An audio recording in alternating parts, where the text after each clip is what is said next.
All right, everybody, here we go. Today is Tuesday, June 30th, 2026. My name is Rob Carter. Welcome to the future. Number one radio/podcast in America. You may notice that Isaiah is not here with me today. He had a last minute family emergency. His wife's grandmother, Bernadine, needed some attention. So I think they're going to the hospital. I think there's some AFib or something going on, and the family is rushing to get to her. So prayers for Bernadine and Isaiah's family. Please say a prayer for them. We're going to start. We're not going to get a lot of clips today. So I'm going to walk through what clips we would have seen. I'm kind of doing this almost like a radio show by my lonesome, if you don't mind today, but it's going to be a great show. We have Rhino Watch. If you are a Missouri grassroots person, you know about Josh Lehman. We had him on recently. One thing I've not been able to do is really have a conversation with him. He's articulate. He researches very well. And he is very upset with the Republican Party. And I want to understand the timeline of events that got him here. I don't think Josh is an irrational person.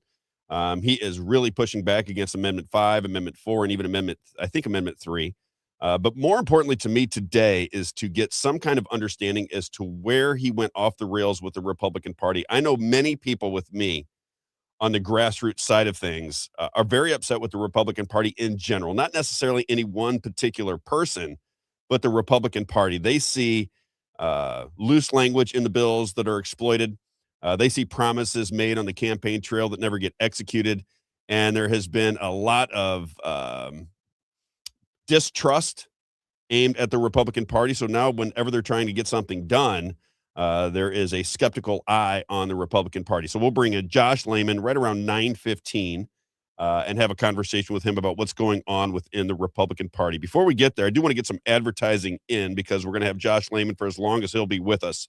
I think that's going to be a really fascinating conversation for people that are in the Republican Party, people that want to root for the Republican Party, those grassroots people that just think that they've been trampled on for quite some time, marginalized. I want to get those conversations out into the open and have a conversation about it.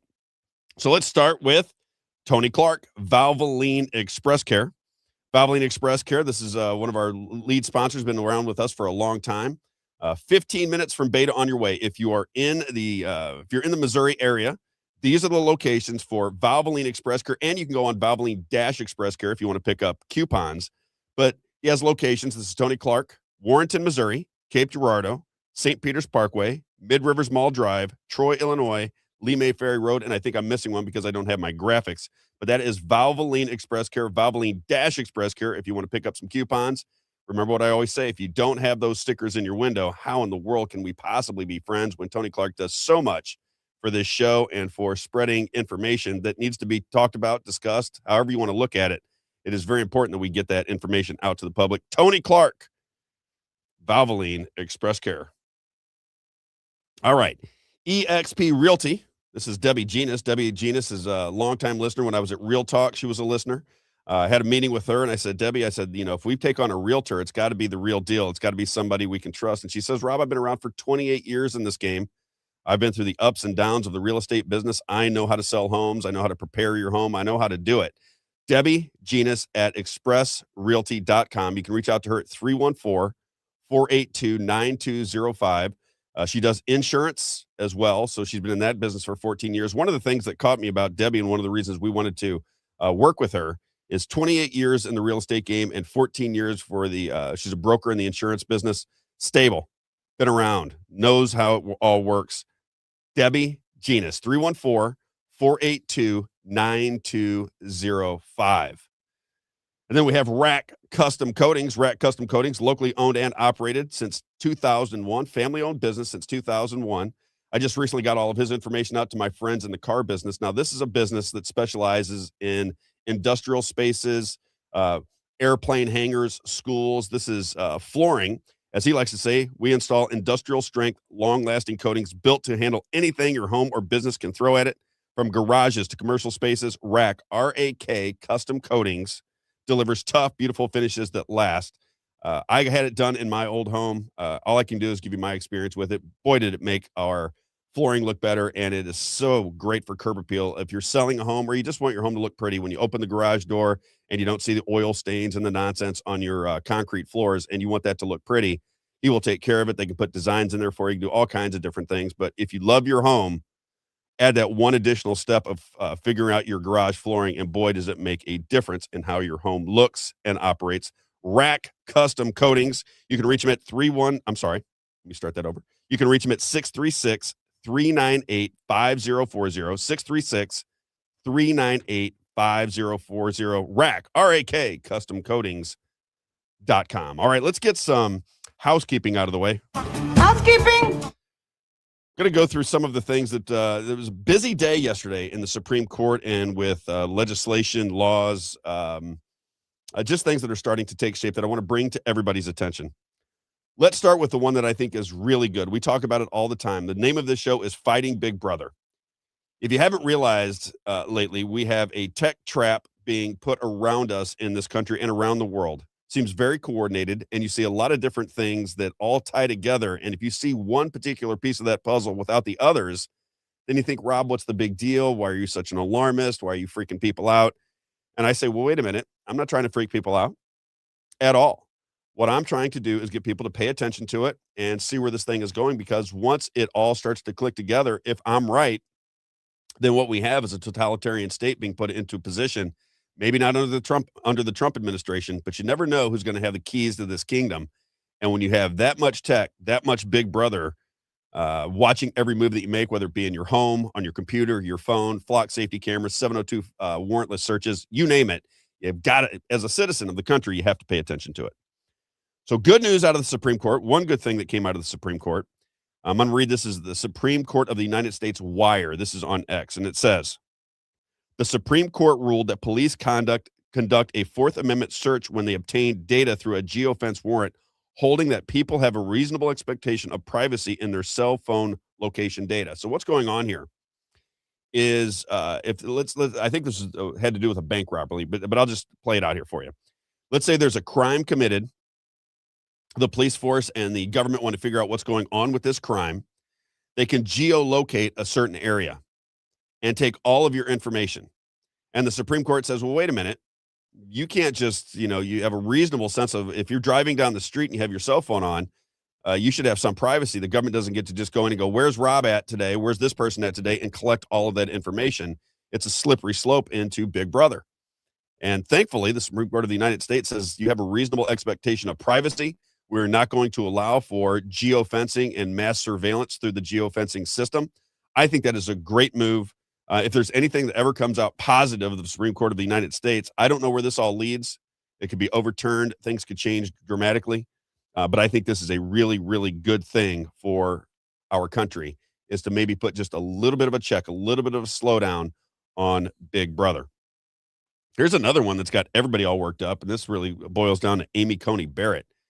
We talk about elections. It's one of the most important things to our show are the elections.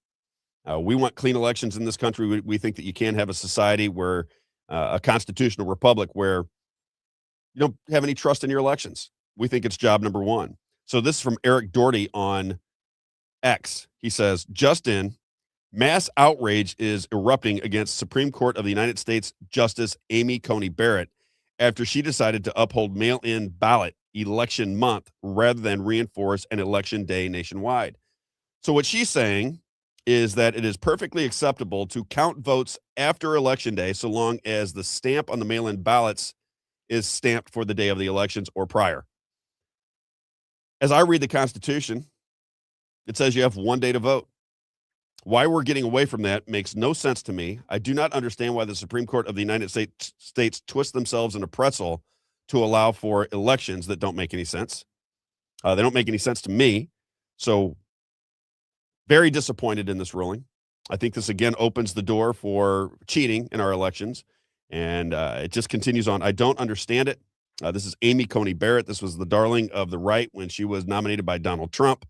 But here we are. This is the same woman who said it was perfectly acceptable to demand that students at Indiana University in Bloomington, Indiana, get vaccinated as a mandate to go to school in a state college. She said, if the college wants you to take a vaccine, you got to take it. What are you going to do? Again, I disagree with that ruling. One other one I want to get to before we bring in, I see that Josh is ready to go. One other thing I want to talk about is, let me get to it. I got the wrong one here. Is the Kids Act. We talked about it recently, but if you have not been paying attention to the Kids Act, what the Kids Act says, and it just went through the House in DC. So the House has approved this bill. This is where you have to have a digital ID to be able to use the internet, and the idea that it's going to keep kids from watching porn or seeing sites that kids shouldn't see. And in an effort to protect children, what they want to do is have digital ID. So if you want to go to an internet site, you're going to have to show your digital ID. And it sounds great on the surface. You know, you want to protect kids from seeing porn, you want to protect kids from seeing adult sites that they shouldn't be able to see. But again, problem, reaction, solution. We create a problem by putting porn all over the place so kids can see it. And now, in an effort to solve that issue, you're going to get more state control. You're going to get more government control. They're going to check your ID in order to use the internet. And again, you can kind of see the writing on the wall as to what's going on here. You know, you can see what is happening. You are getting put into a database. If you're checking out what these tech companies can do, they're going to create a profile of you, and they're going to have everything they need to know about you from now until forever. And that's perfectly fine if you're somebody who is a law-abiding citizen, no issue. But again, if you have tyrannical government and you want to fight against it and you want to organize against it, which is the American way to fight back against political movements that you don't like or people that are not following the Constitution, here we go again with another method to exact control over people. The John Birch Society says on X, the Kids Act is going to create a digital ID infrastructure used to end anonymous free speech online. And it was responding to House Republicans on X who posted this. Passed. The Kids Act requires age verification on obscene websites, sets a nationwide standard enforced by the FTC, and empowers parents while letting states pass even stronger child protection. There you go. So, again, another problem that they are solving by taking your freedom away from you. At least that's how I see it. Let me bring in Josh from Rhino Watch. What's going on, my friend? We're a little short-handed today. I would play clips and so forth for you, but we got to pray for Isaiah and his family. They are last-minute decision. He had to take off and go take care of his wife's grandmother. What's going on with you, brother? I want to have a conversation with you today because I've been watching you. I'm a big fan. You know, when you and I talk, you're interesting. You got to explain this to me before we go any further. Where do you go? You come in and you catch everybody's attention. You're very articulate, very well studied, and the grassroots kind of gravitate toward you. You make a big presence, and then you kind of disappear on us for a while, and then you come back. What's going on there? Is this work related, or you just got to take a break from it so you don't get overwhelmed by it? What's going on? I hate all this. That's one.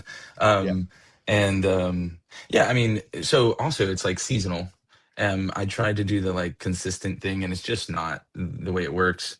Before I was trying to do this as a career, when I got fired over the COVID stuff. And then, by the grace of God, I'm back into my career line. So, I mean, I definitely have a full-time job. But it's just a lot, it's a lot. Like I'm my family knows like it's election season. It compels me to get involved. And yeah, I mean, I come back, like I use that meme all the time, that Tony or not Tony Montana, but from The Godfather, where he's like, every time I think I'm out, they pull me back in, right? Like I'd love to be gone, but I've always hated bullies my entire life. And um I hate fake people. Like cowards and bullies are my, like, they drive me insane. And so when I see this kind of stuff come out, especially this amendment now, all of them in particular, but I just come back in when, I guess, when it's time. I don't know. I don't really like to. And sometimes it just takes off. Like it started where I was posting about something happening locally, and it caught fire. And then, I started seeing all the other stuff and I was like, okay, well, we're going to have to keep working, I guess. And my goal is to fade back after this election. So Have you thought about running ever? never. Me neither. Isn't that weird? I did. I mean, when I was younger, but as I got older, I thought I can do more. I can help more Right. doing what we're Right. doing than I can inside of Right. that machine that kind of gobbles everybody up, in my opinion. Right. Uh, Well, it's like you can't do anything like as a legislature or legislator. You're at the behest of the majority, if you will. And then when the only place that would be effective is like secretary, like an executive position where you actually have real authority. But I have no desire whatsoever to ever do that. okay, you got to walk me through it. I want to go nice and slow with you today because I really want to understand where you're coming from for two reasons. I just got to give you, I got to give you credit. You're very popular in the grassroots. I watch what you post and I watch the reaction that you get. Almost everybody in the grassroots agrees with you. I have not been around Missouri politics for that long. I used to make the commentary that I was the typical Fox News guy. I'm watching national politics every day. That probably went on for 20 years of my life. Had some epiphanies along the way and started to realize that I was being propagandized and I was just out of the as much out of the loop as anybody else. And when I started in radio, I was at News Talk. That's where Tim Jones is at, which I don't think you're a big fan of Tim Jones, but I was there with him. And as I was doing my show, I started doing a live evening show, and it started to take off. It was doing really, really well, and people started calling in and reaching out to me through social media avenues and saying, "Rob, you're missing the boat. You're talking about Trump and at the time Robert F. Kennedy Jr. And you got to pay attention to Missouri politics because what you're describing on the federal level is exactly what's happening at the state level." And then I ran into Justin Sparks. Justin Sparks just happens to be, he was a House rep. I think he went to work for DHS now, but he also ran for Speaker of the House. And just so happens that we have a family tie with him. So I got to know him a little bit well. And he said, Rob, he goes, you're exactly right. As I started describing what was going on in Missouri politics, he said, you're exactly right. He goes, they call it the DC model. So the control of the power moves, he said, we call it the DC model, which means you're basically consolidating power in the hands of the Senate pro tem, the House, the leader, Speaker of the House, and the governor. Outside of that, you don't really have much power at all because they're going to determine all legislation. I found that very interesting because as I've been observing it, that turns out to be true. My Mhm. question for you is, knowing all of this, where did it start to go off the rails for you? Where were you at? What is the process? Where did it begin? And how did you get so skeptical of the Republican Party? Because right now you're making declarative statements that these people are always trying to get over on you. They gaping holes in the language within the legislation so they can exploit it later. I've been watching what you've been putting out there. What was the first hint that you had that this is not really a government that's trying to do good things? Instead, they're trying to get more power for themselves at your expense. What was the first hint? Um, so the first ever thing was the redistricting that happened a while back, and Caleb Rowden was in. Parson was in. Caleb Rowden was the Senate leader. Dave Schatz, um, and what I found out was, well, first of all, let's take it back. The first that how I all got involved originally was I started canvassing after the election, right? And I realized, like, in my own little county, it was about a 13% of people saying, "Hey, I never got a ballot for this place," right? But then they were on the as if they voted. So then I was like, okay, well, that's obviously evidence. And then I started to bring it up to our central committee, and then the people in our central committee that were in authority pushed back on it. And I was like, this is so weird, because I was so naive. I thought everybody wanted what was right. And then I ended up getting on a Telegram group for that specific purpose. And then branched off and created Missouri Rhino Watch literally by happenstance. Like, somebody was like, can somebody make a group so that we don't talk about specific politics here? We just talk about the election. And so I did. Long story short, I ended up meeting someone who is my insider in the swamp, if you will. And this person started telling me about what was actually happening with the redistricting. And then I started seeing all these people that were on the redistricting committees that were also, like Caleb Rowden's best man. I forget his name now, but he ran Palm Strategic, and John something, I think it is. But anyways, I just started noticing that everybody was in on where what they wanted to do. Like, it was the same specific group always working and doing different things. So I was like, okay, well, this is a club. And then I was wondering, is this a bad club? Right? I don't know what specifically is going to happen. And as I watched the redistricting and so on, I realized, like, it was an insiders group. And then from there, a big situation happened next, where Mike Moon really stood in the gap for us. And so the NIH paid Washington University to create saliva based tests, right, for COVID. Parson bought a couple of those tests, sent them out across the state. And then there was basically track and trace mechanisms that were being put in place. So Don Karoff was from Illinois. His wife was in the Rockefeller Institute papers talking Doc, about. testing as an alternative to quarantining. And basically, in Illinois, they'd instituted a voluntary track and trace, but it wasn't really. It was by strong arm, if you will. Hey, your kid can go home for 2 weeks, or you can sign up for this little app and get them tested, and then we'll track and trace and make sure everybody's fine. And then we are talking about locking doors in schools based on this. I mean, it was insane. And so we started feeding information to Mike Moon during Kauroff's hearing. And so he had come over from Illinois. He was been put as a temporary acting director of DHS, or not DHS, but the Department of Health and Services. Um, and essentially we defeated that, and he was taken out, lifetime ban. And I was so impressed by Mike Moon, still am. And but then I realized, like, the way they attacked him afterwards, saying like, oh, this was all about his ego and blah blah blah, and I was just like, holy smokes, like, are you kidding me? Right, like, it was so evident what was happening, and then they just turned on him. And so then I started reading legislation, then I started trying to figure out what was going on. I took a paralegal course because I wanted to know the law. I didn't want to just be told what was happening. I started finding out nobody knew what was going on. And then something like with that post that we talked about before, Nick Schroyer, right? So the marijuana amendment, it from Yeah, the chief slow equity slow down on this officer. one, 'cause this Oh, is the one I really wanna know about this. I worked okay. with Nick. So when I was at News Talk, I worked with Nick. Personally, I Hmm. like Nick. He's always been cool to me. If I need his time or if I need to talk to him about anything, he makes time for me. I wouldn't say we're friends, but we're friendly with one another. So when I hear these things, that's bothersome to me because I wanna like some of these people, right? I wanna think that there's hope that we can get some things done, or there might be, some behind the scenes negotiating going on to give freedoms back to the citizens of Missouri. I don't see it very often, right? I see just more government control, more "we know better than you, you don't understand," where that kind of thing. So as we walk through the marijuana issue, I have 2 friends that have hemp businesses. One of them is an Hmm. advertiser on the show Slap Happy Hemp. They basically said their business was taken away from them so that friends of people in power could grow their marijuana monopolies. Is that how Like you Carl see it? Dillard. You can Yeah. just kinda walk through that Yeah. with me. Okay, so first and foremost, when the legislation came in, we already had, or the amendment, we already had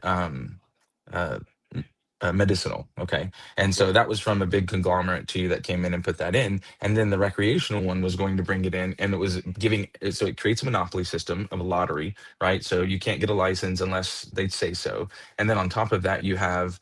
Um, a chief equity officer. They made this, other sub level of lesser people, if you will, that have been highly affected by marijuana laws. And so they created this chief equity officer who was going to decide what was fair and right. Okay, that's communism in and of itself. And then it created a monopoly. And so I started asking, and Troy was the only one that supported it. And I started asking him about it. I said, well, why does it say this? He goes, it doesn't say that. I was like, I'm reading it. It says it. No, it doesn't. And I'm like, well, yes, it does. And why are you, I don't understand. And I was trying to be amicable. And then he turned on me. Well, you think you wouldn't want to align with leftists and blah, blah, blah, and this and that. And I'm like, okay. And then I was getting attacked by these other people, Carl Bearden being one of them. And then it all comes together. Like, Carl Bearden is also a supporter of Nick Schroyer. Bearden also has a current medical marijuana dispensary, a couple of them, I think. And so in that legislation, or in that amendment, it allowed them immediate access to those licenses. So not two different licenses for medical and recreational, but people that are already medicinal. You can now triple, quadruple the size of your industry by simply applying for this license and getting it. And then the other aspect is, a lot of the things with the hemp law, it allows people to still do different things that are not directly THC related. And so they want to pull all of that in. They want everybody to come to them. And so when they pass this other legislation that brings all of that back in under that same licensing structure. And so it was just a power move. It was a grab for people to keep money and to lock in that industry. And then it's like Bearden, he's out here pushing for the amendments, right? When it was that very amendment, or that very lack of initiative petition control, that got him to where he is now. And this guy's living in Florida, talking about ending the income tax in Missouri because it all helps him. And there's a carve out in that too for the marijuana industry, where the taxes can't lower. And you'd be like, oh, well, that's good, that it can't lower. But the reality is it pays for the structure. Meaning, if the taxes did lower, then guess what? You got to pay higher licensing and permit fees, right? So it keeps his industry stable for the owners of the dispensaries, while the people, the consumers, are going to have to foot the bill in tax. Wow. Very interesting. One of our listeners says, and she said Barton, but I think she means Bearden, is Rex's boy. You Oh are yeah, they're aware all of in that the connection? man. They're all in that together. So like Tim Jones, I don't know, do if you want to go there, but I'm just curious what the story is. Listen, I can like people and disagree with them politically. I know that there are power moves being made in Missouri. I understand that connections are for real. I see it. I understand it. But I want to know. I want to really understand where where you're coming from with this. So whatever you've got on your mind that you think is relevant to voters, so they understand how this system works, let it fly. okay, so this is how I found out about Tim Jones. First of all, started getting attacked on the amendment, right? So they started bringing up the income tax, and I said, "What are you going to replace it with?" And before, right, they were like, "In the income tax," and I said, well, "Are you going to end it or are you going to replace it?" And then, of course, they all started attacking me, like Keller, Greg Keller, Camellia, um, Tim Jones. Americans for Tim Jones went Prosperity. Yes. Yep. So Tim Jones went so far as to create a sock puppet account. Okay. And on that sock puppet account, he started absolutely trashing me. I went through a lot of stuff after I lost my job. I lost everything but my home. Right. And he put it out there. It was basically calling me like, oh, I'm on welfare and unemployment and I'm getting paid. I mean, it was vicious. And I'm like, who is this person? Because I didn't know at the time. Right. And I kid you not, I prayed about it. And after I prayed about it, unlocked, and he said something in that sock puppet post that pointed it out. He said politicos, right? That's such a silly ass term, right? Uh-huh. Well, I went back and searched his Twitter on his normal account, and he said it like 12 different times in the past 6 months, and I was like, got his ass. So I started calling him out about it, and then he lost his mind. He went sideways. Well, I started digging into him, right? In his last year, so he was the speaker, right, of the House. His last year, he ran unopposed. Rex Sinkfield dropped $100,000 into his campaign running unopposed, right? And then this is how this all works, right? So after that, then he gets out and he forms a PAC. Well, then conveniently he can transfer his campaign funds from his campaign contributions that were for his campaign into his PAC, and then his PAC invested in a fund. I don't know if it's a hedge fund or whatever, but fund that had indirect ties to Sinkfield and made a massive return. Right. And so this is the kind of stuff he goes out and does. And there's articles out there already about it. And of course, it's from a leftist site. So as soon as that comes up, we don't want to talk about the actual facts in it. We just want to talk about it's a leftist site, right? So like, let's not talk about the reality. So, and then all the other places that he's involved in essentially are all funded by him, by Tillerson or Sinkfield. And so you have all of these different connections where all this guy does is spout nonsense for whoever's paying him. Right. He's completely devoted to that. And then you see it in all these other aspects as well, where all these other people, he has so much money and he puts in, he just basically wins people over. And I don't blame Rex at all. Right. I I can't don't blame either. somebody for having money and doing the things they're doing. I mean, I would try and do the same thing, but I'd try and be more ethical about it, if you will. Right. But it's all legally sound. But the reality is that money was not meant for you to go off and ride into the sunset and to redo your office and to buy cigars and liquor and all this other stuff that you can see on his expense sheet. It was the people trusting you to do the will of the voters. And so, you know, that kind of mentality, when people get into politics to make money, they're already done for, right? All these lobbyists, there's a bunch of lobbyists like out there right now, like Freedom Principle, right? With Byron. Like, I like the guy at first, but the way he's gone about this stuff, like, because I don't know specifically his situation, right? But when you get involved where you have to make money in order to survive, and that's the only thing you do, and guess what you're beholden to? Whoever's investing in you, right? I went through that same concept when I was doing my show, where I got involved with somebody who wanted to sponsor me, but then, and this person was at least honest about it. He was like, well, I'm going to need you to do this, this, this, and this. And I was like, oh, hell no, I'm not doing this. I already see where this is going. But they get involved in this kind of stuff and then they get bonuses, right? If they actually pass something, they get a lot more money. Well, that's what I So was a lot gonna of, ask you, Josh, because this is what I'm noticing on social media, and this is really for Missouri viewers today, right? At least for the beginning of the show, we're gonna talk about Missouri politics. I'm just watching all the major players on social media and the overwhelming amount of attention that they are putting to and advocating for when it comes to Amendment 5 is over the top. They act like the whole world is going to open up and Missouri is going to be like Los Angeles and it's going to be a boom town if they get this legislation past Mhm, past the people, right? Amendment mhm. 5. And I'm trying to learn as much as I can about it. I was going back and forth with Bishop Davidson last night and this morning. I want to get him on the show because I think he was the original.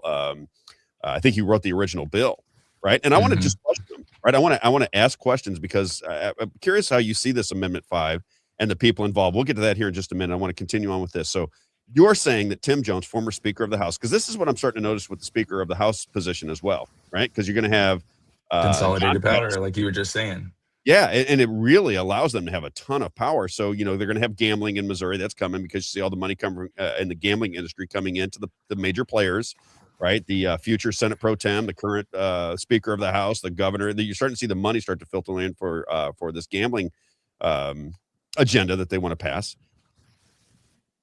What is the game? They leave Speaker of the House and then they get into lobbying firms or they tie into really powerful people that they've been dealing with in the past to make their living. This is the thing I can't understand about what's going on in Missouri government unless it is a little bit shady, is how hard they fight for these positions once they get in them. I'm thinking you're making $40,000 a year, but you would sell your mother to get this to get reelected. Why Hmm. the fight to make $40,000 when you know in your position as a House rep or a senator that you really don't have any power? The power comes from party leadership. You're just there as an ornament on the Christmas tree. You have no power whatsoever.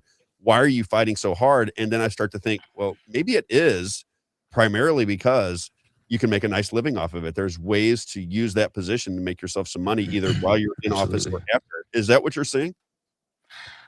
Well, so the I was trying to figure out how it worked, and then I learned with the Tim Jones situation that that's it's like having a trust, right? So you get a trust, you're the trustee, but you get to spend all the money however you want to spend it, and it's that kind of that same concept. But yeah, there's positions of power, like the ones who are really in positions of power. Those are the ones because the only way they get there is because they are willing to do whatever the donors have said to do. And so you have the consultant class that are the strings, right? And the donors are the puppet masters. But the strings are what make the connection. The strings are the biggest problem in the state. You've got people like you've got Axiom, but then you've got Hush Blackwell. So that's the blunt regime. You know what I mean? And How do they they have a play in? hybrid. Yeah, how does that Oh, play in? bro. Because you talked about them and you made I thought you were gonna get yourself in trouble because you were very adamant about what was going on with Hush Blackwell at one time, and that's where Catherine Hanaway comes from, right? So the attorney general. So what is going on with Hush Blackwell? So you've got Rex, Hush Blackwell. Are those the 2 major money sources for what goes on in Republican politics in the state of Missouri? Absolutely. Alright, tell me Absolutely. about Hush Blackwell. How do they play into the game? Okay, so Hush Blackwell was I don't know State Street or whatever they were called.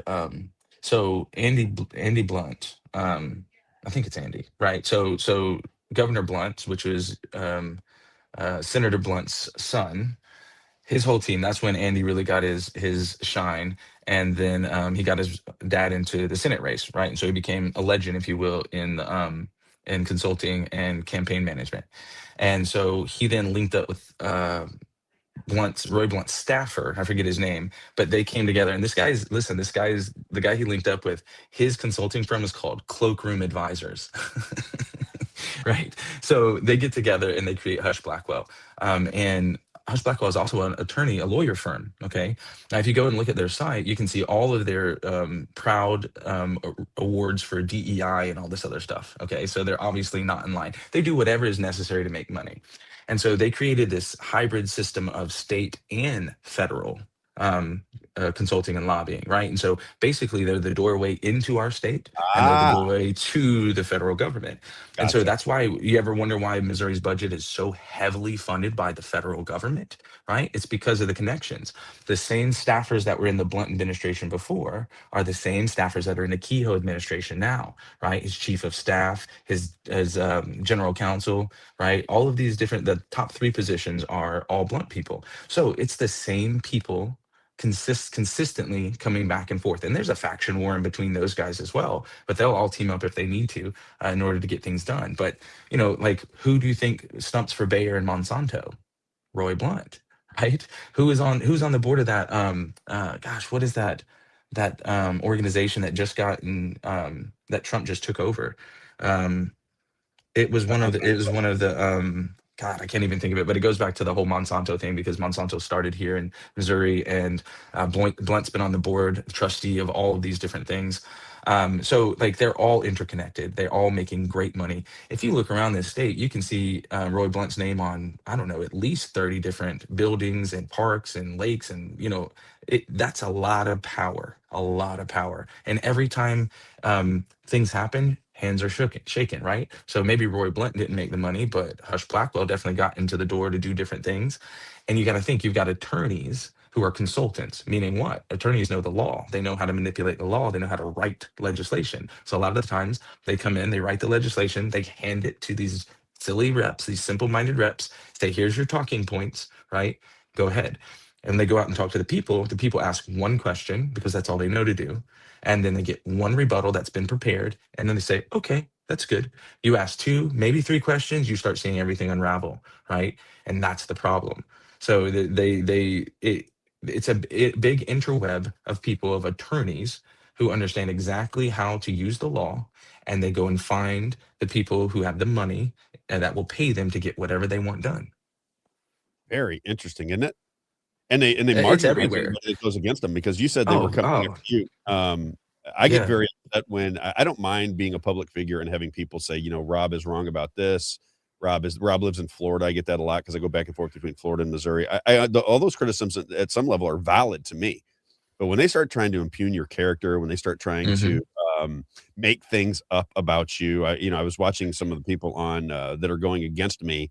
I just on, and I'm not even really haven't made any determinations on these amendments just yet, right? I haven't made a public statement about these amendments, but they just assume because of the people I hang with that I'm going to be against these amendments. So they started attacking me. I had one of these grassroots, and I put that in quotation marks, groups go out onto social media on a post that I put out there and insinuated I was getting money from a Swiss billionaire. And I said, I didn't even know what they're talking about. I mean, it's just so crazy, but they just lay it out there. They just kind of plant it. So to your point, they do come after you at some level if you push back against their will. And the second thing was I forgot, I lost my train of thought, but I wanted to finish up on Blackwell. I'll get back to that. It'll come to my memory. Blackwell and Rex, that is the power structure within the Republican Party in the state of Missouri. So if you watch Undoubtedly. players that are attached to them, you'll have a clear understanding of what the establishment wants to get accomplished in the state of Missouri. Is that pretty true to Well, you have you? one more too. You have Herzog. Herzog is And really Herzog. big. Yeah, yeah. Tell me about Herzog them. is really big I don't know too. much about Herzog. I hear that name, and somebody came after I me at the Herzog organization too. yeah, I can't. So to be with all fairness, I can't speak in depth to Herzog. I just haven't dug into him enough. But the like Josh Hurlburt and it's funny. It's always the weakest, squishiest Christians who are part of the Herzog Foundation. It like the ones who are out there, minions stumping for him.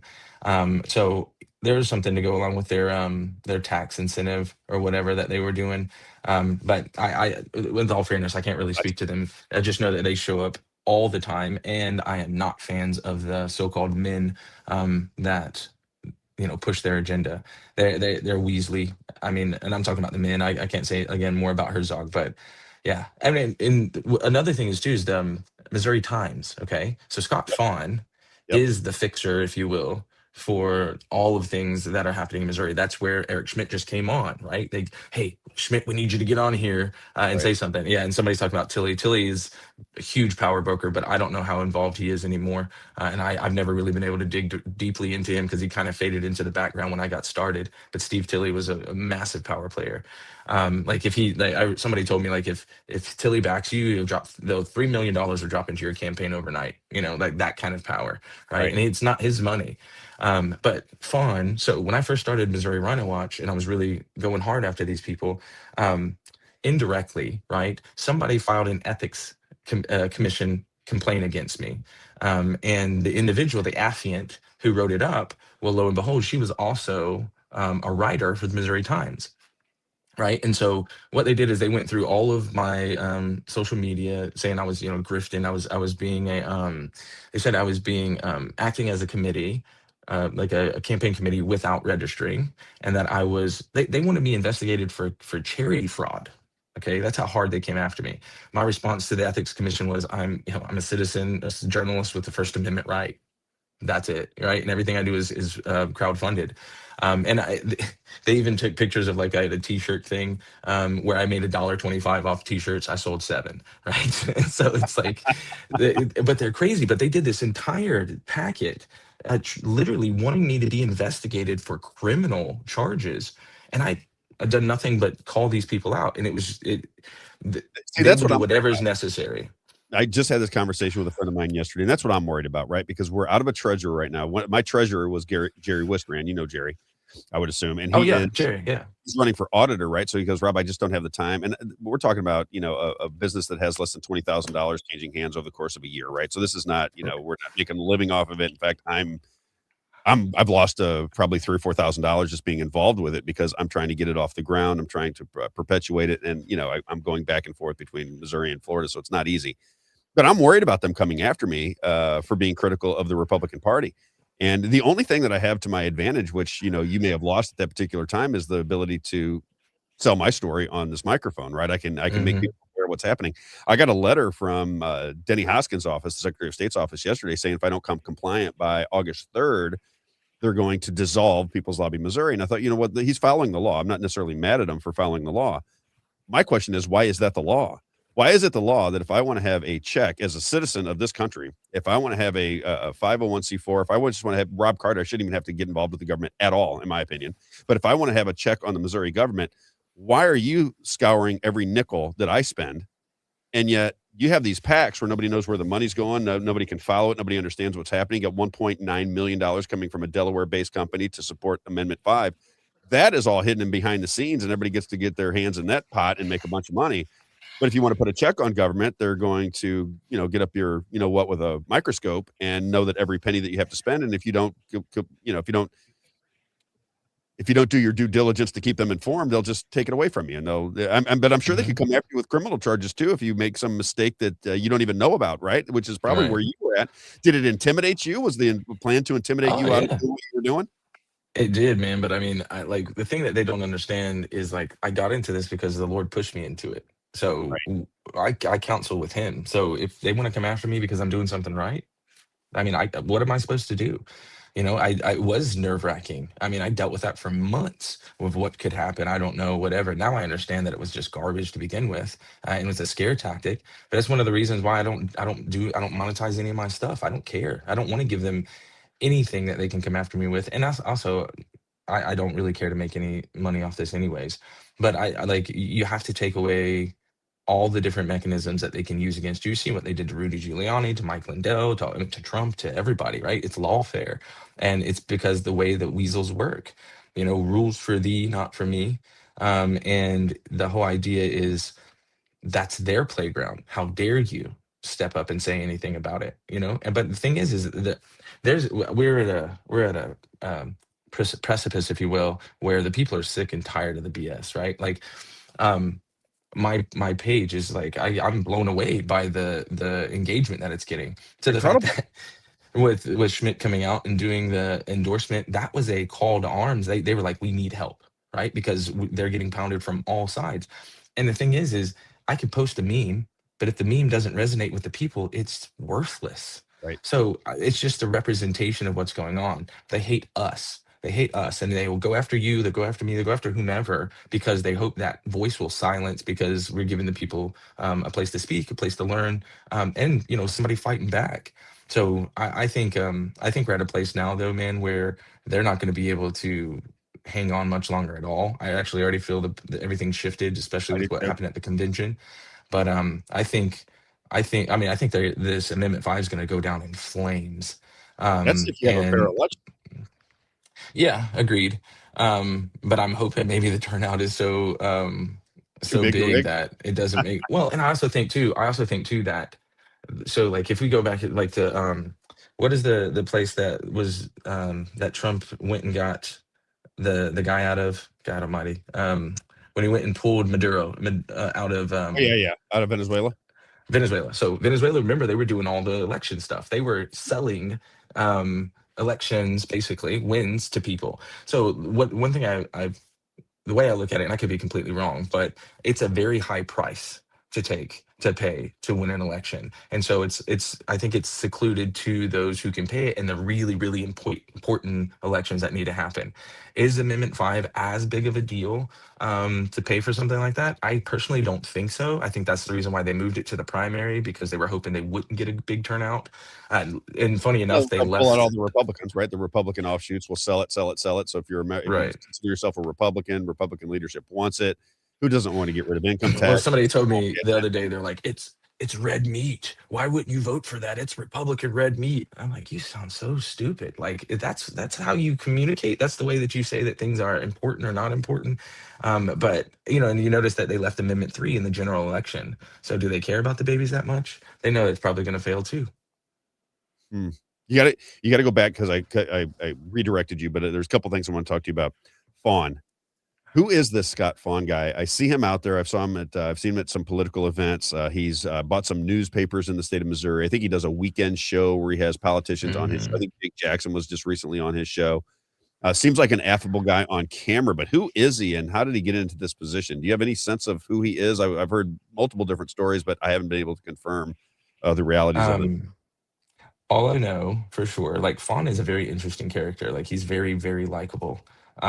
Even when you're around him, like unless you know what he's done or seen or whatever. He's very, I think he's very, very intelligent with the way he operates.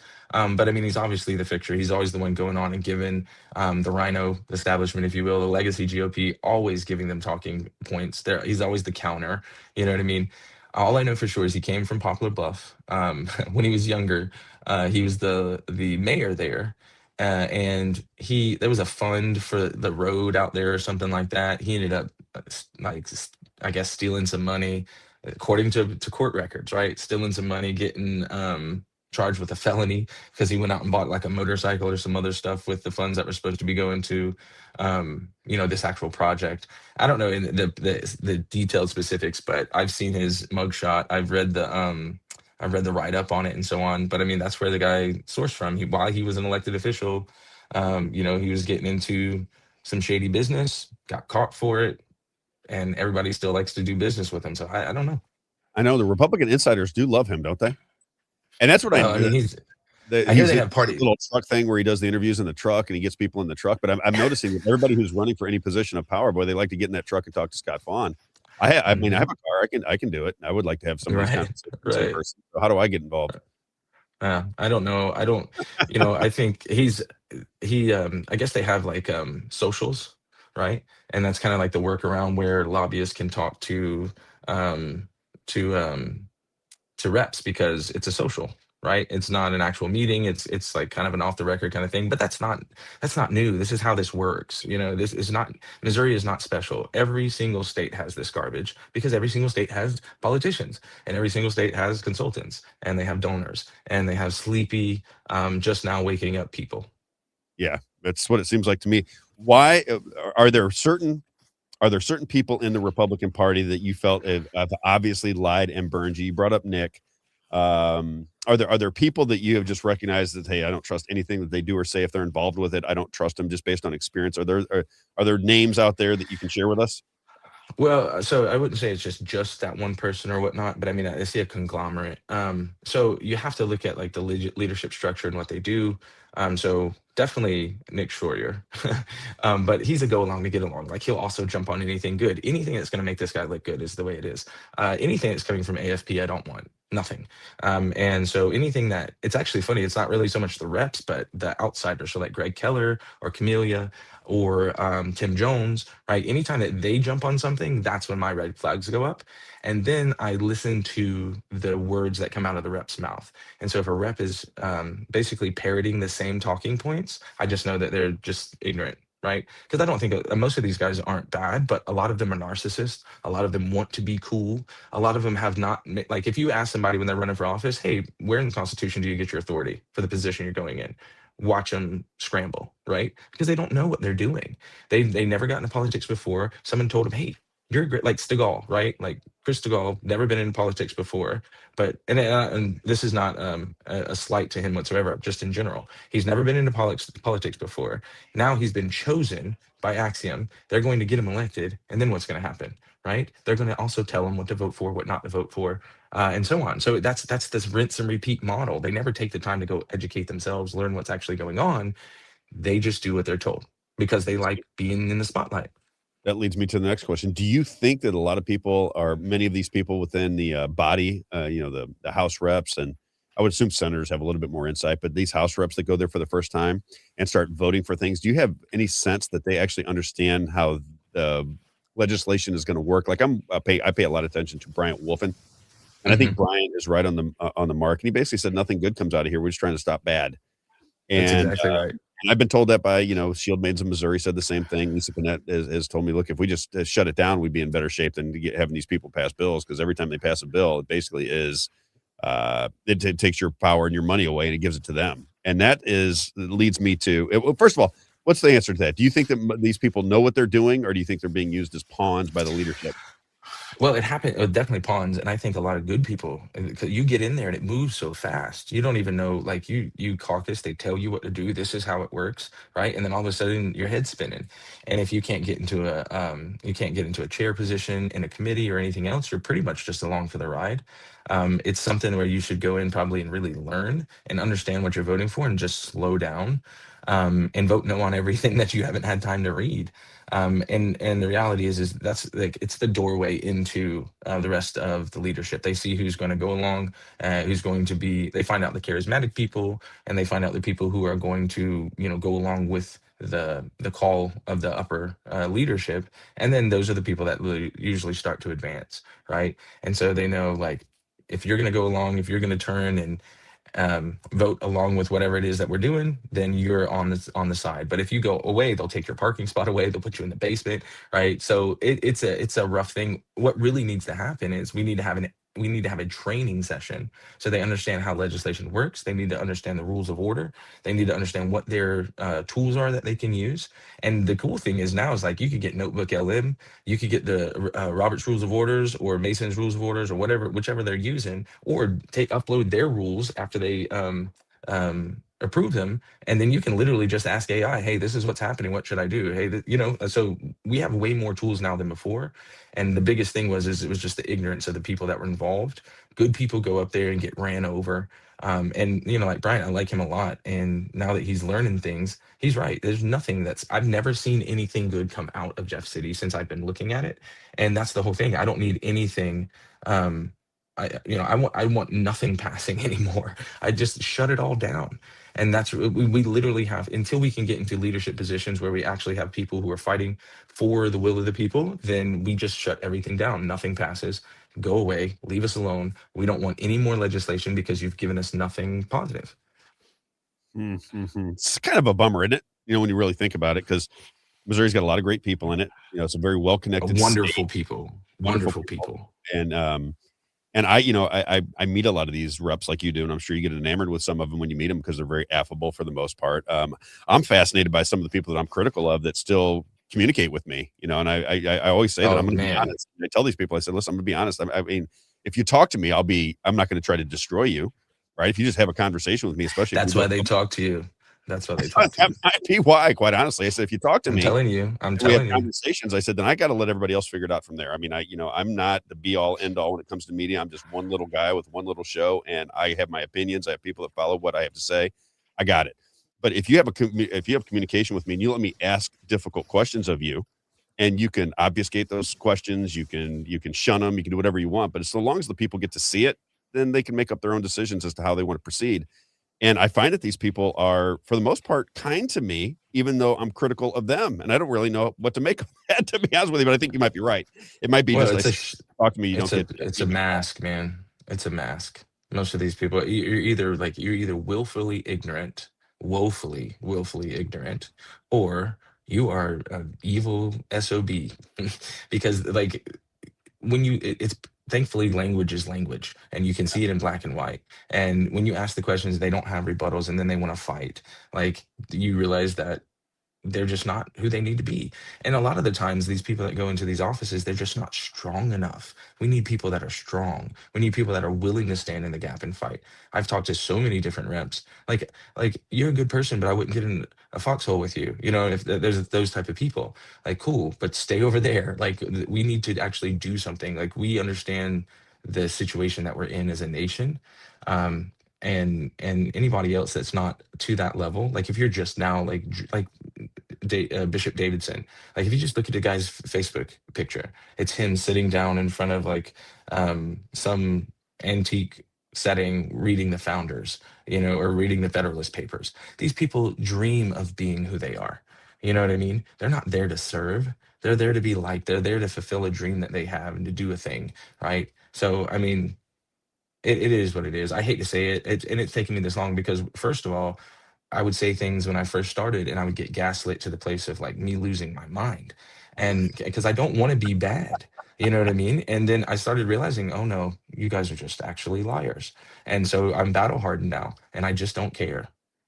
Yeah, I got to go to A5 then because you brought up a very good point. You said that you get gaslit, and if you ask two, three, four questions, all of a sudden things start to unravel. That's where I like to be, right? I want to. I say, listen, if you answer my questions, then we'll be fine. One of the questions I would ask, and anybody who comes on, because I'll have within the next month, I'll start having people on that are fighting for A5, and they'll give us their opinions. The question I've been asking, and nobody will answer. I've been all over social media and have a lot of people that communicate with me in the establishment in the Republican Party that communicate with me on social media. And I keep saying with Amendment 5, the one thing that I don't think people are talking about, because they keep saying it's going to be a tax increase, it's going to shift the burden to people with less income, those who are retired because they're not paying income tax now, so they're going to be paying higher sales taxes. I think the biggest question about A5 that I would like for somebody in the Republican Party to ask for me is, do you not see the enormous amount of control and power that you're going to have if the citizens of Missouri turn over to you the ability to tax and exempt industries and businesses? That is an enormous amount of power. If you say, you know what, we're Yeah. going to charge for rent, right? Because I don't know if they're going to charge for rent. Maybe they put a tax on rent, or I'm going to put a tax on Or this toll industry roads. or toll roads. I'm going to hurt this industry. I'm going to help this industry. And the more money you come in and the more you bribe me, the better off you're going to be as I make these determinations, right? That's a lot of power. Nobody's even talking about how much power we're giving to the state of Missouri if they get to pick the winners and losers of industry by whether they have sales or usage taxes on their businesses. They won't answer it. I've every Of time this course they comes don't want up, to answer I it. keep pushing that question. I'm like, "Do you understand you're getting it?" And I always say an F ton to make the point. You're getting an F ton of power by picking winners and losers by who you're going to exempt from taxes and who you're going to put taxes upon. Don't you guys recognize how much power that gives to you? And all of a sudden they go silent. I mean, nobody will answer that question. I've been doing it for a week now, and every single person that communicates with me, I ask that question, and that's where they stop talking. Silence is their Why do you think answer. it is? Silence is because they want that power. They It really want that is. That's power. what it is. I think they just want that power, and they think they, that it's they, better in their hands for some reason. Right. Well, you know, they're the ones that they're your overlords, right? They're not your public servants anymore. They're your overlords. And the thing is this is called sophistry. Okay. When you make up an argument to obfuscate from the real argument should be, Yes. why do we have to have more taxes? Period. Right. So Ray McCarty is a legislative tax expert that the legislators use to write up their bills, like the one that we have that's already the mechanism that's already dropping taxes now, right, based on growth. He got on with Joe Nicola, thank God for them both, and he was just explaining, look, there's a $1.2 billion deficit, maybe more, maybe 1.7, and there's a $7.8 billion revenue shift. Well, you're talking about $7.8 billion, Really but 9. you're not talking about the 9 billion total. And then there's language in the bill that says substantially equal. It's not revenue neutral. That's not the term. That's what they tell you, but it says substantially equal. That is a massive loophole. S- Substantially is an operative term that gives so much discretion to the legislature Virtually. that if you take it, yeah, well, and if you take it to the Supreme Court, they're always going to show deference or favor to the legislature because that's what they wrote, right? They're going to read the legislation that says it's substantially equal, meaning what happens if I don't actually get the revenue offset that I need, right? I can do whatever I need to do. Oh, yeah, we're gonna have to, maybe even it out a little bit more. And they're like, no, it's gonna be like dollar for dollar. And like Bishop Davidson was saying that dollar for dollar offset, it says equally substantial, right? So the reality is you don't even need it. Right? Ray McCarty himself, who this guy is literally a tax legislative expert that's written bills that are already in work. He says all the legislature has to do, they could do it today, is drop the floor from 4.5% to zero and let it take care of itself. And we have other triggers that we can do it. So the idea is why are you pushing so hard for something that we don't need? And then of course Byron from Freedom Principles talking to saying this morning. Well, don't you want it faster? No, I'm willing to wait. I'm willing to wait if it means less taxes. I'm willing to wait because I'm not going to shelve the idea of, I don't want my constitution now to say that you can tax services. I mean, imagine what's going to happen if you tax the transfer of a home. You know how loans work, right? And you have like if you buy a vehicle and the vehicle is upside down, or if it's worth less, or you're carrying over your inequity on the vehicle, guess what? Your rate goes through the fucking roof. Sorry, through the roof, right? So you have the ability. So now it's going to offset everything. There's so many different pains that are coming that they're not even trying to think through, right? Because it's red meat. It's a Republican conservative thing. What conservative thing is cutting taxes in general. And so since we have the opportunity to remove that tax without adding any new ones, that's what I'm in favor of. And it doesn't take an amendment. Have you had any communication or understanding why they won't give a framework of who is going to be exempt and who's going to be taxed? Because that's another thing I said to these people, and that's kind of where they go Because south. they don't know. That's what Because I'm they saying. don't know. How can you put a framework out there and say, "I want you guys to vote on this"? It is a little bit Nancy Pelosi-ish, right? We want you to vote on this, and It's then we're exactly what I gonna was thinking yesterday. yeah, we'll determine at a later date who's gonna be taxed, how much. We'll tell you what industries are gonna be exempt from it. And I'm thinking to myself, well, wait a minute. If this is such a big initiative for you, and this is gonna be such a great thing for the people of Missouri, then why wouldn't you say, listen, here is the framework. We're gonna lay out the framework of what we intend to do. Here are the businesses that will be exempt. These are the ones that will be paying a higher usage or service tax. Here is the framework of what we're trying to get done. Use this as a framework to make a decision. Instead, they're basically saying, "You give us the authority, and then we'll figure it out afterwards, and then you get to find out when we tell you what it is." And I Well, keep saying, Why would you do it that way? If it's such a great thing, just lay out the framework. Just tell us what you're thinking, so we can have some understanding of what businesses will be tax exempt and which ones are going to get higher taxes." so Nicola made a really great point in that video that he was in, where he was like, "This is going to be a brand new legislature almost coming in, and they're going to be the ones that are going to be debating all this. The lobbyists are going to be losing their minds trying to get their people right. Exactly. So it's going to go to whoever pays the least, right? So in other words, whoever is going to when the legislation starts coming out, when the debate and all this other stuff, all the different industries are going to lobby hella hard to all these people, and it's going to be whoever pays the most and gets that in. That's how it's going to work. The people that are proposing this, right, they don't care about that. They don't care about that. Like the individuals who are looking for this, like the AFPs and the Rex Sinkfields, they just care about no more income tax on their money because they save it all and that's where they make all their stuff. They do not care about the everything else that's coming down the line. They're going to let that hash itself out. And with all the priorities that we need taken care of, like elections and all kinds of other things, how much is this going to dominate the legislative session for the next 2 years? And now we're giving them 5 years of no Hancock Amendment oversight, meaning they can raise and adjust things as much as they want. And they have to raise it first, see what the revenue is, okay, and then adjust. So it's not like, hey, it's going to go down at the same time. It's literally going to be income tax, raise, sales tax. Ooh, hopefully we were able to do something. What if I don't get the offset that I need? What if I don't get the money that I need? Right? Well, then guess what? You're stuck with heavy taxation, right? These guys, like, it's always about whoever's paid. They've given them the words. There's a very small contingency of individuals who want this passed, and everybody else shilling for it is being paid to do so, but they're not working through everything else like they should.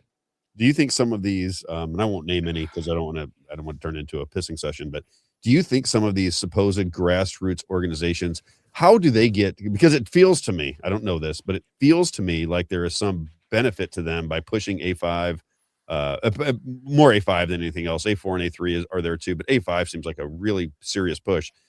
How do they get funded by these things? Do you think it's just we're running a pack. And if you push this as your pack, if you put out the literature, if you go to all the meetings and you push A5 and tell people why it's great, then you said bonus earlier, that caught my attention. Do you think they're going to get some form of payoff by pushing these things, or do I you think know, it's no, just a I know. That's righteous? the way it works. It That's the way is. it works. So they literally hire the lobbyists are hired. Like if I go and I talk to somebody about something I want, I'm technically lobbying. It became a professional sport, if you will. And these people literally just they create PACs. Okay, so the PAC gets created. Somebody gets on the phone and says, "Hey, I want to do this," right? PAC gets created by an attorney who knows how all this works and has all the connections. And then next thing you know, boom, $300,000 drops in it from Sinkfield, right? Well, guess what? Now it gets dispersed out. Who wants the money? Who's going to work for this? Hey, I got a job, right? So then they start going and they start picking up the bills. Ah, And then there's always written into it. Well, I won't say always, but 90% of the time written into it. Here is a bonus if it passes, because that's just normal yeah. contracting and Like a incentives. commission. You're like The a sales, you difference become a is salesperson.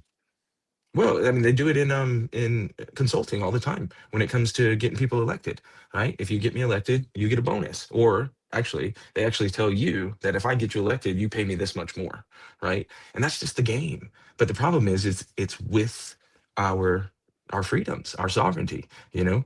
It's it's a sad thing. I think lobbying, I mean, and you say this and they'll lose their mind, but I think lobbying needs to be outlawed the way that it is now. I think it needs to be a completely different situation where they have to come to the people. But again, the people who are writing the laws and control the legislature are the lobbyists. So it's going to be interesting to see how that would ever, take place. Last question I got for you because it's the biggest one to me, and you made mention of it before, and I just didn't dig in because I had some other things in my mind. But what about elections? We just had Dr. Douglas Frank. He was touring the state of Missouri. I know very little about him, but he made the comment that the elections are stolen through multiple different means, but one of them is through voter Hmm. rolls, right? And he Hmm. said if you what the computers do, if you just tie these things together, as he explained it, it made sense to me. I'm curious if it makes sense to you. He said if you have control of the voter rolls and they're controlled through the states, election clerks won't really understand the voter rolls because they're just given to them, right? These are your voter Hmm. rolls. This is how it is. So they don't really know what is going on. They're just taking the state's evidence and saying, okay, this is the way the voter rolls look. He said, if you can manage the voter rolls, then at the begin, and you're using machines to where there's a software program that counts the votes, as the votes are coming in, you begin to see how many votes you're going to need at the end of the day to get your initiative passed or to get a person elected. He goes, and that is where they can backfill in the ballots through multiple different ways, through mail-in ballots or what have you. It's a little system that they've created that really can't prove anybody cheated. You just have to use your mind a little bit to understand what they're trying to get accomplished. It makes perfect sense to me. You've had both the Republicans and the Democrats both say that elections are being manipulated through machines and other methods, yet nobody will fix it. Nobody will do Hmm. anything about it. I have tried as much as I can. I've just driven people crazy to say, wait a minute, just take care of the election so we have confidence the elections are running properly. Nobody will do anything about it. What is going on? Are these people working together in your mind? Or what did you take from it when you recognized that nobody really wants to get elections under control? What did you recognize? That they don't want to upset the apple cart. Um, If so they like won, the like elections were good, right? If they won, there's no yeah. problem. Yeah. Well, and the thing is too is also like Ashcroft said this to me. So what am I supposed to say, that my election was I legitimate? I heard about Yeah, that. Yeah. Jack. Yeah, dude, you should say that. That would be amazing. You'd be a hero. I mean, these people are crazy. The reality is the power structure does not want it to happen. The power structure is the one that pays for it. Who is it in specific specificity? I don't know, but it's there. It's the same ones that get these stupid amendments on the bills. It's the same ones that stop all kinds of different good things from happening in our state and then in the nation as a whole. I mean, you see the things Trump's fighting with just to get the Save America Act passed, and they're Republican majority, right? So um, the reality is, though, and it's not in every area, but like in our state or in our county, like we can change the board of election. People who have been sitting in expired seats for years, right? Crazy. But we could change that out and we could vote for hand count paper ballots tomorrow and it would happen. So the reality is people just need to get more and more engaged. It's just a long slog, man. Like we have a lot of work to still do. It's thankfully it's been progressing, but the thing is like even if the elections are fine, right? Um, in all these different places, wouldn't it make sense? Wouldn't it be the wise thing to do, the prudent thing to do whatever the people want, to have confidence back in their one sovereign decision they can make over the political government or the apparatus that controls a lot of the things they do? And it's ridiculous. All right. What's the solution? You got any, what you think is just more awareness from the people? Because that's kind of where I'm at. I'm thinking the more people know, the more Yes, pressure that's you it. apply to government. And it really comes down to that. And it's how much do people want to be involved in their own government? Well, it's like Amendment 5, right? Um, it's losing because of how much, the work we've put in before. That's where it's at. So that's the Okay. big Well, thing. Right on. Yeah, All right, Josh, I see you looking up. You must have to roll. Great to see you, my friend. I really appreciate all the information that you put out there. You got a lot of people engaged and a lot of people communicating, and I appreciate it. That's what I try to do. I try to get. You're doing yeah, I it better than appreciate me. you too, You man. got to teach me how you do it because I'm watching you and you're getting a lot of engagement. I just got a couple more years under my belt. I toured the entire state for 2 years, meeting with the small groups, and that's where I fell in love with the people in Missouri, and that's really the reason why I have the groundswell I do. Amen. Amen. Josh Lehman, everybody, Missouri Rhino Watch on X, on Facebook. You do a great job, brother. I'll talk to you again soon. Yes, sir. Take care. All right, man.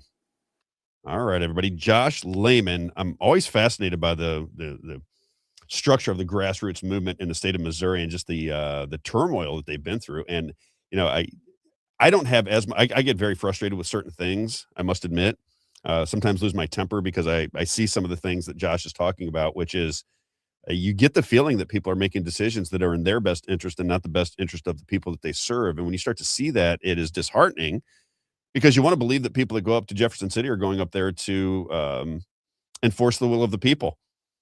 And the closer you watch it, the less likely that seems. And I think the grassroots that have been around for a long time, I talk to them and they're angry. They're angry. I mean, they're like really, really angry. And I think that sentiment is beginning to grow. That is why I say before things get too far down the road, and I mean too far down the road in the sense that it turns in a bad direction. And when it turns into a bad direction is when the people begin to recognize that they really don't have a say in their government, and then life really starts to slide. You're just one. It could be some event.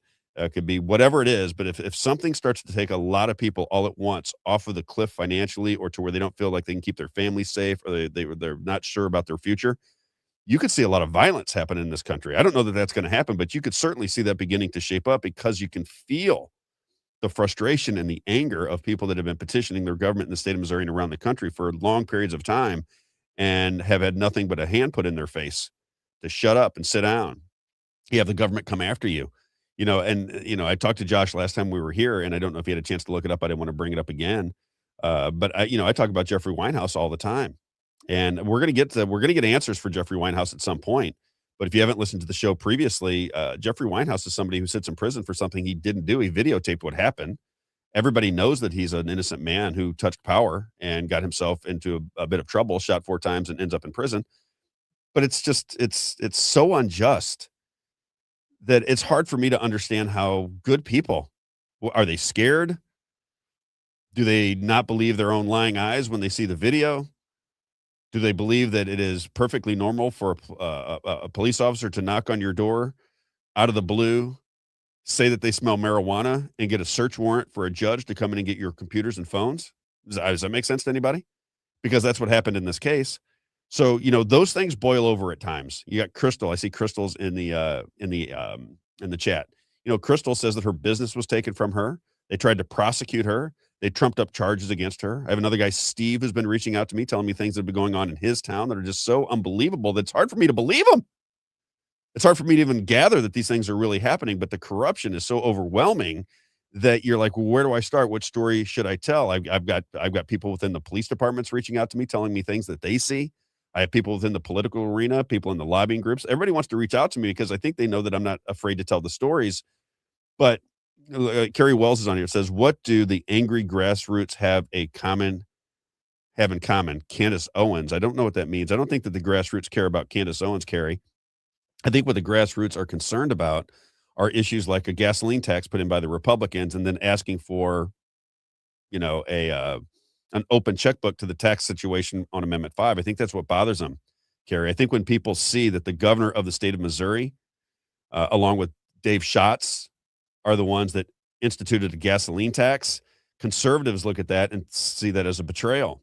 Carrie, I think another thing that might bother the grassroots is that, when you have abortion abolished in your state and you're conservative and you actually care about that issue, that means something to you. It's a heartfelt position that you want to save babies. You think that it is unjust and inhumane to kill babies in the womb.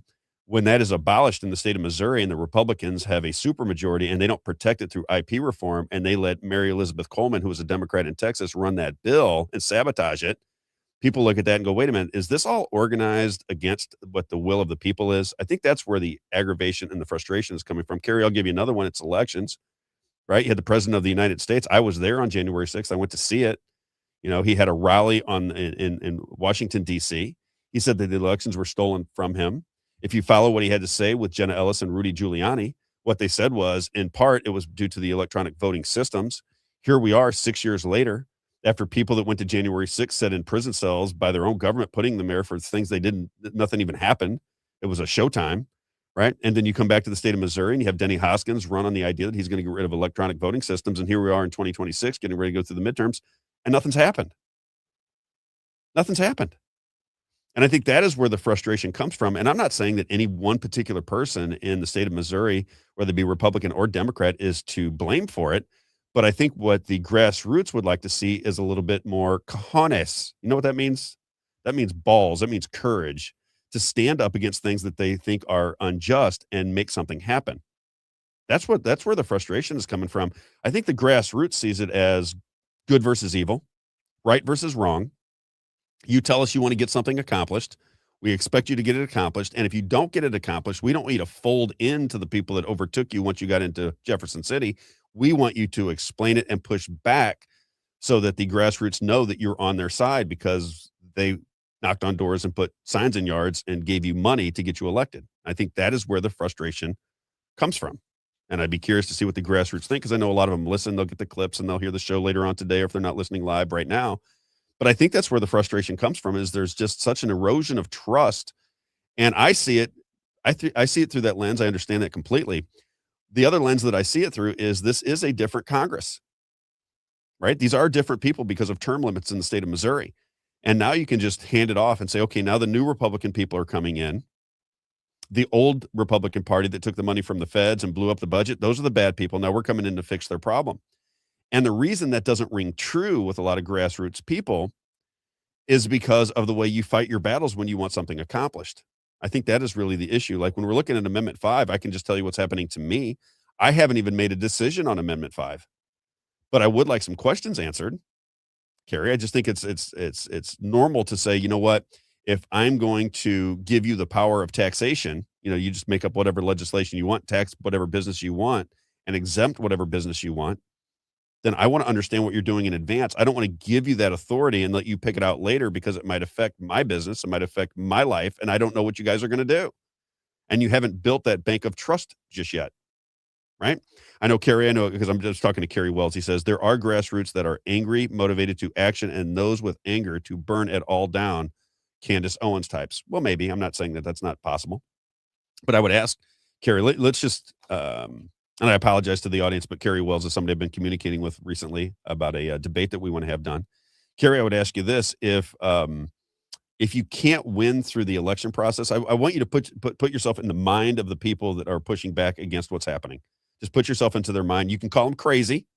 You can say they're wrong or misguided. Doesn't matter to me. But I want you to put yourself in their minds for just a second. These are people that care about government. They spend their time and their energy and their money to go out to Jefferson City, to go all to the Republican meetings, the caucuses. They pay attention to what I have to say. They pay attention to the local radio stations. They're trying to understand what's going on in the state of Missouri. And then they want to make changes. They want to make their lives better. They want to leave a better society for their children. All right. This is what's going on in their mind. And then you have their leader, if you're a Republican, Donald Trump, say that the elections are being manipulated. And then 6 years later, under a supermajority of Republicans in the state of Missouri, they haven't done anything of consequence to change the direction of the elections. So it leaves the person to believe that there is no hope, that they can't fix anything, that their vote really doesn't matter, that there is no real fairness to the system, that their constitutional republic has been stolen away from them, and that nobody in their circles within the Republican Party will hear them out. You know, I had Ben Brown and Holly Jones. We tried to put a bill before them that would clean up the elections. And I told everybody involved, they're like, oh, I'm really excited. Ben's doing this and Ben's got the bill and Ben's going to push it here. And now Holly Jones is going to carry it in the House and they're going to do this. And I said, they're not going to do anything. Don't get yourself excited. I said, the reason we want to do it at People's Lobby Missouri, which is my organization, the reason we wanted to do it was to see who and how it stopped. Well, it never even got to first base. And I knew that was going to happen because the establishment in the state of Missouri doesn't want to fix elections. They want to fix elections, but they don't want to fix elections, if you understand what I'm saying. And that is a burn it all down mentality. That is why people get very angry. They feel like they're trapped in a system that used to talk about freedom and liberty and now talks about sit down and shut up. We got it all covered. Just give us the authority and we'll knock it out for you, despite the fact that we don't follow the Constitution at all, ever. Don't even care about it. You pass legislation in the state of Missouri that is so ridiculous. It's insane. Some of the legislation that gets passed. And when I was at 93.3, we talked about the stadium bill, right? The bill with the Chiefs and the Royals, and I think the soccer team were going to get tax carve outs. And we said it's an unconstitutional bill.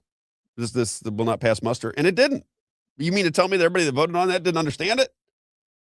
They had no idea? They can't open up a book and read what the Constitution says? They just can't figure it out? Is that what we're to believe? And the only people that know that are the insiders into the political system that are paying attention to what's going on. And that is the problem. So, Carrie, that's where I see it. I hope that you will have a debate. I know that you are working with Wes to set a debate date. I would like to see a debate between the people that are proponents of A3 and the people that say we should not have abortion whatsoever. I know that you say that you have, or the people that are promoting A3, which is the abortion amendment, which says that abortions will be illegal except for the life of the mother, fetal anomalies, and rape. And the people on the other side of it say, wait a minute, you're leaving gaping holes and it's not really going to work out that way. I don't know what the answer is. I really don't. I want to see it. I want to see the argument. And he says he's going to root out Curtis Trent and support Lori Rook. We agree, Carrie. That's why I said I don't think that a lot of people that are in this game are necessarily at odds on everything. I think there is there's an overarching sense of mistrust, and it seeps itself into every conversation that we're having in the state of Missouri. And, I think it's the greatest state. I love Missouri. Absolutely love the state of Missouri. Raised my children here, coached baseball here, coached soccer here. I went to 2 colleges. I went to 2 high schools. I went to multiple different grade schools. I bounced around all over the place. My parents were crazy. And I bounced around all over the state of Missouri, and I have traveled the entire country. I've traveled the world throughout the shoe business. There is nothing like Missouri. Is it the most fun state?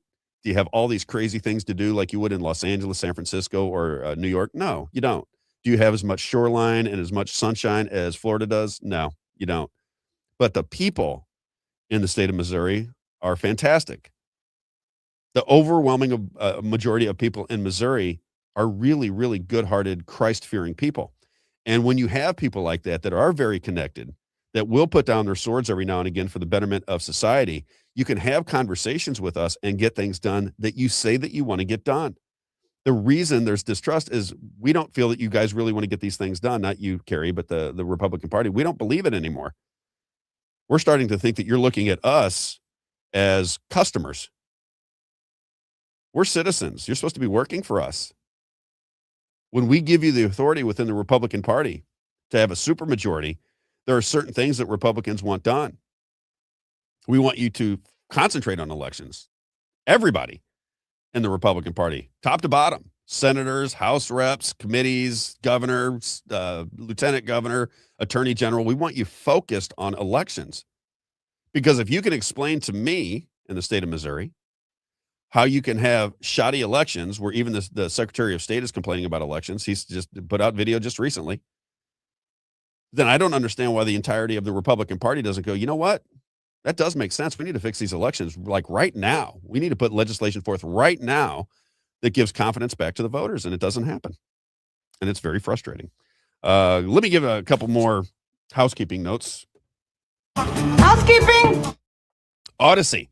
I complain about this all the time. Good news in Missouri, as far as I'm concerned. I've complained endlessly about George Soros buying Odyssey Radio, which was 97.1 and KMOX radio. I am a KMOX kid. I grew up on KMOX radio. Absolutely love KMOX radio. Carried the Cardinal games. I listened to all their talk shows back in the day. So I'm a fan of KMOX radio. It's one of the greatest radio stations America has ever had. And when George Soros bought it, I went, what in the F is going on around here? Well, it has been sold to, it says, this is an announcement. It says Odyssey Radio, which is, if you're a political person, that is 97.1 in Missouri, and that's KMOX radio. It says Odyssey has announced it has agreed to sell its St. Louis stations to Hoffman Media Group. I know nothing about Hoffman Media Group, nothing at all. It has to be better than Soros as far as I can tell.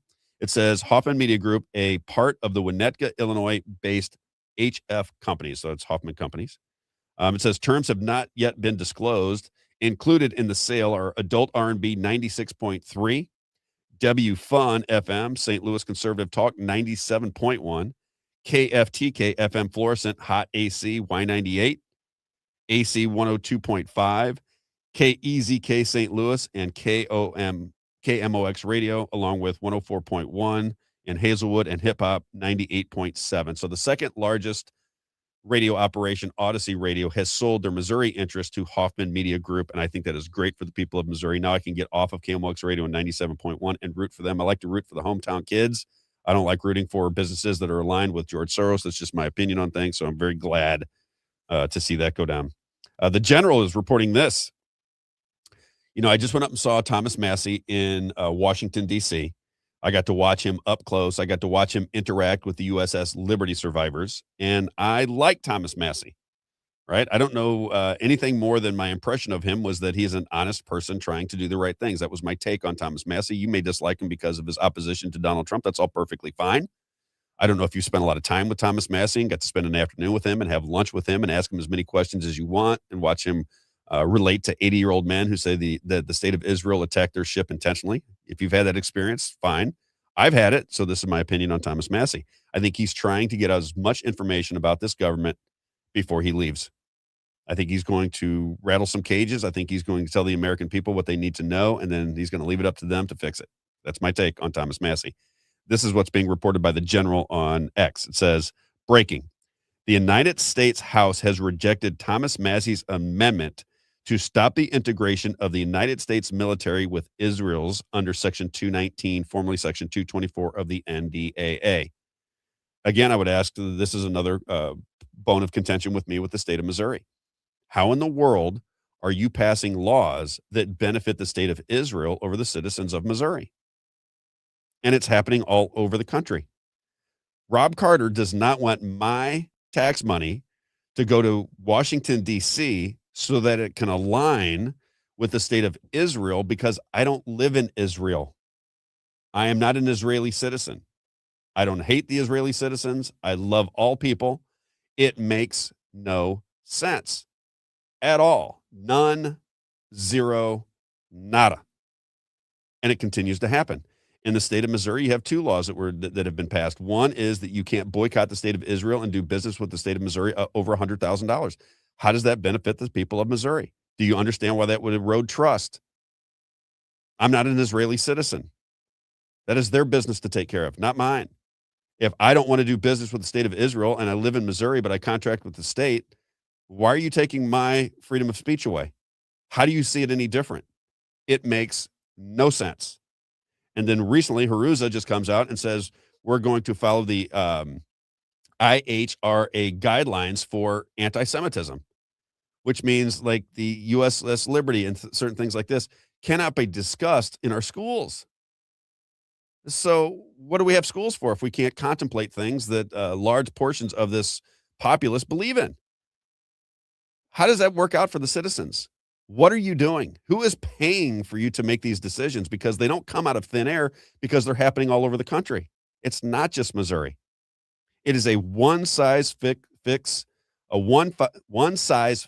all legislation that benefits those aligned with the state of Israel more so than the taxpayers that live in any particular state. And that is a fact, Jack. Let me hear it. That's the fact, Jack. That's a fact, Jack. And it's unconstitutional. It is absolutely disgusting, and nobody's going to talk about it. And I would assume because somebody's pockets are getting padded, wouldn't you? It's the only thing that makes any sense. If you're going to pass legislation that is clearly, without any doubt in the world, unconstitutional, because you're suppressing my First Amendment rights, nobody says a word about it. Republican Party cheers it on. Yay, it's so fantastic. Makes no sense to me, anyway. Donald Trump talking about gas prices. Now, you know that I'm a critic of the Iran war, but I am happy with some of the things that are going on. It looks like there's going to be peace. I don't know what's going on in Iran any more than you do. It bounces back and forth every day, so you really have no understanding what's happening between the United States, Israel, and Iran. But Donald Trump comes out onto Truth Social and talks about the gas prices going down, and he's not happy. He thinks that these energy companies are gouging the American citizen. So he puts this out onto Truth Social. I'll do my best to read it. Donald J. Trump, Truth Social. Gasoline retailers must get their prices down immediately. They're too high considering that oil is now at $68 a barrel and heading south. The retailers must quickly react to this statement and do whatever they know is right. Drop your price for our great American people. There will be no gouging, which is totally illegal. If retailers don't do this, big problems lie ahead. Start targeting around the 250 price point, a gallon 250 a gallon number, and California should stop charging such heavy taxes on their gasoline. Soon the tax will be higher than the product itself, and the United States will not stand for it, nor will the people of California who are being abused by these ridiculous taxes and by their own government, President Donald J. Trump. I don't know if that has any meat to it, if it's a veiled threat. But I do like to see that gas prices are going down. It allows the middle class a little bit of movement. People that contract and people that advertise with me on my show, they need lower gas prices. I have so many friends in the contracting and construction business, and they were telling me, listen, dude, when it gets up to $4 a gallon, I mean, you're talking about taking a lot of I have 25 trucks. I got people filling up their gas tanks, once every 2 days. You can only imagine that when you throw this kind of, I work on low margins. This is killing my business. I hear that all the time. So that is really, really good news. Got to get in a little plug for Unite for Freedom. I just did a voiceover. This is an organization that is hell bent on getting our elections back in order. They asked me to do a voiceover for them recently. I did it for them, and they put something out onto social media today that I thought was very interesting. Again, I want to be fair to Donald Trump. There's things that I disagree with, but I do see things that get me a little bit. They get me a little bit excited. Not crazy, I'm skeptical to begin with, but a little bit more excited. Here's what Donald Trump has to say, or not Donald Trump, Unite for Freedom has to say about what's going on with elections. Let me read this out. It's a little bit long, but I want people to pay attention to it because if this comes to fruition, this would be great, great, great, great for this country. It says the DHS is planning to attach major policy strings to over $1 billion in annual Homeland Security infrastructure and disaster prep grants, threatening to yank. Now, here's the part you got to pay attention to. Threatening to yank 20% of a state's funding if they don't comply with federal election mandates. So the state will lose 20% of their money coming from the feds if they don't comply with these election mandates. Here's what it says. According to internal documents, the administration wants to use the financial leverage to force states to do two major overhauls. Number one, phasing out electronic voting machines in favor of hand-counted paper ballots. Now, wouldn't that be wonderful?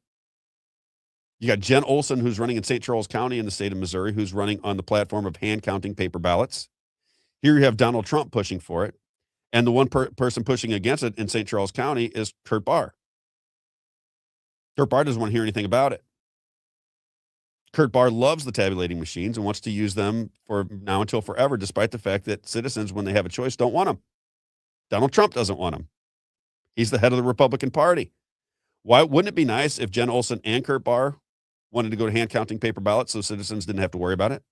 Because you're in a situation now where if Jen Olson loses, and she's going to have a ton of endorsements I've been recognizing recently, you have a situation where if she loses, isn't she going to question the outcome of the election because the other guy will only use tabulating machines and gets upset when anybody brings something different to his agenda?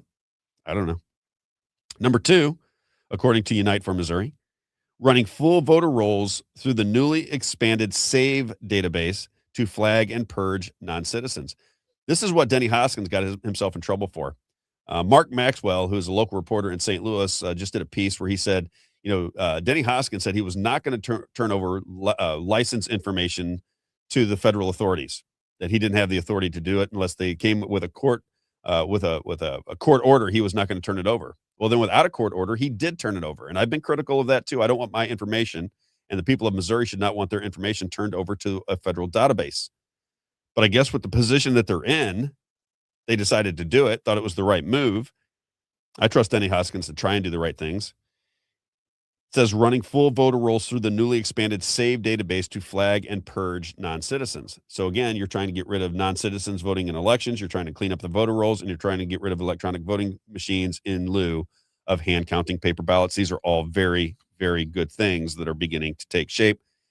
I don't want to get my hopes up because they always seem to fall down the well and they never seem to happen, but it would be a really good thing if we had clean voter rolls, clean elections, I was just listening to Tina Peters. People may remember Tina Peters from Colorado. She was doing an interview just recently, and she talked about all of the things that we need to do to clean up our elections, and it's a laundry list.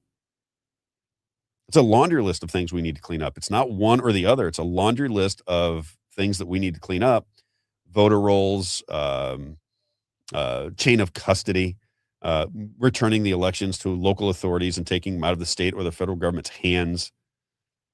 So many different things. We're getting machines out of there, obviously, hand counting paper ballots, signature from people within the precincts to sign off on the ballots, all kinds of different things that she laid out. It would be beneficial to elections. I asked the state of Missouri and the Republican Party, why not? What are we waiting on? What is the problem? You don't see it as an issue? That's why the distrust is there. All right. This is Mike Johnson. This is again, just getting some things off my plate that I wanted to talk about a little bit today.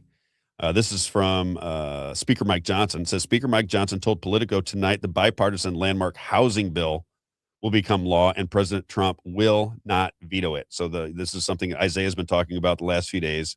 Donald Trump acted like it was not that big of a deal. He was not that concerned about it. He was concerned about the SAVE Act, but apparently the Republicans have a veto-proof majority. It is going to go through, according to Mike Johnson. Again, Speaker Mike Johnson told Politico tonight the bipartisan landmark housing bill will become law and President Trump will not veto that law. Here's another one that I don't know if people are paying attention to, and it's the Kids Act. Justin Amash, we talked about it just a little bit earlier, but I want to get Justin Amash. Now, Justin Amash, I would consider a libertarian who fought against Donald Trump, was not a big fan. There are people that follow him. He's got a big following on social media because he is kind of a libertarian. He's kind of like a Thomas Massey who got sideways with Donald Trump, got out of office, moved back to wherever he lives, and he makes commentary on what's going on in government. Justin Amash says, here's the roll call of the members of Congress who betrayed the Constitution and the American people by voting yes on the Kids Act. He said the sickest part is that these people used protecting kids as an excuse to further insert government between parents and their children, all while establishing a surveillance infrastructure to monitor and control Americans of all ages. So it's like every time you get something good, you get something that's bad, and you have to kind of weed through all the information that's coming out of our government to make sense out of anything. And it is very frustrating to me because I just don't know where to take some of these things. Now, I would normally have the clips. Isaiah is not in today, so we did not have the visual clips. I'm going to talk through some of the things that I wanted to show you today. How many people are aware of AOC? And it was a conspiracy theory at one point, I believe, that she was an actress who filled out basically did a job interview, and that is how she got into the U.S. Congress. How many people are aware of that video and know that story? How many people are aware of it? Because Elon Musk just posted it onto X. So I would assume if Elon Musk is posting it, there's some truth to it, and the video is not AI generated. It seems to be true video. And it is a situation where they basically held an interview for the position of U.S. House Rep, and AOC filled that position. And now they're talking about her being president of the United States, if you can imagine. Remember I said they're all actors? Where's my Warenberg? My Warenberg Theater, real fast. So when you think about it, AOC, according to Elon Musk, he put this out onto social media, she fills out a position, like a resume, as an actress for position in the U.S. House of Representatives. Now, according to Elon Musk, who posted that video online today, that is not AI generated. That's why I really never talked about it. I think I might have brought it up once before, but I never really pushed it. But apparently, according to Elon Musk, that's all true. How bizarre is that when you think about it? Just unbelievable. And then I've got to play this. It's in Spartanburg County. Did people see this last night? So these people were pushing back against these massive AI data centers, and they all lived around an AI data center. And the guy comes up and he's speaking out against the AI data centers, it's an important topic on this program. And he starts making the noise that the data centers make. And he goes, and then the whole crowd that's there, they're in a big auditorium. There's hundreds of people there. And they all start making that noise. And you hear a room full of people when they ask, what does it sound like by your home? And if you can imagine 150 people going, as loud as they can into the microphone and in the audience. And it really kind of, at least for me,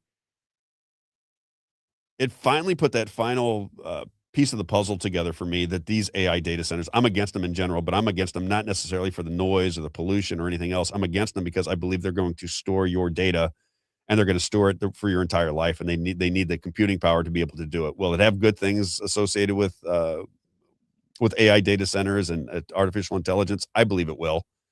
But there are no protections right now for the American citizen. We are being surveilled 24/7. It's like Big Brother. It's like George Orwell 1984, and nobody wants to do anything about it or even talk about it. And if you do, they have you deemed a conspiracy theorist nut job who doesn't understand that the AI data centers will bring in big money to the state of Missouri. Therefore, we should build our own prison around us.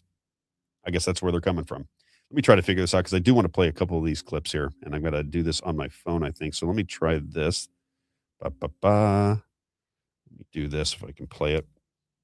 I want to play this particular clip because it is by Whitney Webb, because we talked about it yesterday, and then I went out and found this clip from Whitney Webb. How many people know who Whitney Webb is? How many people read her book, One Nation Under Blackmail? I think the most researched person in the public eye right now is Whitney Webb. I like Catherine Austin Fitts as well, but Whitney Webb blows my mind with the research that she does. And I think she might be on the spectrum just a little bit, just my guess. I don't mean that to be, because that's good for a lot of people, right? It means that they're able to hold a lot of information and they're able to articulate it quite well. She is able to absorb an enormous amount of information and then recite it off the top of her head. And her book just absolutely blew my mind. One Nation Under Blackmail. She's got 2 versions of it out there. I've only read the first one. I've looked at the second one, but haven't read it in totality. And what she's trying to explain is the same thing as Catherine Austin Fitts. Our world is moving to total surveillance, total and complete surveillance over our citizenry. And I don't think we should let it happen. It's very nerve-wracking to me what the future would look like 5, 10, 15, 20, 30 years from now. And if you love your kids, you're like, I don't want to, I want them to experience the same freedoms we had as children. That's what I want them to experience. I don't want this surveillance system to where everywhere they move, every keystroke, everything they do on their phone, all the mistakes that they've ever made in their life are being stored somewhere for the government to use it against them if they so desire. You have to constantly worry about being surveilled. And Whitney Webb, let me find this. Whitney Webb discussed it on a recent podcast that she was doing. And let me see if I can get this to play. For people to hear this very quickly. Journalist Whitney Webb reveals how U.S. intelligence agencies maintain close ties with leading tech companies, including Google, Palantir, and Oracle, turning regular people into easy targets for digital surveillance and blackmail. So Epstein used to be the tool for sexual blackmail before, but now that new tool is technology. So are they able to like hack your webcam and get a video of you, and then they say, hey, look, we filmed you doing this thing. You're ours now. Is that how it works? Or? Well, all of that is possible. It is known that that U.S. intelligence can access people's devices remotely. And as I mentioned earlier, you have not only Epstein having all of these ties to what are now our biggest, the people that run or created the biggest companies. She's going to go on to say, and I'm going to play this whole thing for you. I want you guys to hear this. This is one that I asked that if you're somebody who listens to the show every day and knows where I'm coming from, I want you to listen to this. This is why I feel the way I feel. I think we can make all the changes that we need to in this country. I think everything is within our power. Should we just all decide to use our power against our government, to take power away from our government and back to the people? I think we have to do that. What she's going to describe is what I've been saying for a long time, and it's absolutely true. It's not like a guess of mine. It's a fact. If you look at some of these organizations, these big organizations, like Oracle or Meta or Google or Amazon, these are all organizations that are it's our government with a commercial name put on top of it. So when you hear these, when you see all these big tech companies sitting at the White House or sitting next to Donald Trump or sitting next to Joe Biden or what have you, everybody thinks that these people that are running these big businesses like Elon Musk and all these people are some geniuses that built some business out of their basement, because that is the American dream, right? You're in your basement, you have a great idea, and then you take this great idea and you mushroom it into a trillion or $1 billion business. That's just I mean, is it possible? I guess. But in these particular instances, that is just a fantasy. That's not real. That's not real life. What's real life is these are government contracts. They get their money from an investment firm called InQtel, IN-Q-TEL. They get their money from InQtel. And then the government doesn't want you to know that they're spying on you. So they go, well, let's let it be Meta. Let's let it be Amazon. Let's let it be Google. And then we'll put a front person on charge of it. And you'll think, well, Jeffrey Bezos is probably the smartest man that has ever lived, because he came up with the idea of Amazon. And what a genius he is. Mark Zuckerberg is so crazy smart. He went to Harvard. He didn't need to graduate. He starts Meta. He's got all the answers to all the quizzes all the answers on the quiz. He's a brilliant guy. No, this is coming with government money. This is our intelligence agencies collecting data on you, building a surveillance system that monitors every move that you make so that you stay in line and under their control. And wherever they want to take that, if they're benevolent, this will be wonderful. If you believe these people are benevolent and have your best interest at heart, this is going to be a great situation.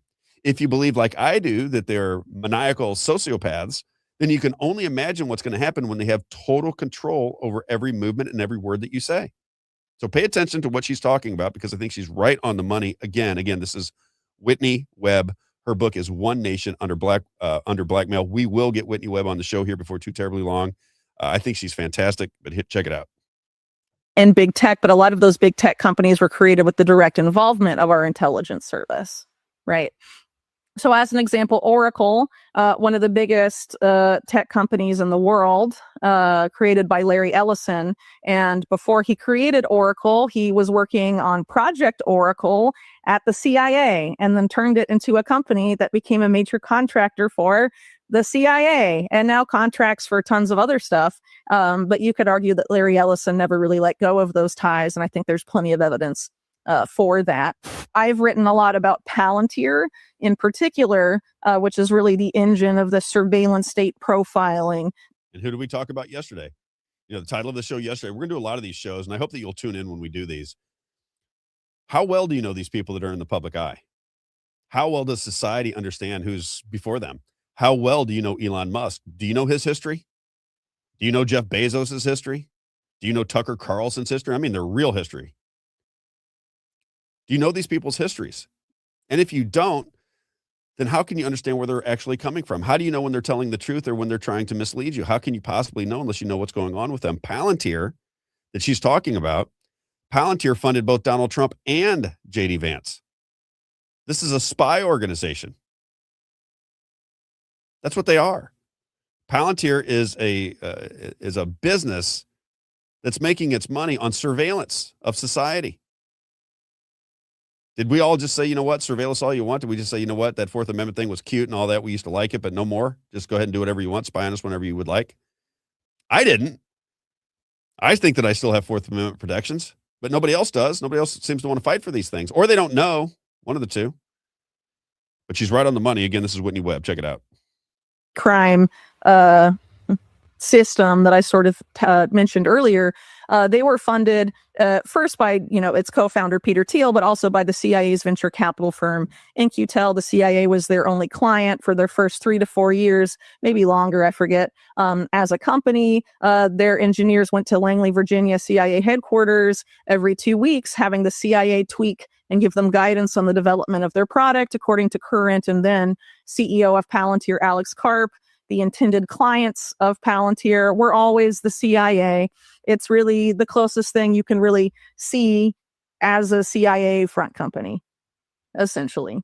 And then, I feel like there's other examples as well. Facebook, as I've argued in my article, The Military Origins of Facebook, which came out in 2021, I believe, argues that Facebook was a repurposing of this DARPA program called LifeLog because of the people involved with it early on, how it essentially mirrors LifeLog exactly, and how the same people that put Facebook on the map, like Peter Thiel, had also repurposed other DARPA programs like Total Information Awareness as private companies, which in that case is the aforementioned company Palantir. essentially explicitly a privatized version of this total information awareness surveillance dragnet that was shut down by Congress. It was previously housed by the Pentagon's DARPA. It was shut down because of a huge outcry from the media and also from, Congress and all sorts of advocacy groups, because they rightly pointed out it would eliminate the constitutional right to privacy for Americans. And Palantir has done that, but from the cozy operating room of the private sector. People weren't outraged by a private sector company doing it, but they were when the government was doing it. But it's a government contractor, so the government is still doing it. They just sort of have this degree of separation now between them. So what she's describing is, we talked about, we had a show not too long ago. We said, is it communism or fascism? Which would you prefer? Because the right in politics right now is going to come out and say, look out for the Democrat socialists. They're really communist. Communism is taking over. And, I just remind everybody, the distance between communism and fascism is in your mind for the most part. It is whether you believe that you have freedom, but you're really being controlled by regulation, or you have communism where it's a little bit more honest and the government runs everything and you're just a pawn in their game. But authoritarianism and taking over your life and taking away freedom comes from the right and the left, depending on which one you want.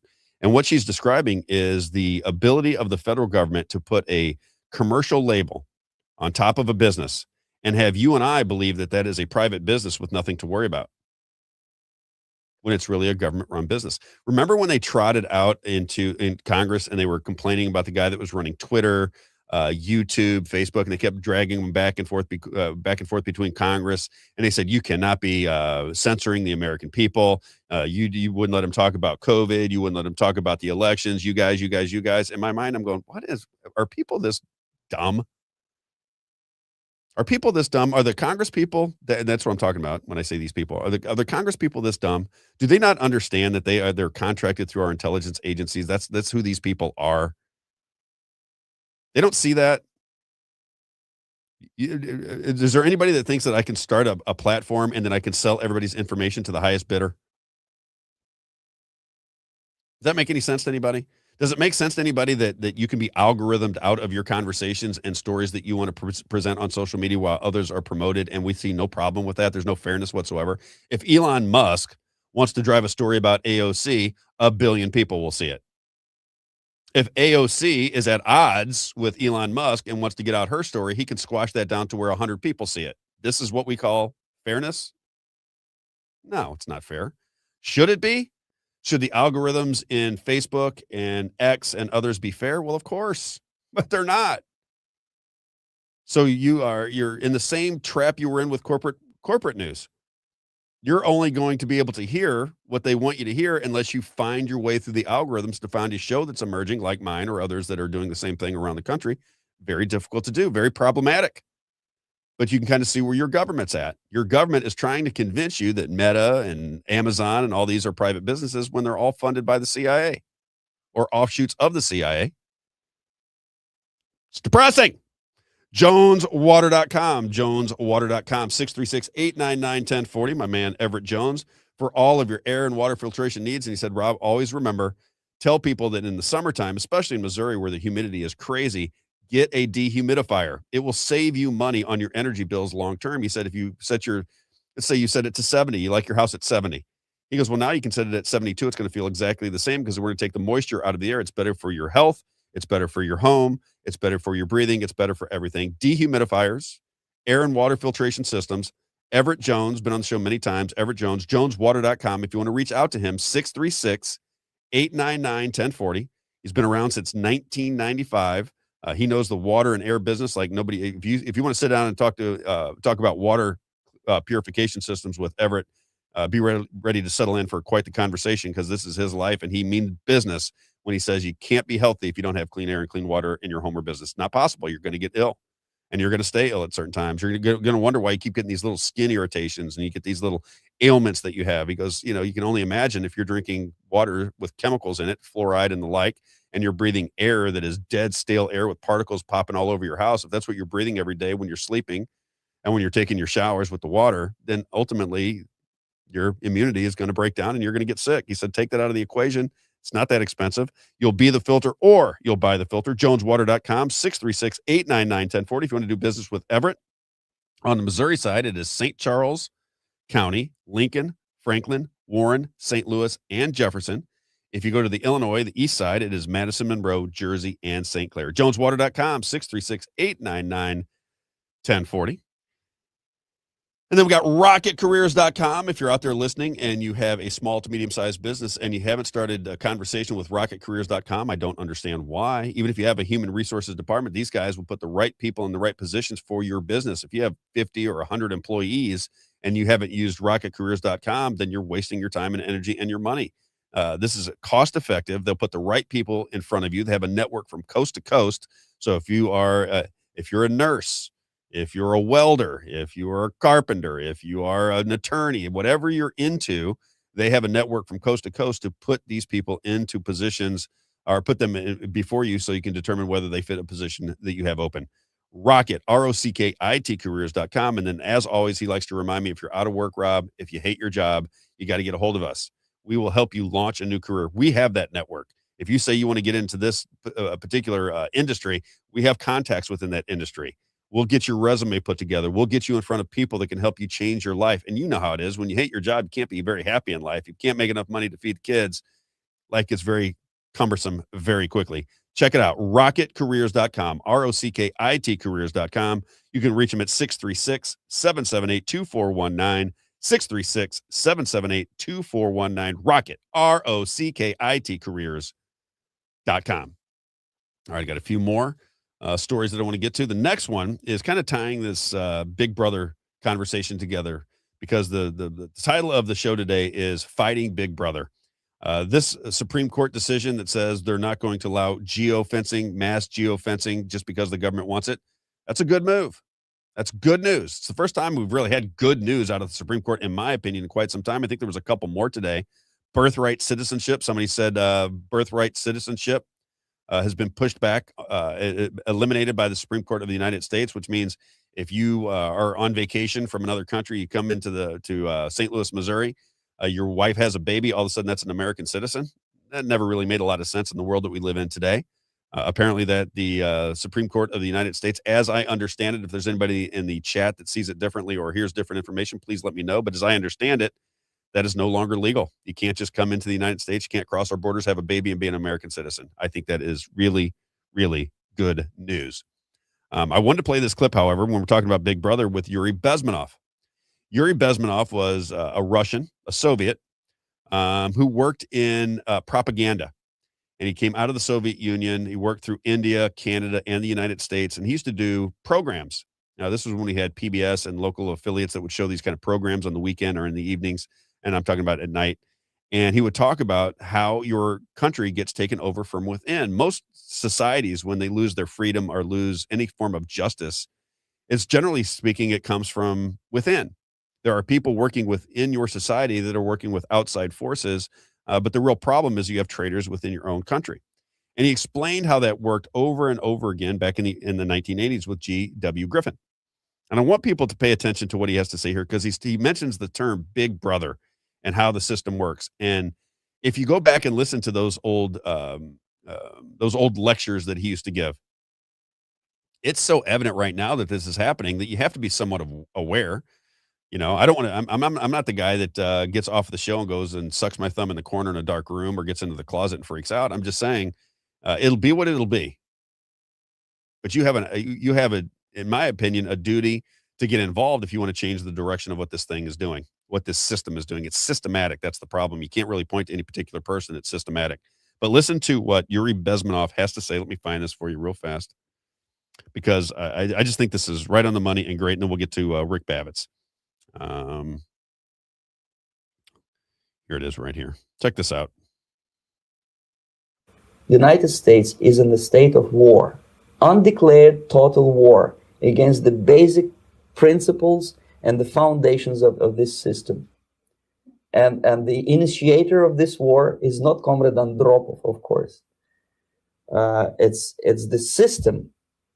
However ridiculous it may sound, the world communist system or the world communist conspiracy, whether I scare some people or not, I don't give a hoot.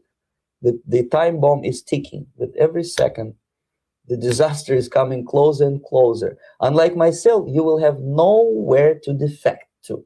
This is it. This is the last country of freedom and possibility. Okay, so what do we do? What is your recommendation to the American people?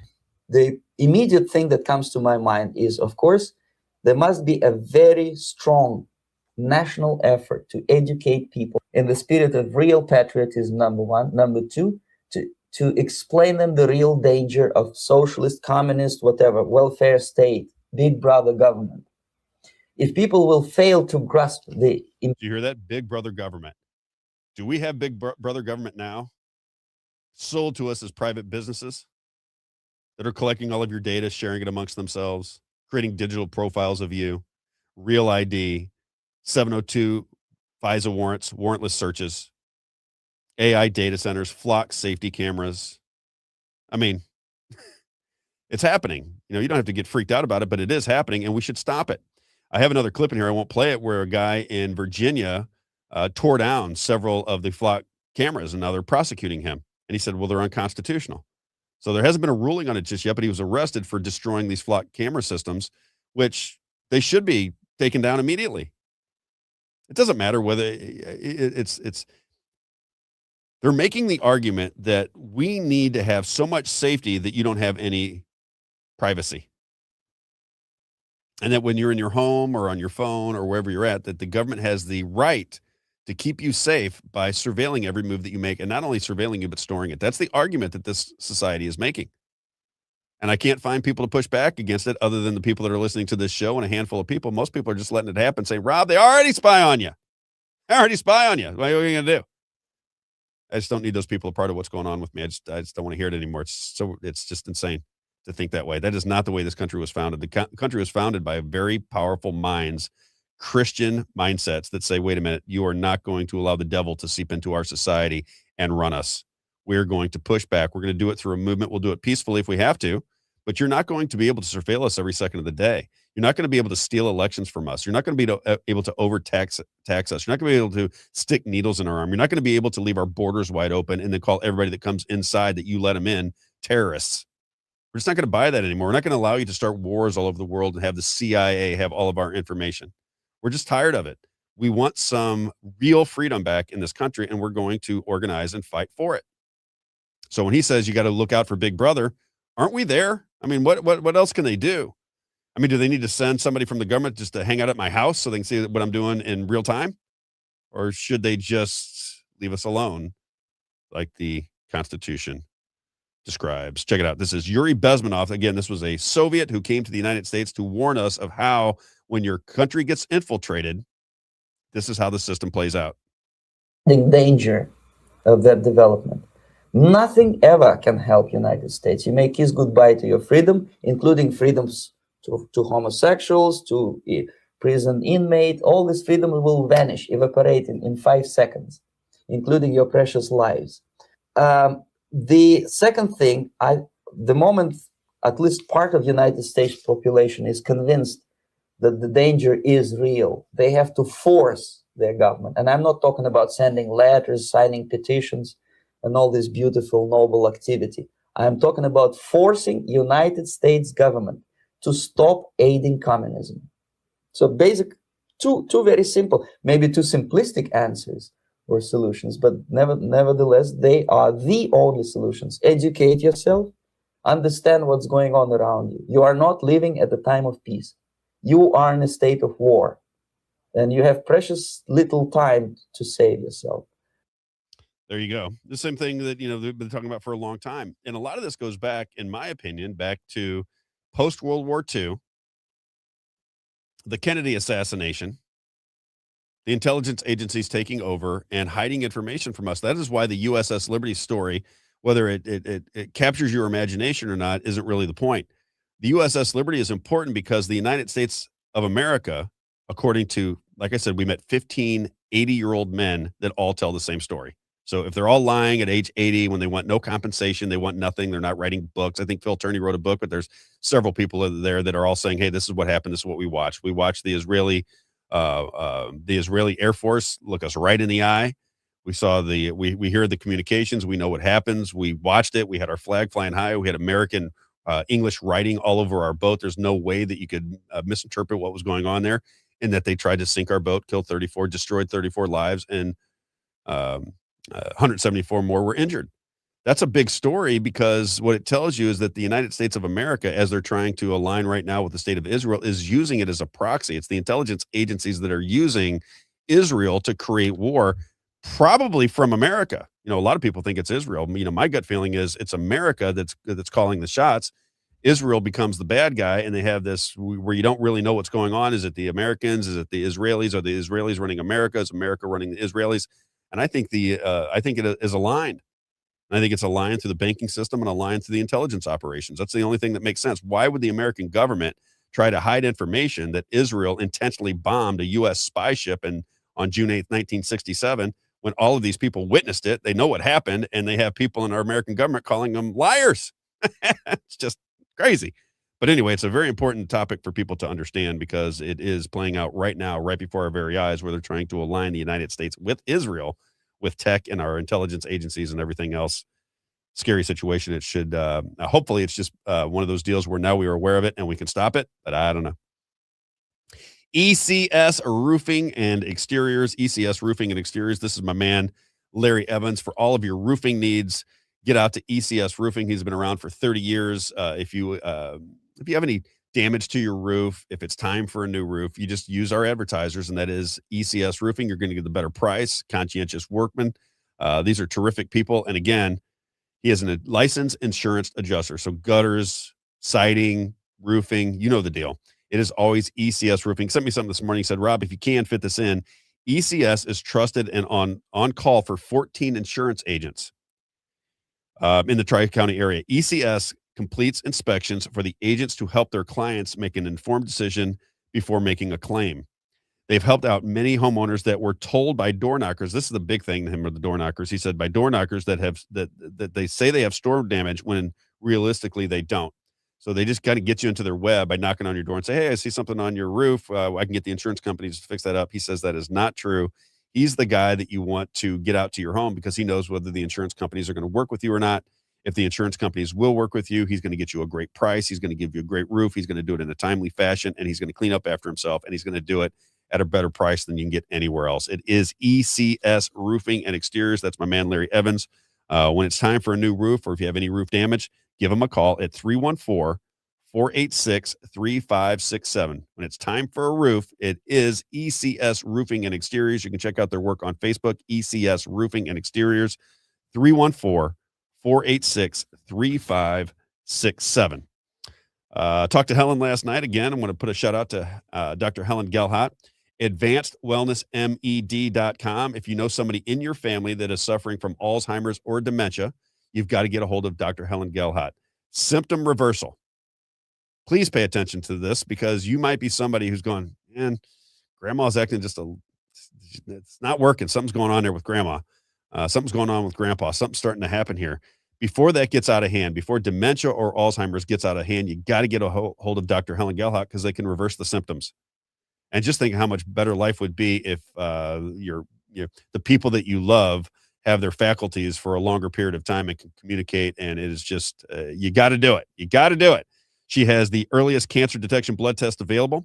They pre-screen for heart attacks and strokes. Everything that kills you, she specializes in. AdvancedWellnessMed.com. They do take insurance. AdvancedWellnessMed.com. Dr. Helen Gelhart, as she likes to say, we assist the divine healer. Feel, think, look better, and live longer. It is AdvancedWellnessMed.com. Just a great lady, great people. She got out of the hospital administrations. She said they hampered me from giving the best care. I'm going to do it myself. I'm sure that cost her, I can't even imagine how much money that costs her to do this independently, but it is advancedwellnessmed.com. 314-576-0094. 314-576-0094. And then lastly, gracehalling.com. Gracehalling.com. Gracehalling.com. Outstanding customer service, competitive pricing. The reason you see all the trucks and canisters around St. Charles County is because people like doing business with our good friends, Gary and Karen Schneider. Been around since 1998. If you're a commercial business, 2, 4, 6, and 8-yard dumpsters. If you're a residential customer, always remember when it's time for trash or rubbish pickup, it is gracehalling.com. Trash, recyclables, yard waste, and bulk pickups. gracehalling.com, gracehalling.com, gracehalling.com. Now I got to bring in our financial expert. There he is, the very handsome and talented Rick Bavitz. What's going on, Rick? How are you? How are you, sir? Yeah, doing pretty well. It's been a pretty busy week, but you know, Good busy? What's that? Was it good busy? Yeah, it was good busy. My son was in camp too, so we have this camp that we started supporting, which I'll give him a little plug if it's okay. But it's Go called ahead. Hope in the Ozarks. They are. It's free to the kids who come to stay there. And the one common thing is all the kids that are there have a parent that's incarcerated. And Oh, so yeah, you told me about this. I really would love it if you could interview this guy for a little while. He's I'll do it. an incredible Christian. He's just driven to try to, this is like kind of what the Bible says, like orphans and widows. And a lot of these kids are actually kind of like orphans because some of them have two parents that are in prison, or they only have one parent and that person is in prison. So, it's not their fault that they grew up like that. So it's one of those things where, the one little kid that my son really, I connected to this kid as well. It's getting towards the end of the last day, and he starts, burying his head in the, in his arm, and he's not really interacting, and he was sad that he was having to go home, and so these are, so it was really, really a great time. My son is really good with kids, and especially a little bit younger than him. And so, we had a good time, but it was also very busy with the markets and all the other things. So, I had to kind of do double shifts every day. It's funny you say that because I was just telling somebody the other day. I said, when I was in the shoe business, you're in retail and wholesale. It never ends. There's never a day off. It's just that you just don't get any time. Even when you're on vacation, you're thinking, did my shoes sell this week? I wonder if they're going to take the markdowns on this thing too soon. What is my Right. give backs going to be? You're constantly thinking about wholesale retail because it never ends. It's 24 hours a day, 7 days a week, 365 days a year. It's the way it is. Now that I'm getting into this game, right? I'm sitting down with my wife and my daughter last night. We're watching a movie, and I am scrolling through my thing, and she goes, honey, she goes, what are you doing? I said, sweetheart, I have to do this. It was a movie that I wasn't all that, if I'm being honest, wasn't all that interested in, and I'm kind of scrolling through my stuff. I said, honey, I have to prepare for tomorrow. I have to understand what I'm talking about. I can't just tape it together. And so what I'm finding out is I'm getting up at 6 in Florida, right? I study for 3.5 hours, take a shower, come do the show.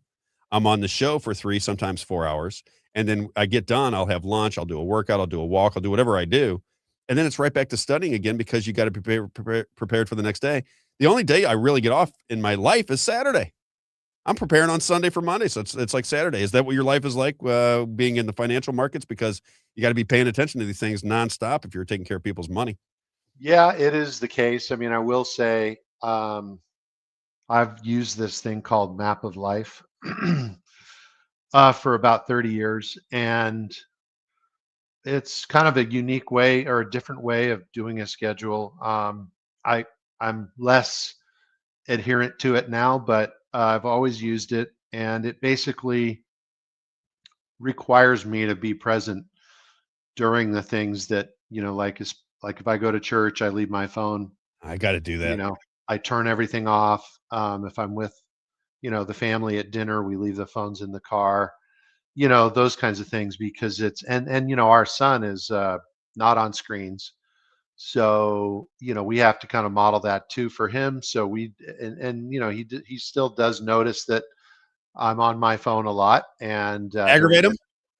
it aggravates him, Yeah. And so, but truly, we've been sitting at dinner on an occasion, and you can see a family that's everybody, at the table. There's 4 or 5 people at a table, and they're all looking at their screens. No one's having conversations, and he's looked over at my wife mostly, or me, and said, thank you guys for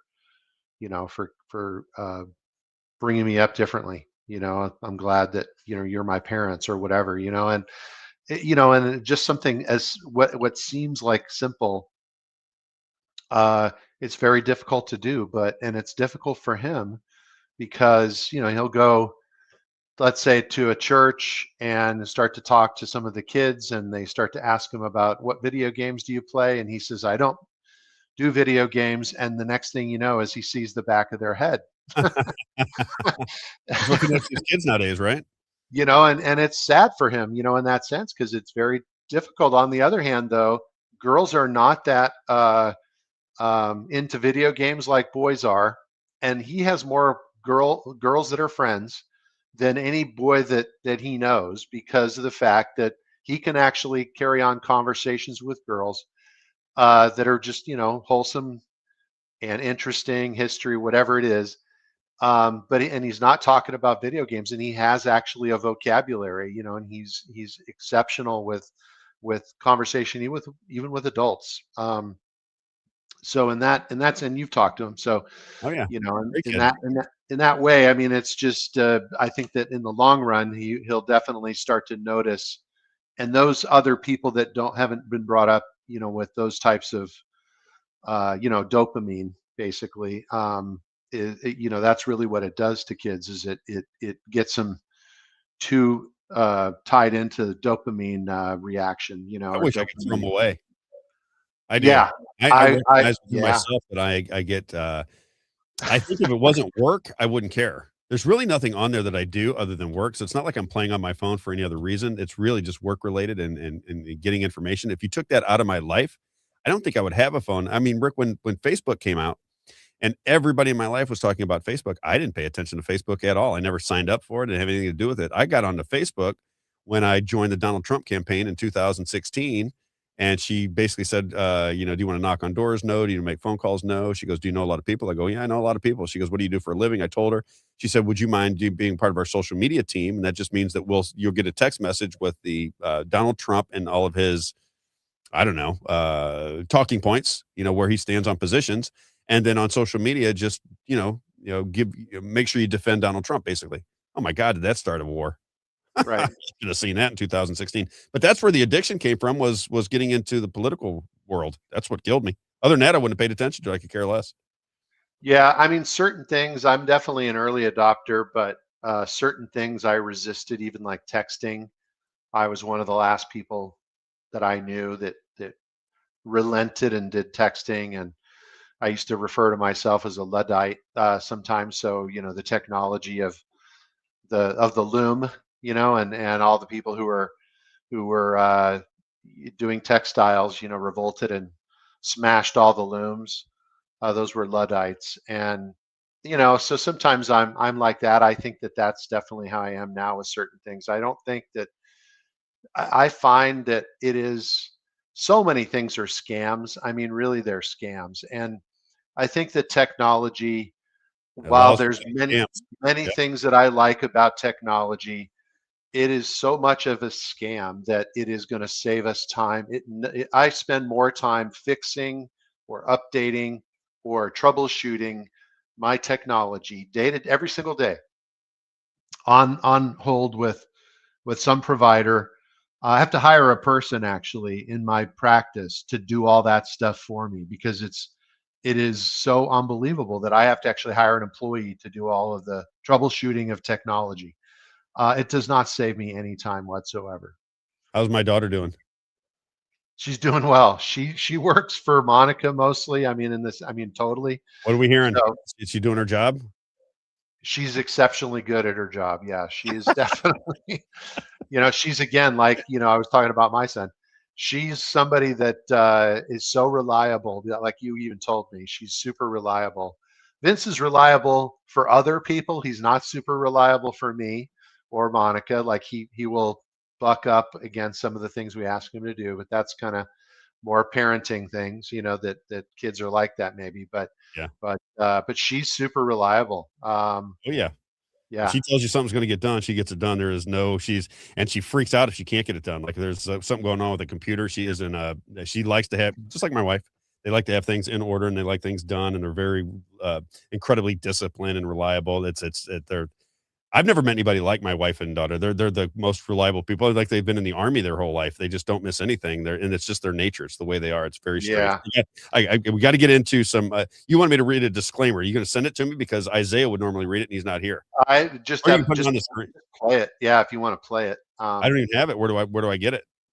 Oh, I had emailed it to Isaiah, and then I texted him, and then I He's texted. not He here. told me to text you. Did you text me? Are you able to pull it up there, Isaiah? He's not here. He's off today. Oh, no way. Yeah, Isaiah's mother-in-law Hang on. had some I hair will. issues, That's funny. I will but I don't want to get in find any it really trouble. quick. Sorry about that. I'll just say very quickly, if you don't mind, like and share, because I think we got about another 40 minutes of the show left. If you don't mind liking and sharing, I always forget to tell people they got to like and share the program, or it never beats the Oh algorithm. yeah, no, you got to do that. Everybody's got to do that. Plus, you're easy to like and you're easy to share. Thank you. Most definitely. You know, I met. I'm gonna clip that, and that will be played all the time. You're easy to like, you're easy to share. You know, the people maybe listening to the show, I don't know that anybody can really fathom something that I'm about to say, and even I don't fathom it for myself. But you know, in the businesses that I've been in, you know, I've had the privilege really of interviewing people, not like you interview people, but in a financial framework, which can be very intimate, right? It has to be very intimate in the sense that if we're sitting down and we're discussing a person's finances, you know, all sorts of emotions come up, and people's goals and their beliefs.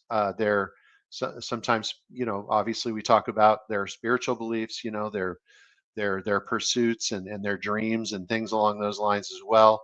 But I've done it. I've done financial based, what we call a discovery interview. Um, so it's either a single person or a couple that we usually do them with. And I've done that over 25,000, like with 25,000 different people or couples. And the amount of data that has sort of been imprinted on me. It's not my own experiences anymore. It's now the experiences of all those people that I draw from. And I don't know that even like if you think of famous people who've interviewed, you know, newscasters or, you know, interviewers, 60 Minutes people or whoever, you know, and you think of like Mike Wallace as an example. I don't Yeah. know that he interviewed 25,000 people. Um, you know, maybe he has, but you know, it makes you uh, able to see into people much quicker. You Oh, know, what makes them tick, what's important to them, what their motives are. You know, I agree with you 100%. I mean, what you're describing is kind of what we do here, right? Because I'm trying to read people when I'm on with them, especially politicians. You know, I'll ask them questions, but I'm just kind of looking at how they answer, where they hesitate, what they're thinking, try to determine where they're really coming from, what their motives are. And when you get into what you're doing, because you're asking very personal questions, I can imagine that it gives you an insight to the human behavior and human motives, probably more so than just about any profession, right? Other than maybe anything, right? Because you're talking about money, it money is so you know, you could probably talk about sex more freely than money. I mean, to be right? honest, it is. There's something about money, and you know, people will lie. People will try to hide, you know, what's going on with them. So Do people find it? Do you find out that people that are short money or lost money? Like I'm pretty open. I was making a good living. I lost pretty much everything when I went through my divorce, and you know, subsequent to that, just ran through a ton of money and kind of reconstituted myself in my mid 50s, which is not easy to do. But do you find that people see it as humiliating if they don't have a lot of money or don't make a lot of money? I don't. It's a bummer that that's the case, but it does feel very American to kind of. I don't even know what the yeah, word is. people It's are the way you definitely see yourself. self-conscious. Yeah. They're sometimes. I think that just our world of finance, I've talked about this before. It's built on this idea of scarcity. That's one of the characteristics of a free trade, closed system, which is basically what we're in. We've been in that system for about 125 years since the Rhodes Trust was put in place at the death of Cecil Rhodes. And Keynesian economics. I mean, he was That's where they say debt doesn't really matter, right? No matter how much money you spend, it really doesn't matter. Isn't that kind of what Keynesians are coming from? Just there's really no limits on the spending. well, it was basically broad stroke. borrowing. Yeah, no, there was the idea of monetary manipulation of the money. That was the very beginning of like when I mean, he really wasn't even an economist, even though he won a Nobel Prize for economics. I remember, very distinctly, Roosevelt and him clashed during when Roosevelt became president because he had this very odd kind of way of looking at economics, which was really just math and mathematics. And Roosevelt referred to him as a mathematical fetishist. So he had this fetish for math, and so he based everything on this idea of counting boxes. I mean, it just sounds very simplistic, and when you think about it, it's really not. The complexity of a system really comes from, are you producing something of value?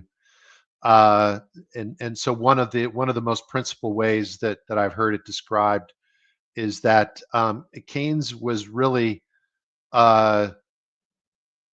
it was really an absurdity, really, where he would, in his mind, if let's say you were tasked with digging a ditch, and maybe there's a team of people that have been hired to dig a bunch of ditches, and you get paid, maybe a good living to do that, right? And all of let's say it's 1,000 people in some company that's digging ditches. And so you're producing income for your family, and you're producing a way for your family to eat and to turn on the lights and to maybe send your kid to college. But in the meantime, there's another company that's getting paid let's say it's another 1,000 people, and those people are paid to fill ditches, right? And so as you're moving through digging ditches, then this other team is coming along and they're filling the ditches. And at the end of the day, you have the same thing that you started with, right? Then there's no production of value of any kind, right? There's no physical economy in that. And so fundamentally, how does one grow things, right? You grow based on speculation. And so it truly is where the Wall Street, and one of these times maybe we'll talk about some of the history of Wall Street going back to the early 1800s. But Wall Street was really never designed for the common man. It was When did designed it come about? to enrich the wealthy, right? And to speculate with other Invest in people's businesses. money. Yeah. And When did it come in? When so did Wall Street start? When? What do you know the date? It was this. I don't even know. I don't know. most people would call it 1800 or 1804, in that range, the very early, with the founding of Manhattan Bank by Aaron Burr. And so when you think of the kind of the nemesis of Aaron Burr was Alexander Hamilton, who created our economy with his reports on manufacturing and or manufacturers, and reports on credit, things along those lines. He wrote these reports for George Washington when he was the first Treasury Secretary, and from that place of basically complete debt, they built an economic engine that would then produce some physical goods, manufacturing, and then those physical goods could then be used to make, or the factories would make things that people could use and sell, and there would be a surplus of those things that they could sell to other countries. And with Britain, what's really important to understand about the British model, British model of free trade, Some people call it, the British Empire's model of free trade. That's based on this idea that they would limit various countries and their production, and typically they would limit it to one crop. And so, hang on one quick second. I keep getting. Somebody's calling you right now. You see, Yeah, Lance on the screen says, it's "Good the morning, same Rob." person, and they're here on my property, so I'm just sorry about that. No worries. I just have to text them and tell them that I'm tied up. All right, just I'm going to give you a plug real fast because one of our listeners says, "Good morning, Rob Baba." They call me Rob Baba now. I like the guest you have on now. I'm going to have a reach out and to your caring advisor. So if you would like to reach out to Rick, it's 314-671-0525, yourcaringadvisor.com. Rick Babbitt's 314-671-0525. You know, my little saying for you is if you get a second, third, fourth, fifth opinion, doesn't matter. Just get Rick Babbitt's opinion so you understand what's going on. Because, you know, in talking to you, you do have a vast understanding of just the history of the financial systems. I was going to ask you too, as we're talking about Wall Street, I keep wondering, what is your take on just the Federal Reserve? I mean, it seems to me like that is one thing that just doesn't seem very constitutional at all, that we'd have a third-party banking system. Yet nobody in this country even recognizes that it exists or has any conversations about it. You know, it came about in 1913. You had G. Edward Griffin talk about it, and it's just not a conversation in public. Since Ron Paul said audit the Fed, nothing's ever happened. It's never a conversation. Why? It makes me think the politicians work for the Fed, because if they didn't, you'd go, why are we borrowing money? Why are the citizens paying interest on their own money? It doesn't really make a lot of sense. What is your take on it? And what is your take on the Federal Reserve? Is that something that is necessary? Is that just the way the financial system has to work to stay afloat, or is it not really a good thing for the American citizen? Should we dream up another way to create a financial system? Yeah, I mean, there's a lot of fallacious, or what we might call sophistry, which is just false information, just these ideas that have been presented on what the Fed was created for, which was supposedly stability. The instability was created by here, it's that one right there. Yeah. Sorry, she needed to get into one of the buildings. So the fundamental, I mean, it really is so important for people to understand. I mean, I'm going to share here because I need to, let's see. I'm assuming you can do everything you can when Isaiah's here, but I have no idea. Isaiah right now is somewhere laughing at me trying to get this, put this thing together. Yes, indeed. He's very happy to probably be, they got a serious situation going on. So he ain't happy, but he's probably laughing and giggling at me. I did good though. I got the thing on. I got us on. That was half the battle. Yeah, no kidding. I mean, I'm impressed. It took him some time this morning to just teach so I me. think you have to give some kind of an approval that I'm. Yeah, are you sending that to me, or are you putting that up? No, I'm just asking to share my screen. I will. I don't even know how to do it. I won't be able to do that. Let's see. If you need any help from me, it won't work, I should say. Oh, here we go. Ready? Yep. Might take up the whole thing. Let me see here. There we go. So I'll just get rid of this so that we're not there you go. Doing the whole. Aha. And I can play this. Yeah, play it. Is that the disclaimer?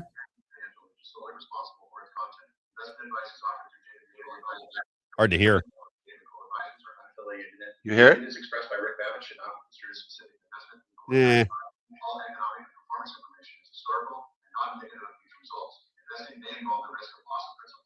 Tax advice on this show is not intended to be used by any person for the purpose of avoiding U.S. federal or state tax penalties that may be imposed on such person. Each listener should seek advice from their own. I don't know. I don't think people are going to be able to hear that, Rick. If you That's all right. If you send me the script, I can read it out, or we can kind of dance around it today. Insurance license number 802-9760. Okay, I'll do it next time. I'll read it off. Or maybe Isaiah can What figure were you going out to get a into? way I to. see your map of the world here. What do you got going on? So, with regards to this stuff here, there's this thing I have right in the middle at the top. And I look at the world from an economic standpoint. I think everything that we see around us is placed onto a foundation of economics. Even if you imagine early man, right?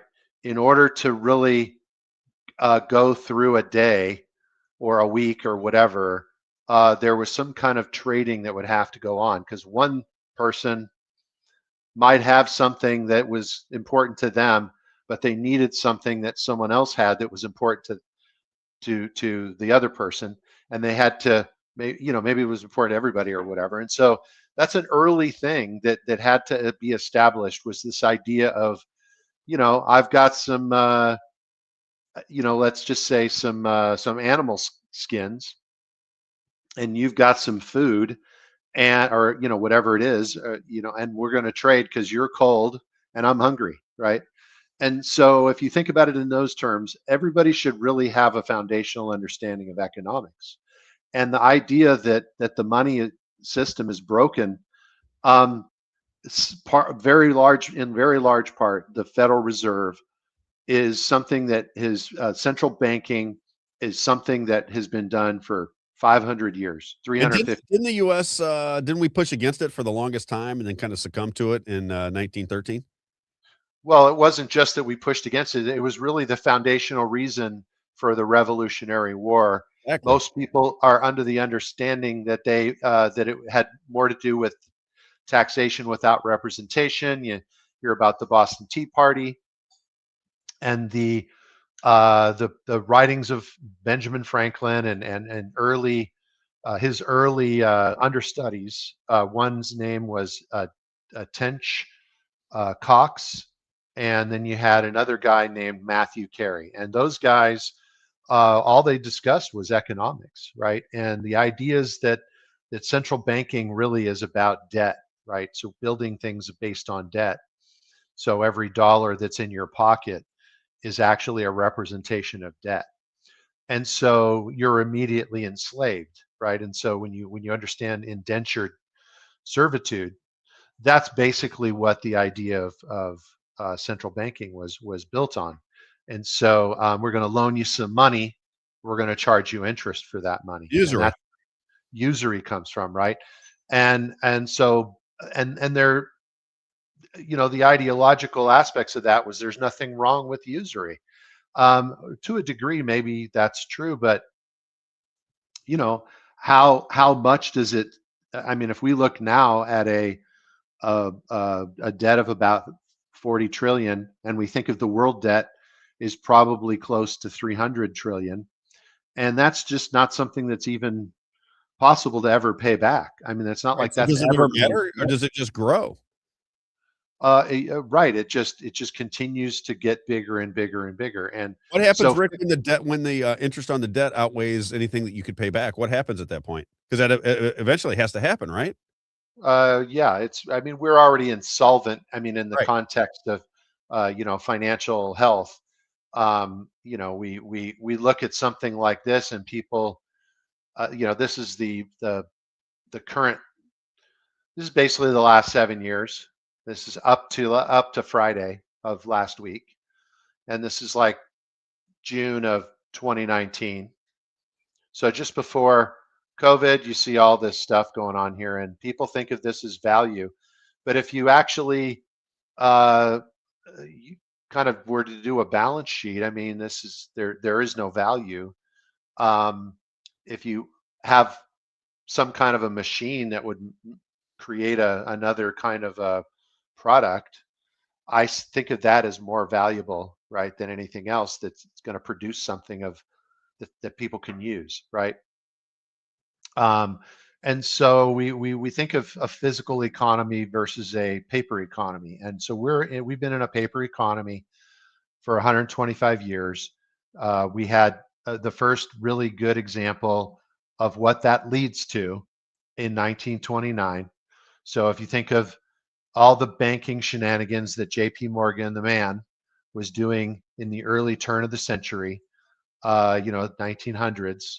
And again, when did the Rhodes Trust? When did Cecil Rhodes die? 1902, and he died, and he left his will and the Rhodes Trust, and it basically talked about just the expansion of the British Empire to the point where it would be reconquering the United States even.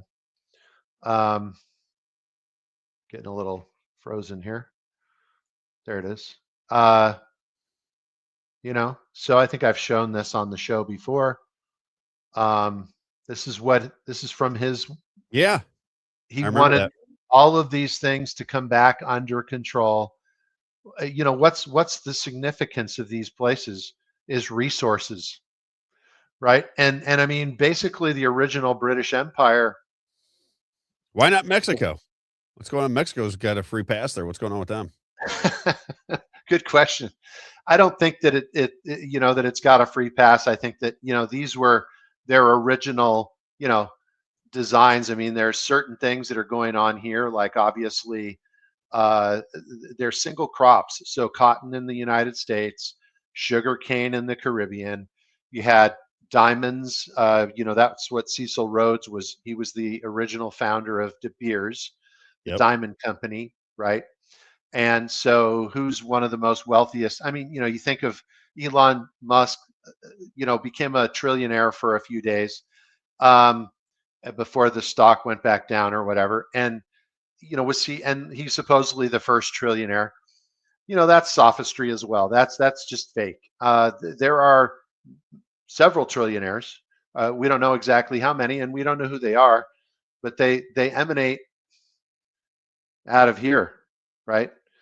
They also sort of emanate from, it's the royal families that were, Spain is about to become the one of the oldest European countries. I mean, just when you think of the My family's legacy from.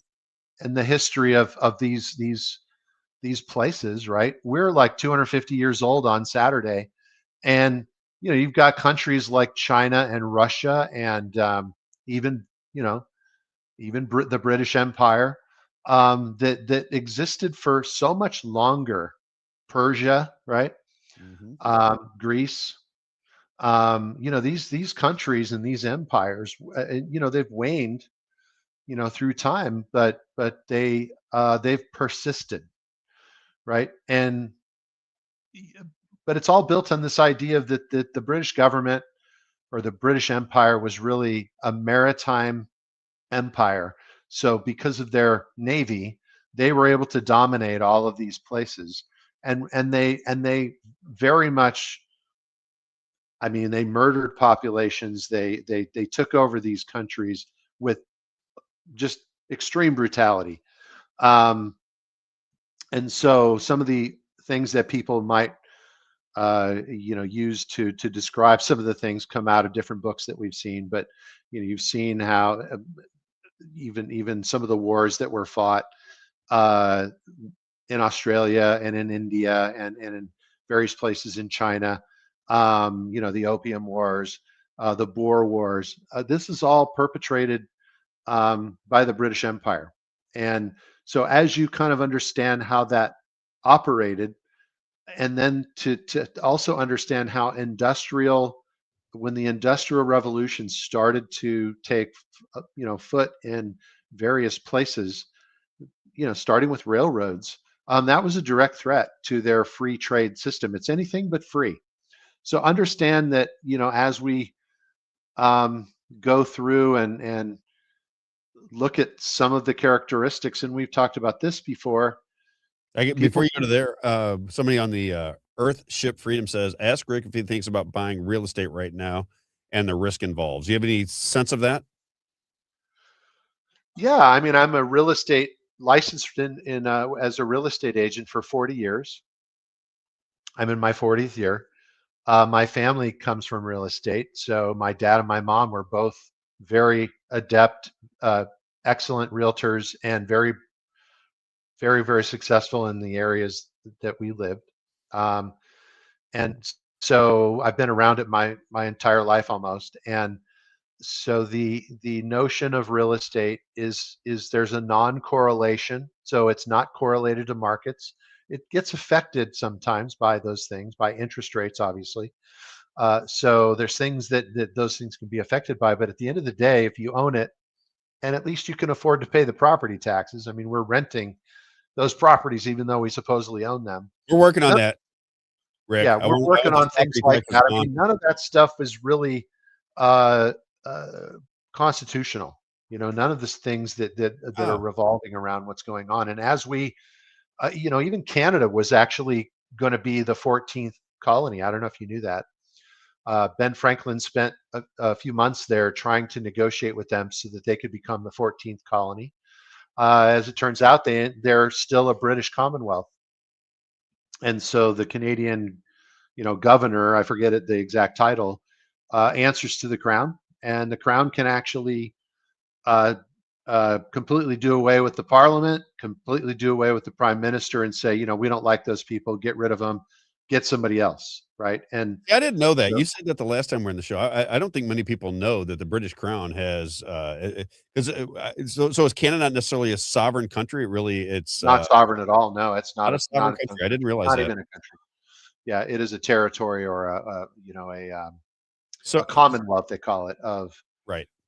you know of the British Empire. So when Trump And was fighting with the Canadians, right, over, tariffs and so forth, he's really, in the big scheme of things, he's fighting with the British Crown yeah, and I think to a that degree. you know that's kind of what I imagined us talking about today on some level was, you know, although this history matters, I think more than anything, to the extent that people could go back and read some things, or even if you have to just watch lots of videos that have to do with this stuff, a lot of the videos that are out there are produced by things like the National Geographic or the History Channel, which is all kind of Fabian Society Yeah. or road, you know, the roads, you know, Eh, line. There's version of the world.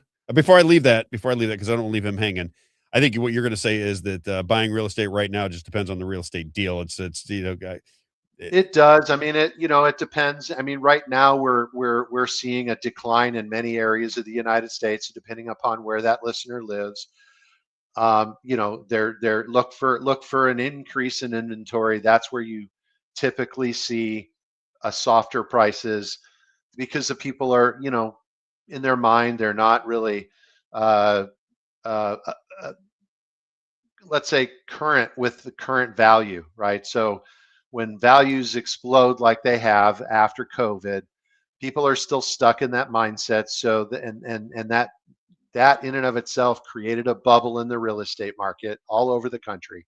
And any of those places where people move to, Florida, Tennessee, South Carolina, you know, some of those places that people thought were going to be great for them to live, or Idaho, Texas, Arizona, Nevada, Colorado, those places are collapsing in value right now. So those are places that are you can see a lot of opportunity there. For whatever reason, Missouri is very firm. Missouri's prices are still climbing. I'm looking for a house, and you know the prices are extremely firm, and the inventory is very small. So when you think of real estate, you always have to look at how long is a property, or properties in general, staying on the market, how much inventory is there, and then you know when you and then you know what's the migration looking like. So if there's people moving into an area, that's going to drive prices higher, and you're going to see a smaller inventory, and the prices will sell, and the homes will sell very quickly, right? And so the what do you think opposite of that. what do you think, Rick, will happen if, because Governor DeSantis wants to get rid of the property tax. Another guy named Paul Renner is running for governor. He wants to get rid of property tax. So now you've got the Republicans are gonna run the state of Florida. They're all talking about getting rid of property taxes. So if they get rid of property taxes, what do you think that will do to home values? Well, you can look at California as a representative way of understanding that, because California has a 1.25% cap on property taxes. So that's why the values are so high. Now, the rest of the country is certainly not caught up, but they've gone up because of the migration and the things that we've talked Yep. about just over the last few minutes. I think that, I'm thinking of owning some real estate in Florida, Come and on. I would say that, and I'm looking at Orlando specifically. Come So, on. Central Florida. I don't want to be near the Need my coast. advisor closer. Huh? I need my advisor right down the street so I can knock on your door and go, "Hey, what's going on with these markets?" Get a little Yeah, nervous. we have a red phone that we talk from, Yeah, so it's the bad phone. Yeah. but indeed, I think that bodes very well for a recovery, let's say, in because it just makes it more affordable. That's the bottom line. Is one of the things that's happening across the country and why home ownership is becoming out of reach for people is because you have the increasing cost of the mortgages, and then you have an increasing cost of property insurance, like fire and flood insurance, and just property and casualty insurance is skyrocketing. Pricey And down then you here. have increases in uh, homeowner association dues, right? I'm not a fan of homeowners Shouldn't that be association. illegal? How's that legal? To tell me that what I have, if I move into this neighborhood, I got to pay you a fee to make sure that I take care of my lawn. Well, it actually isn't really illegal, but it's in Should my be. mind it's dubious, right?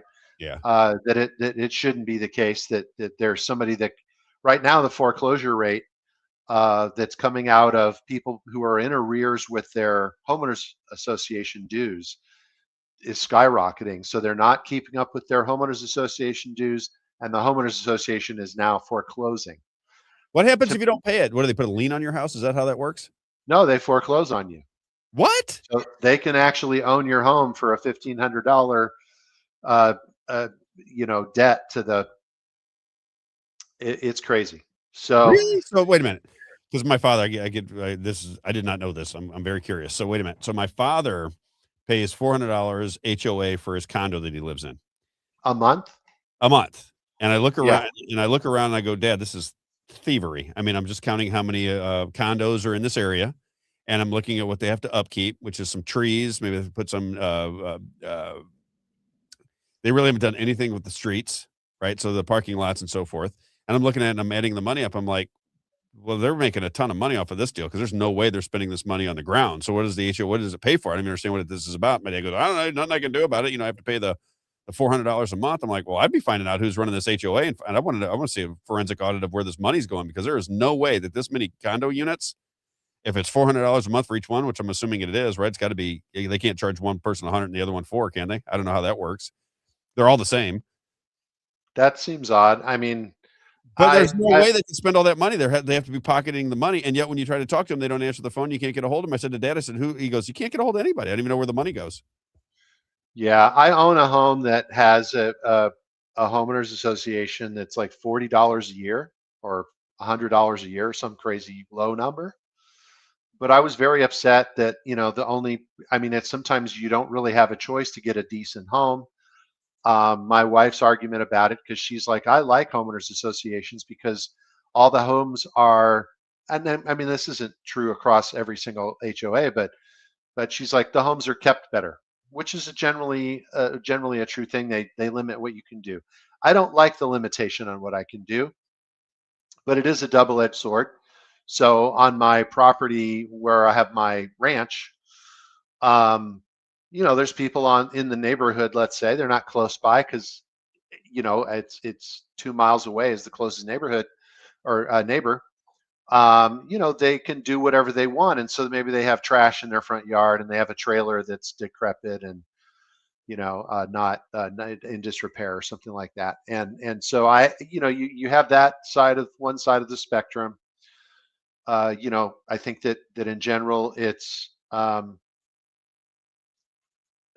the idea of pride of ownership. You're looking for things like that, but you want it to be coming from within, right? You don't want it to be forced on people, because when you have people that are forced to do things, and then they pay a fee and all those things like that, you run into problems. I think that could. And there's thievery too, where I had a very good friend who got into an escrow. This is in California, right on the beach in Santa Monica, high-rise condominium, and he's very wealthy, and he literally in the middle, like it was like towards the end of the escrow, and they hadn't been giving him certain paperwork with regards to the homeowners association, and he said, we can't close the escrow without some of this financial information, and the homeowners association president just arbitrarily canceled the escrow.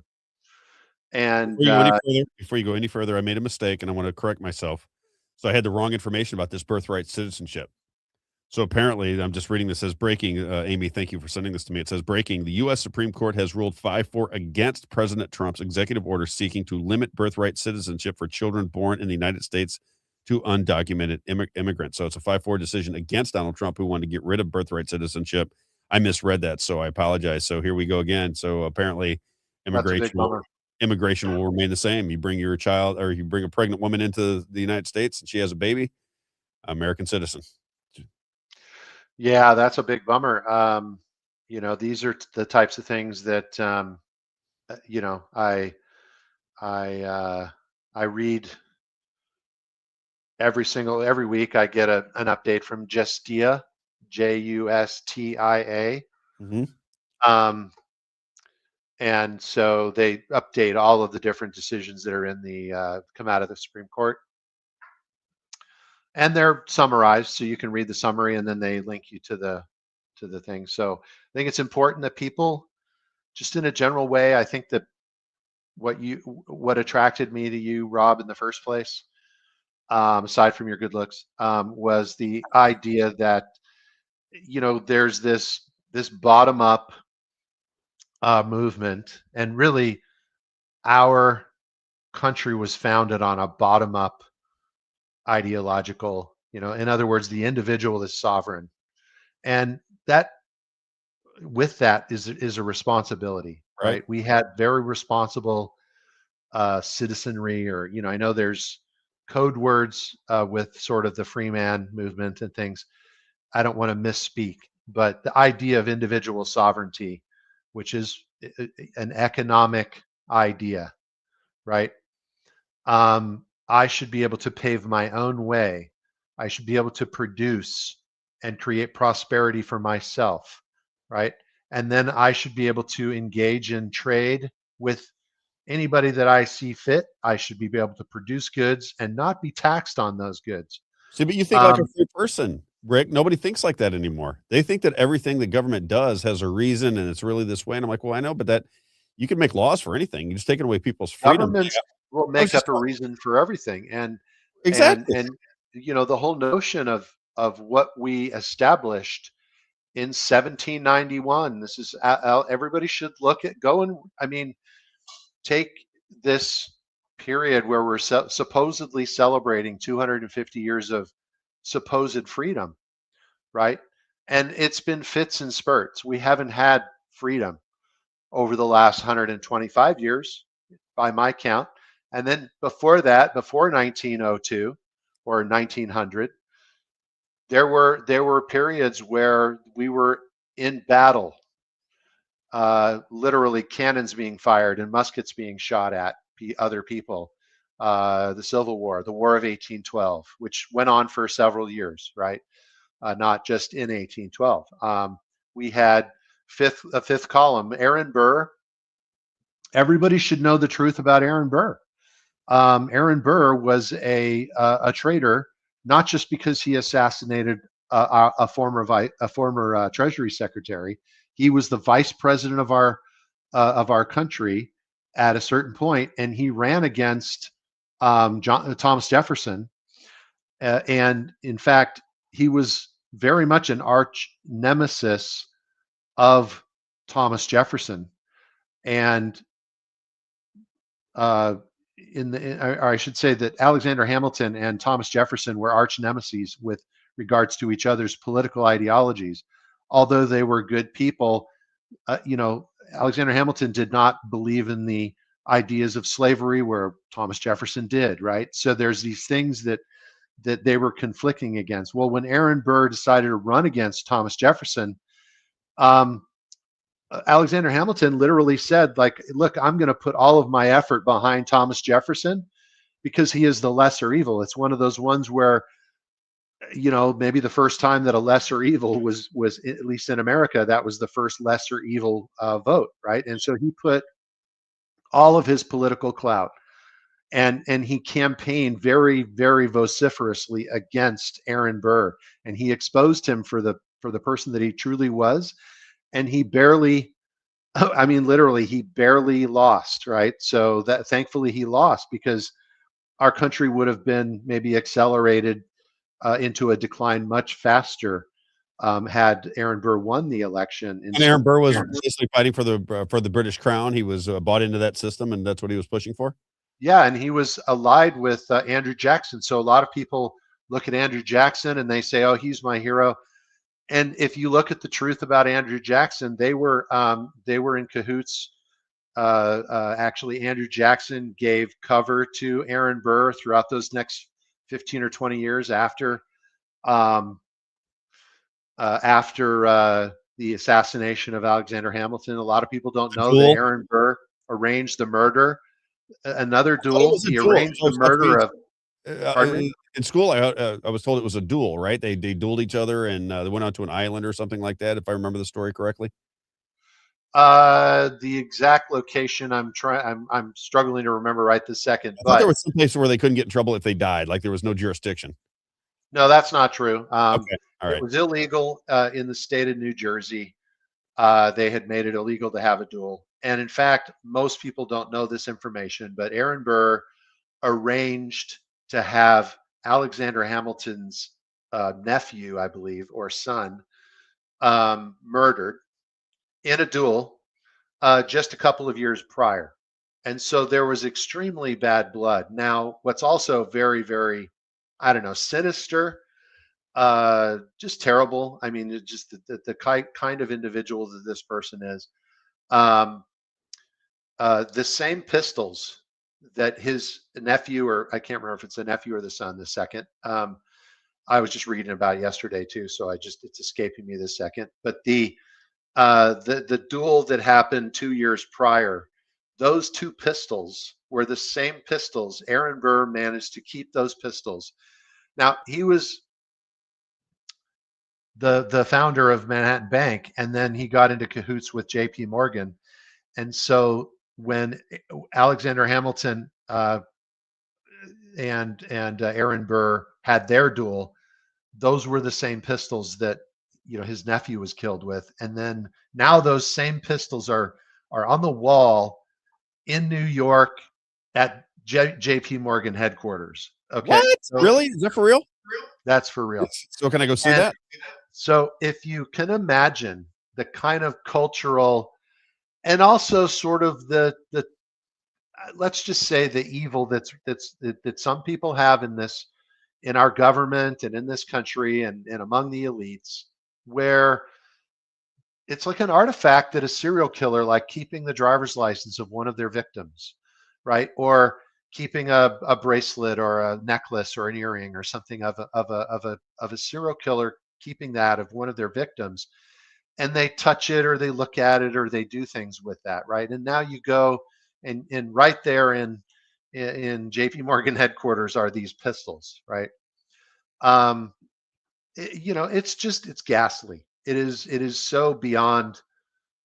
And I think that if people get motivated to understand what I have up on the screen here, it's pretty simple to just take a screenshot of it right now on your phone, if you're looking at it on a phone or on your computer or whatever, and just read through these, and you'll realize the differences, and you'll notice that we live on the left side of the page, and we have lived our entire lives in a zero-sum game. My gain, or let's say the gain of someone else, is lost because of zero sum. There's nothing left for me, right? The total has to equal zero, and that's just not the way that our God created, our planet and our species and all of that. This idea of fragility in a win-lose, right? This competition where it really is win-win. And our economies at various times have seen agility and cooperation, right? Not competition. And if you again, I don't propose ever to try to read what's in somebody's mind. There are people that will do that, and they will post those things on various places in social media or even on the news, right? You'll see major media outlets imagining what Trump is thinking, right? Trying to figure out, this is what he means by doing something. I just look at what somebody does, and then I can take the sum total, a collective of events of the things that somebody does, and then I can kind of imagine what those things all kind of spell for me, right? And so I do see things that Trump is doing that are trying to move us into an open system, right? Trying to readapt. I mean, the reason for protective tariffs was to keep countries, principally Britain, from basically just dumping cheap goods onto our farmers or onto our manufacturing outlets, right? And you can see that how that would destroy. In fact, Britain did that to its own farmers back in the 1830s with what they called the Corn Laws. And all of the farmers, there were laws that were designed to protect the prices that the farmers were charging. Like, in other words, they couldn't import cheap goods, namely grain. And so all of a sudden they kept talking about repealing the Corn Laws and various institutions. And, this is where some of the stuff gets really crazy when you think about most people have the understanding, just like with Aaron Burr or other people, that Britain disavowed slavery. Well, they did publicly.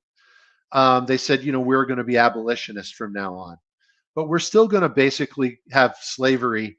Um, in reality, we're just going to say we don't believe in slavery, and we're going to declare ourselves abolitionists. But in the meantime, we're going to still have these structures created which basically lead to slavery. Slavery is part of central banking and debt and slavery. We live in a slave society today. Now, it's not even the notion of, let's say, you're going to own nothing and be happy. Many people who were, don't know, but slaves had a certain amount of time off.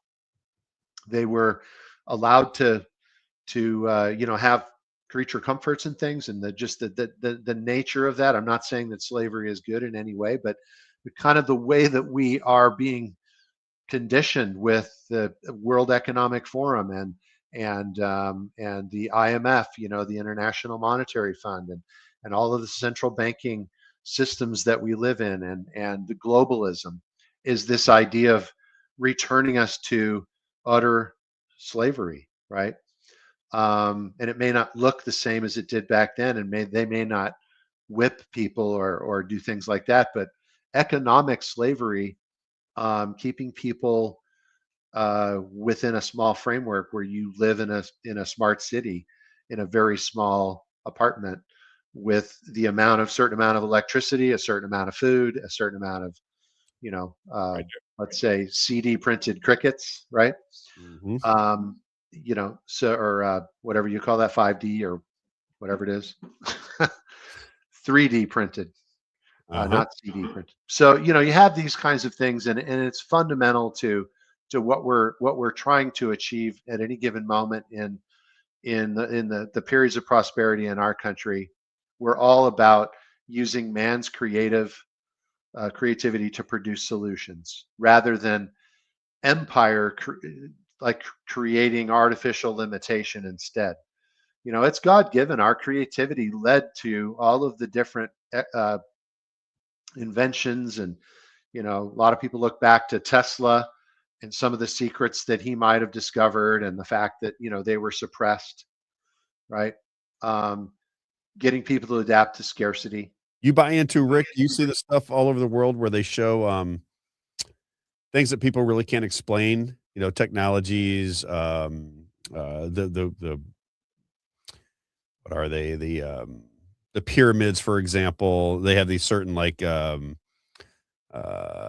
stone structures that are all over the world. They're the same, but it was before anybody would have known how to cross the oceans. And do you buy into the idea that there was technology that may have been thousands and thousands, if not hundreds of thousands of years ago, that this planet experienced, and it was just wiped out, and we had to start from scratch again? Do you buy any of that? I see these on some of these shows they have on television now, and they talk about ancient aliens and these kind of things. It makes sense to you at all? I do. I mean, I would say that I at least have a very critical mind, and when I see the carvings and the types of things where you just look. I've been in many churches in Europe, and the Amazing. unbelievable amount of detail and how big they are and how high up they are and things along those lines. It does defy logic that there was not some kind of technology that we're not privy to, right? And maybe that it's being hidden now. And there's so many things that have been hidden from our view, and we're discovering those things, right? So we're seeing that there are things that have been hidden from us, and just it could be just books. There are so many books that have been hidden from our view, and I made it just a part of my life's mission is to collect old, um, ancient, pre, let's say, modern age books, even if I have a digital copy of those books. And so, from that, there's much to be learned. And I think too, going back to some of the things that, I actually have one right here that's on the Civil War. It's a very, very old book, and it's from 1865, and it's on the Civil War. So this book was written You got a book during in the Civil War. 1865? Yeah, That's the final year of the Civil War. yeah. So it's written by John S.C. Abbott. It's a 2-volume, so it's about 1,000. It's about 1,000 pages total between the 2 volumes. And so, not many people are going to sit 1,000 volumes, but if you went on to archive.org and you opened it up and you just read 30 or 40 pages of the preface, you would be astonished at how it reads. Tell me about it. And I'm curious about it. it would give you an incredibly different perception of what was happening during the Civil War, right? And what was leading to those things, and how that 5th column that was brought into, I mean, for all intents and purposes, Andrew Jackson and Aaron Burr should have been executed for treason. Andrew Jackson became president instead, and so did Martin Van Buren. And those 3 men were trying to bring America down. And so, Down in what sense, though? Explain that to me. Down in the sense that they were going to, basically have Britain, to have rule us again. they were responsible for bringing in a 5th column that led to the Civil War eventually, right? And they crashed the economy. Andrew Jackson is credited with breaking the bank, right? And people don't necessarily look at what bank did he break, right?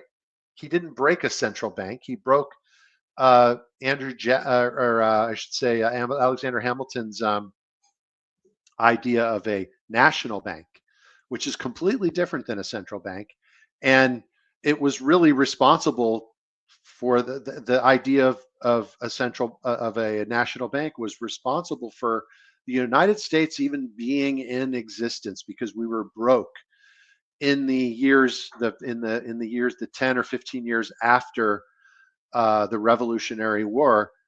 We were not capable of defending ourselves against Britain. We had to do something about that. And so this is where people need to get back to some of those, or you can go to a website and you can read some of these, these reports on manufacturers, on credit. He wrote 4 books, and they're not big books. They're very small. You could read them in half of an afternoon, and you could have a completely different understanding of the economics. And Does that change anything of what we're living in right now? No, but if more people became aware, just like more people need to go out and look up how many empty seats are there in St. Louis County, or let's say the greater St. Louis area, how many empty political seats are there from the city council level and school districts and things like that, all the way up to state representative and state senator, right? And are there empty seats? There's tons of them.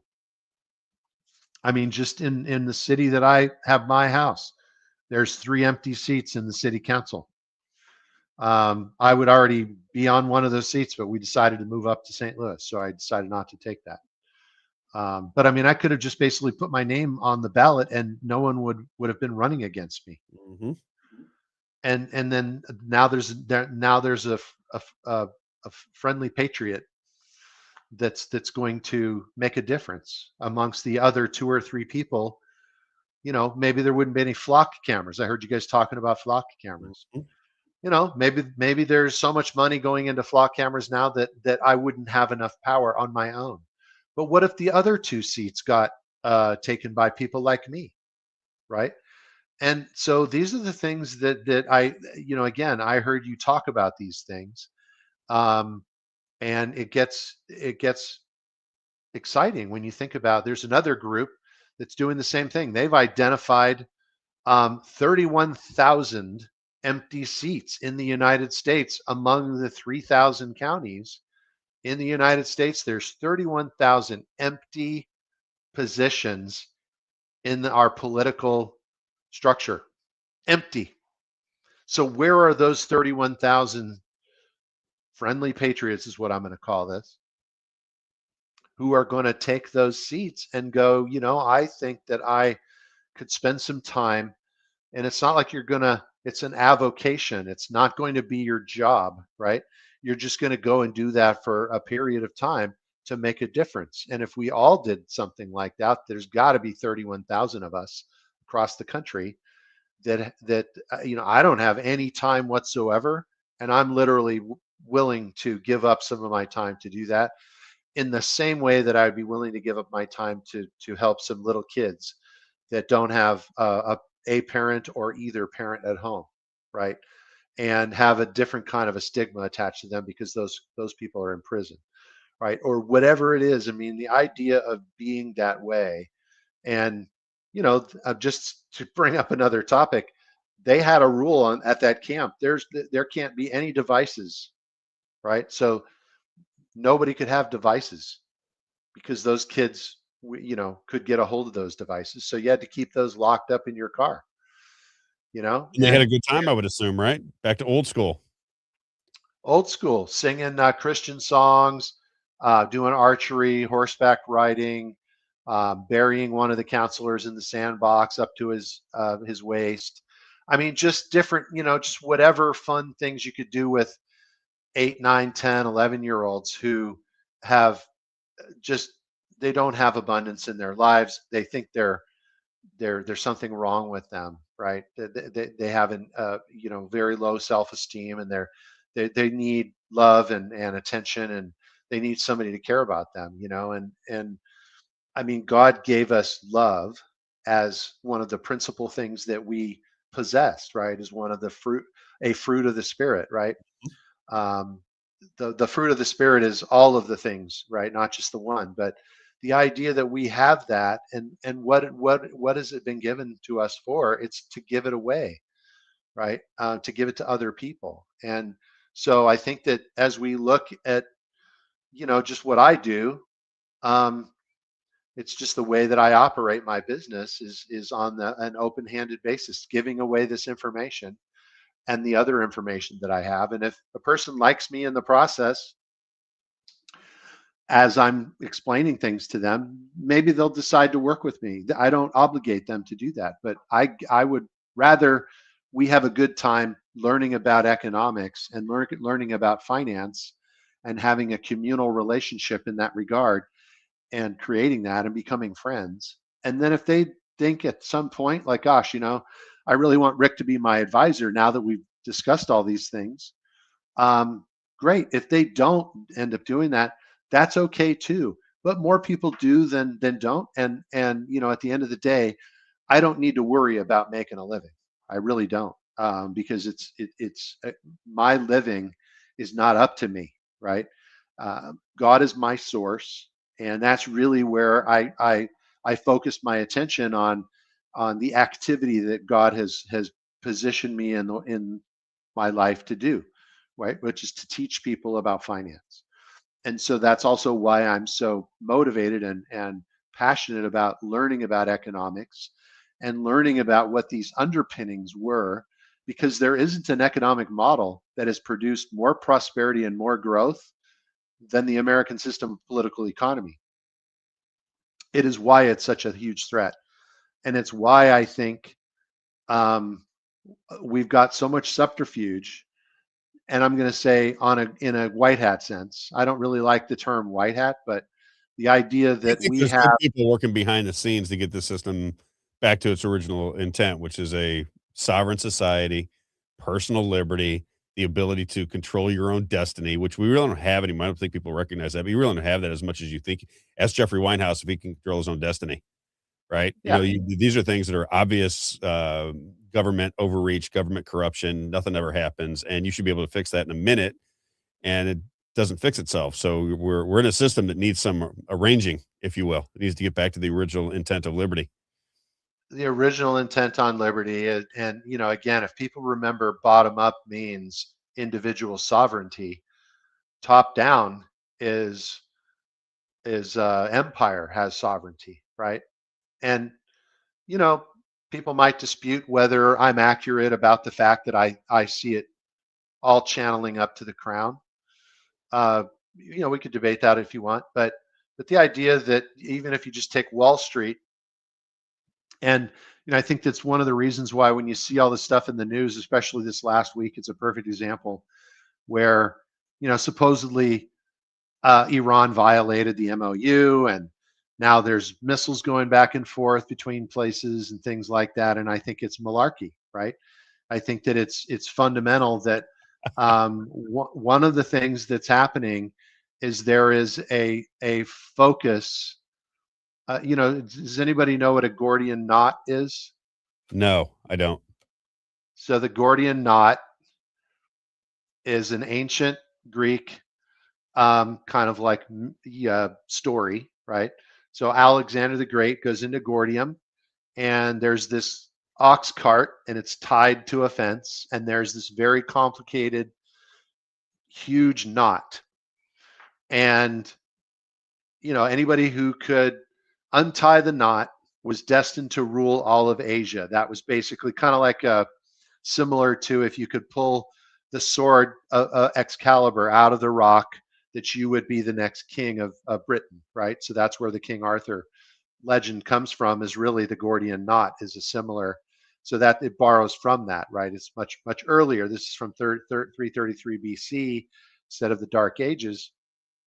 And Alexander is challenged, right? And instead of untangling it, he just takes his knife out and he cuts it, right? And so some of the things that you might relate to that, if anybody's a Star Trek fan, you know, there's the Kobayashi Maru, which was the test that Captain Kirk had to take before he could become a starship captain. It's the final test when you go through cadet school, and it's a simulator that where you're in a starship, and everybody kind of knew that the programs were designed that no matter what you did, that you would actually your ship was going to get destroyed and your entire crew was going to get killed.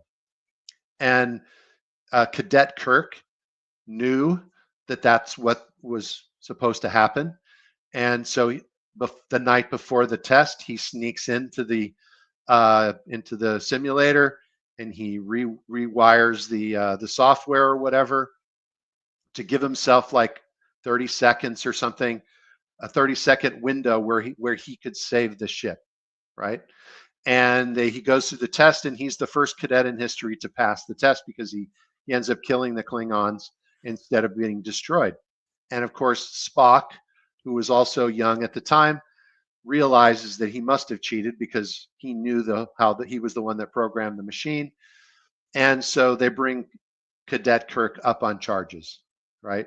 And so he's being court-martialed before he ever becomes a starship captain. And in his defense, he says, "Look, was it not my goal to save the ship?" And they said, "Yes, but you were supposed to do it ethically." And Captain Kirk says, "Look, I just wanted to save the ship."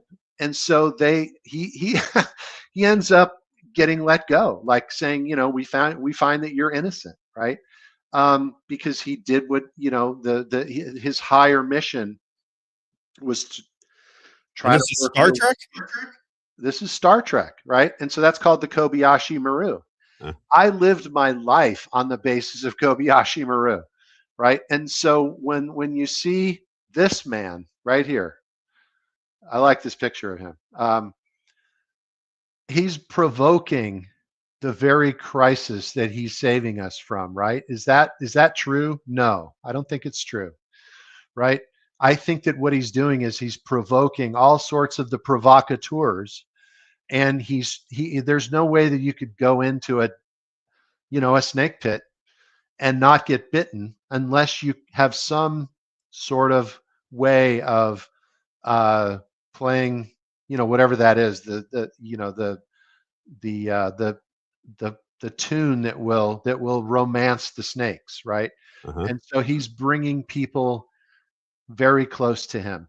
If you go way back to his first term, he was laying the groundwork. What was he doing? He was undoing one of the first things he did was he was undoing the Iranian, the uranium one Yeah. deal, and he was undoing, which was created by Obama and Hillary, right? Through Canada. Yep. Yeah, and so he was working against. He put sanctions on Iran, and what happened with those sanctions? The money launderers came out of the woodwork, and then they were prosecuted. By who? By friendly people in Iran. They went and they threw a bunch of Iranians into prison, right? Well, isn't it interesting that that's also happening now? Right? They just arrested a bunch of people in Iran while all this MOU stuff is going on, right? Was that even real?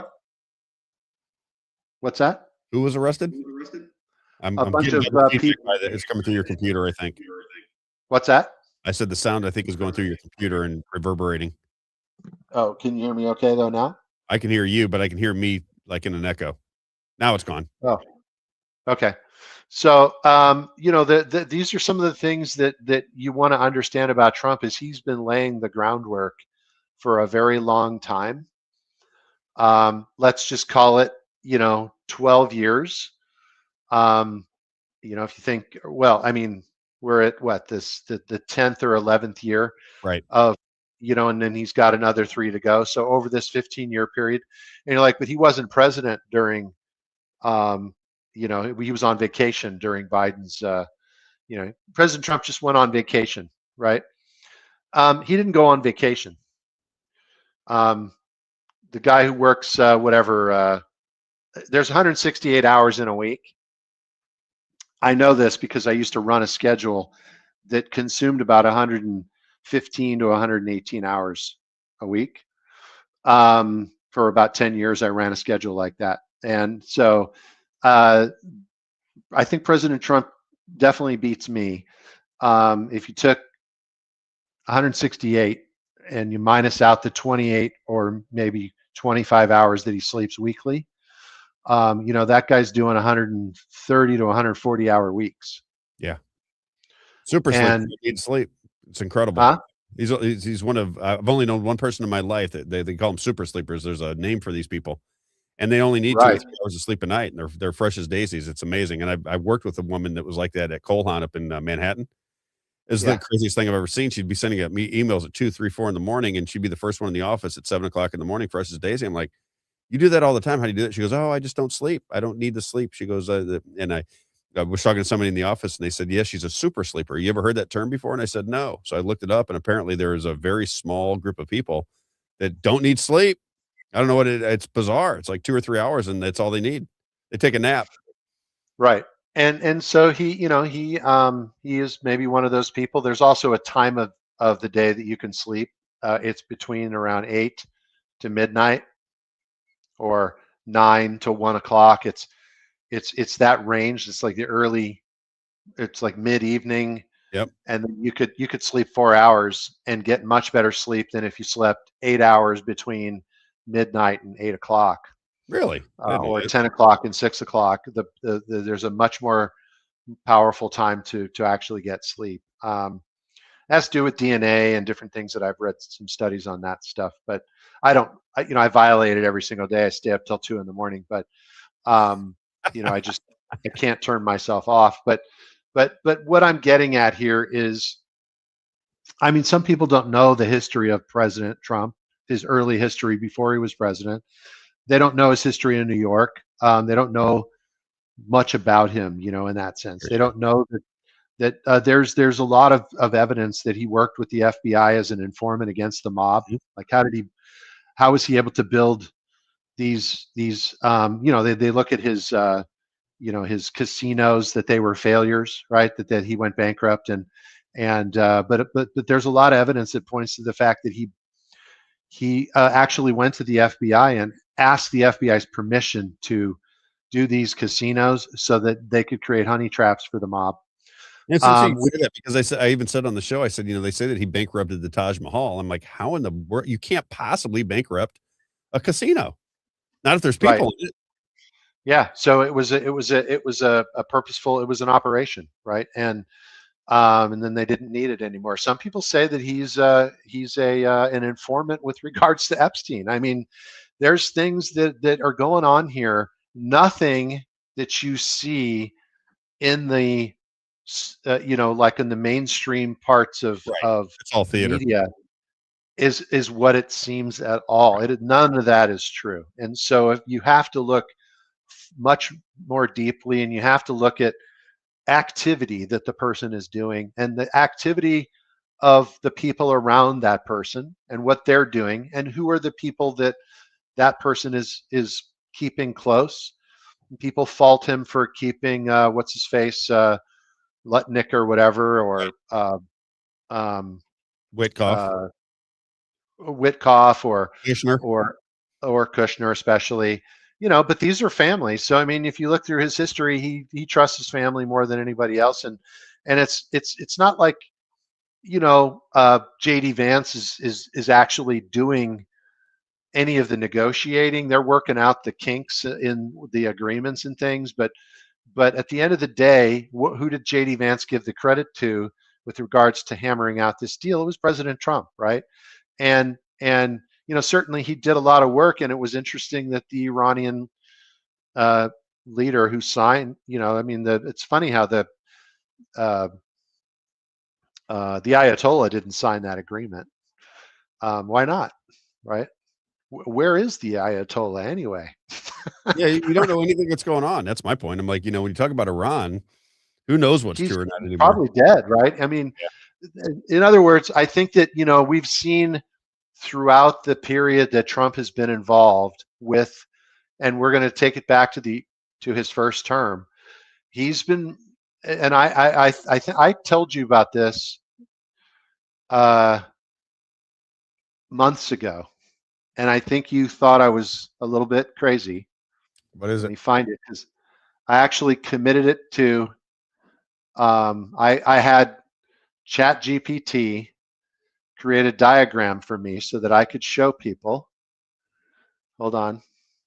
I think I'm in the wrong section here. I see PSYOP. Now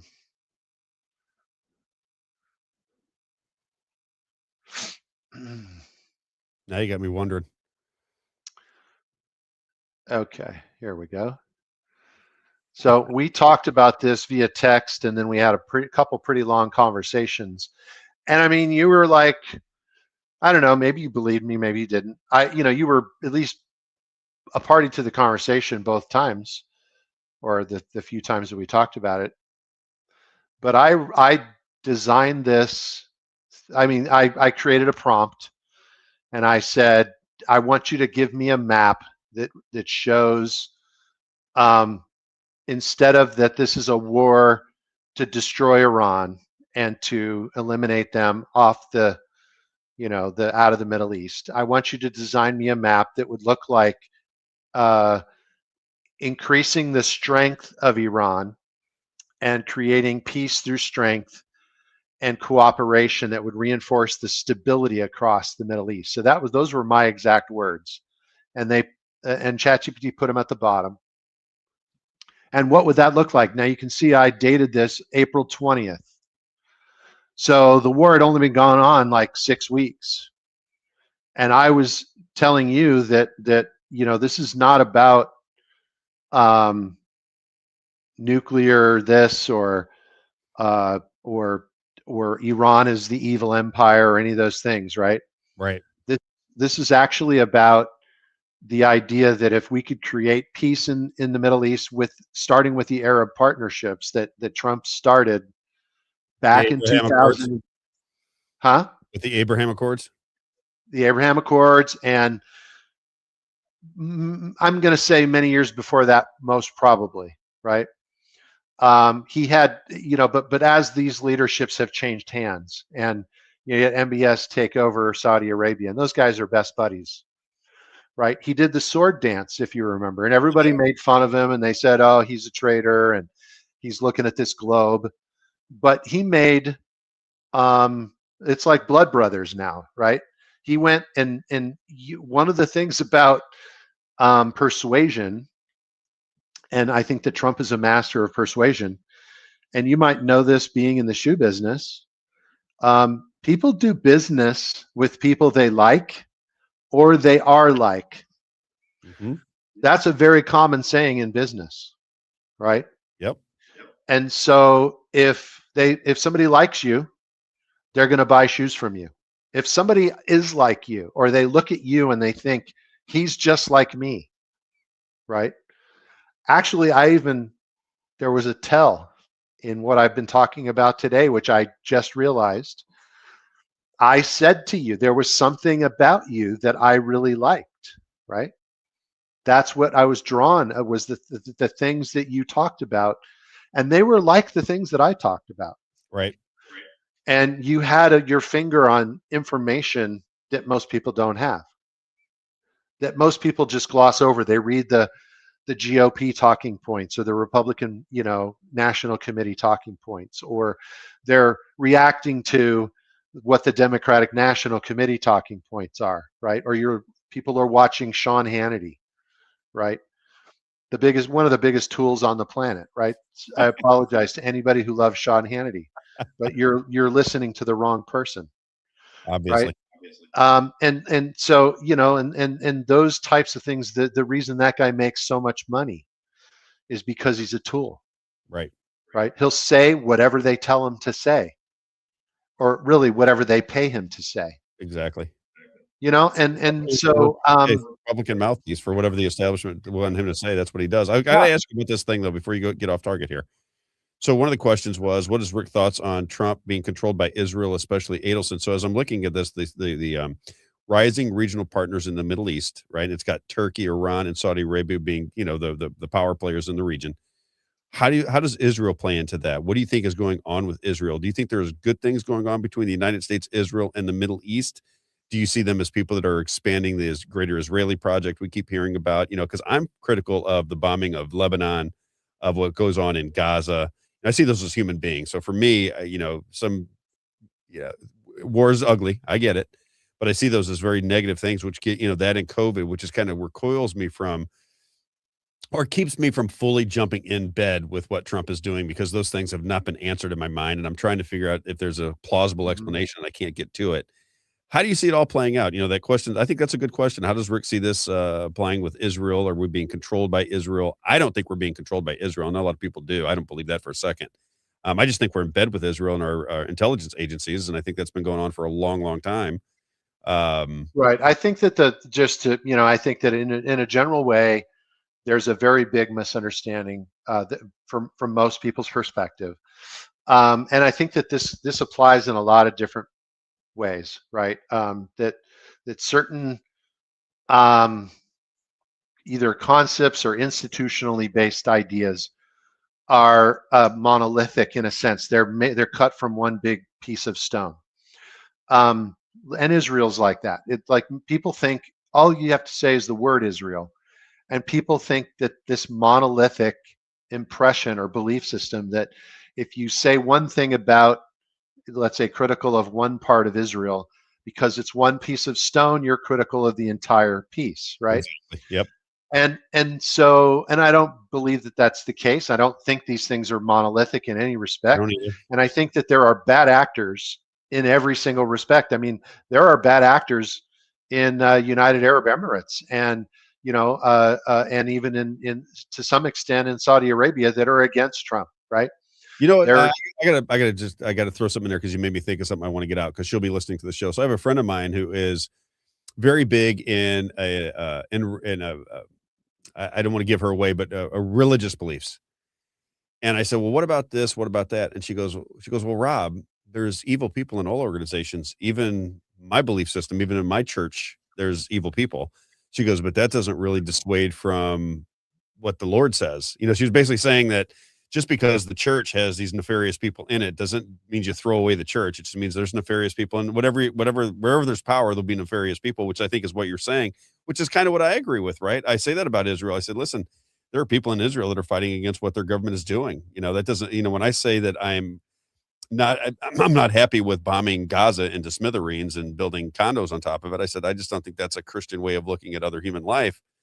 But that doesn't mean that that paints all Jewish people with a brush, right? I don't think that all Jewish people want to destroy everything that's in Gaza and kill their babies and kill their families and destroy their buildings and their water supplies and everything else. I said no more than when you've heard me say it a million times, no more than when Joe Biden was the president and he wanted men using women's facilities and walking into their locker rooms with their thing hanging out. I said, to me, that's just not a that's not a culture that I want to live in. But that doesn't mean I hate America. I just right.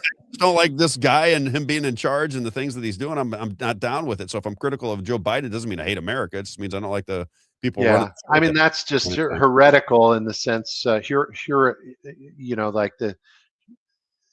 shortcut idea, right? That's a way that people have been trained to, and really it's psychologically persuaded and propagandized to have these little shortcuts that now are in their brain, right? And those psychological shortcuts that people will make to where that equates to now you're not a patriot, or now you hate Israel, or these types of things, and that's just, again, I think that when it comes down to it, what would be the safest thing for Israel? I think, in my mind, having a peace among Arab states where there's regional partnerships, among which Israel could be.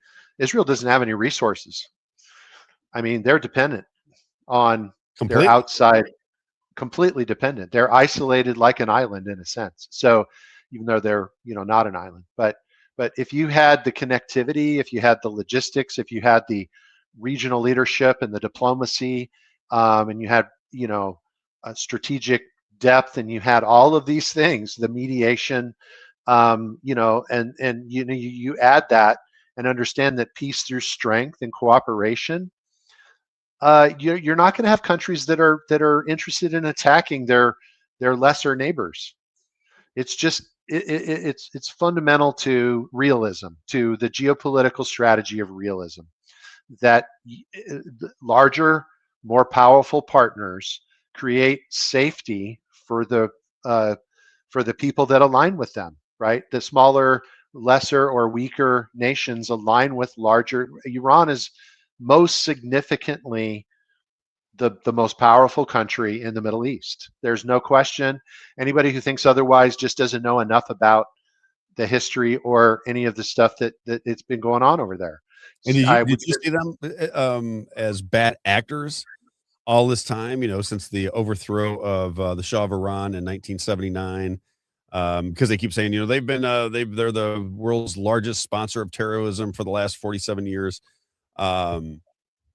I don't know that any of that's true anymore because I don't trust the government propaganda. But what is your take on just Iran? Because the people that live there, that I actually know in my life, that have lived there and have been back and forth, they may not like the government at any given point in time, right? I don't like my government at any given point in time either. But man, they paint a bit different picture of what goes on in Iran. They just say that it's a very advanced culture, been around for thousands of years. It's beautiful. I mean, the people are like everything else. You have good and bad in everybody, but as far as society is concerned, their society runs properly. Their trains go on time. They have education. They're a historic society. It's not anything like, they're all running around terrorists that are looking to kill America. They say that that's a bunch of garble. And those are people that I know that have lived there. What is your take on all that? Yeah, I mean, I'm going to say there's been. I mean, I'm just trying to find something here to show you because it's profound, and this just happens to have to do with it with Syria. But who's that and who's that? I can't Okay. see it. See it. Open it up. You know who those two guys are? I can't recognize them. Those not the Dulles boys, are they? It is the Dulles brothers. It is. Okay. And so 1949, that's when they went to Syria. And so again, taking some time, people need to realize that the time that we need to make money has gotten larger, and to the point where now our wives have had to leave the home and go to work. Yep. And some people might disagree that that's the wrong thing to say or whatever, but it wasn't because of feminism that was put into place. That was just to create one more, double the taxpayers, right? More worker. And so but the Didn't OSS, didn't which Gloria was Steinem British. admit to that, Isaiah? I mean Isaiah. Rick, didn't Gloria Steinem pretty much admit to that she was an operative of the intelligence agencies and she was trying to get women to work?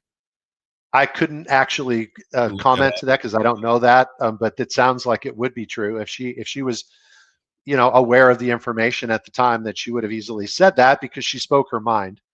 But think, who is the master of intelligence services? It's the British, right? They've been doing it for 500 years or more.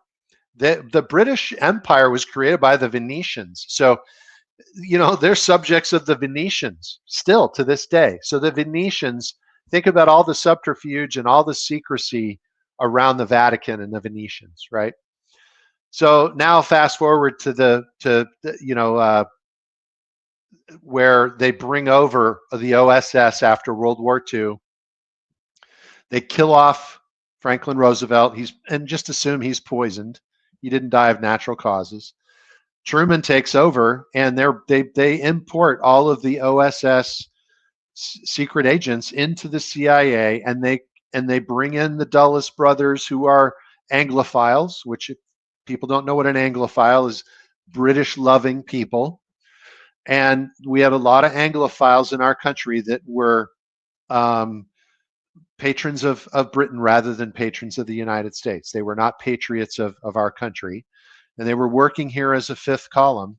And that fifth column really took root in the 1830s, 20s, and 30s. And it got magnified right up to the Civil War.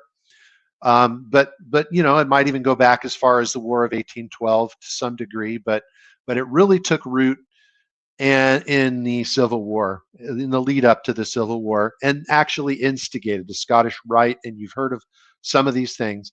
So then we have the Civil War. We have multiple assassinations, starting with Lincoln, McKinley, Garfield, and then McKinley. And then you have Warren Harding, and you have some other people that get assassinated or die of weird causes. Now you have Roosevelt, who does a massive amount of things, economically speaking, for our country, which gives us the ability to fight World War II. Which, again, instigated by Britain. But nevertheless, let's just, most people don't understand any of this stuff, or they've never heard it.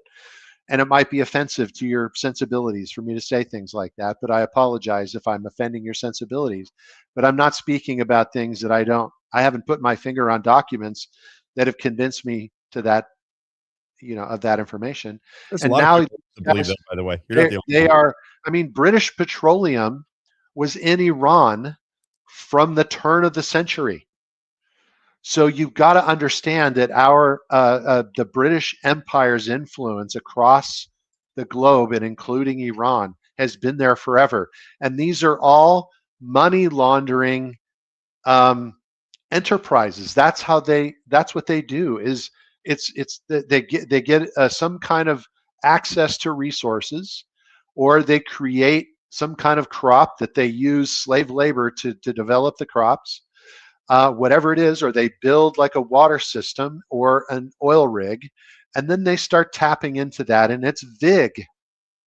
If people don't know what VIG is, it goes back to the days of the mafia, and your VIG was the money that the shops would have to pay to the wise guys. Why do they call it VIG?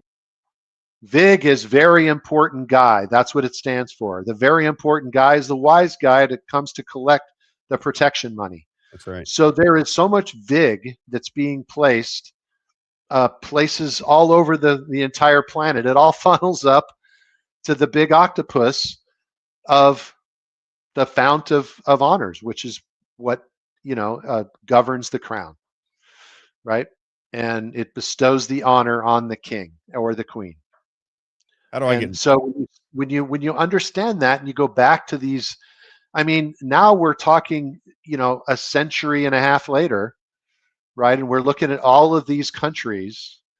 And I mean, Lawrence of Arabia. Does anybody remember Lawrence of Arabia? Go watch the movie.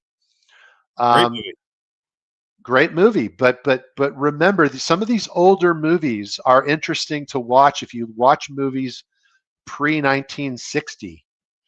Some of them are in color, some of them are in black and white. Judgment at Nuremberg. Unbelievable movie to watch, especially if you start to watch the closing arguments of the two attorneys. Oh my gosh. What's the name of this movie? I haven't seen it. Judgment at Nuremberg. Max von Sydow and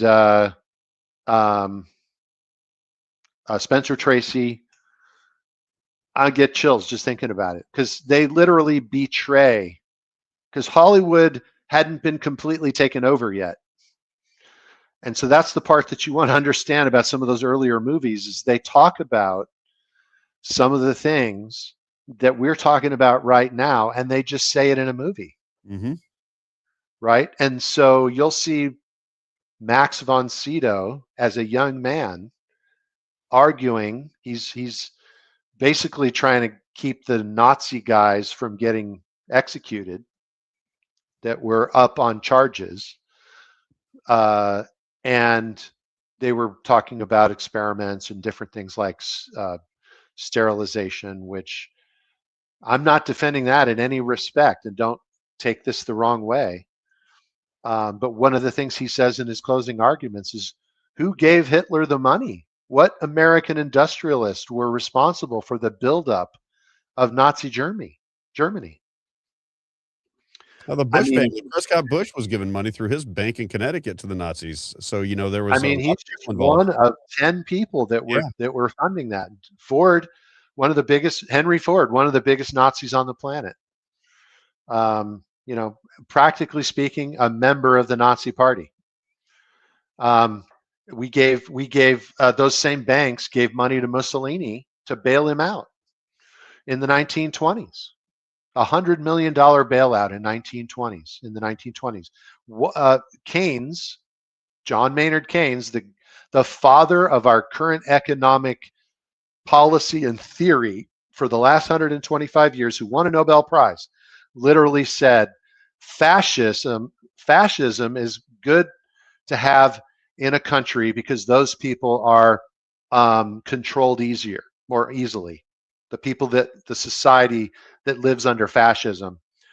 And I'm just botching up the quote, but I could find it and I think read that's it to true, you. though. But he said that. And John Maynard Keynes was the treasurer of the Eugenics Society. Does anybody know what eugenics are? That's the Nazi, like, we're going to create a higher race. We're going to funnel out all of the weaker DNA. We're going to get rid of the the people that are born with disabilities. We're going to the people that are born with mental retardation. We're going to sterilize those people, and then we're going to create a refined.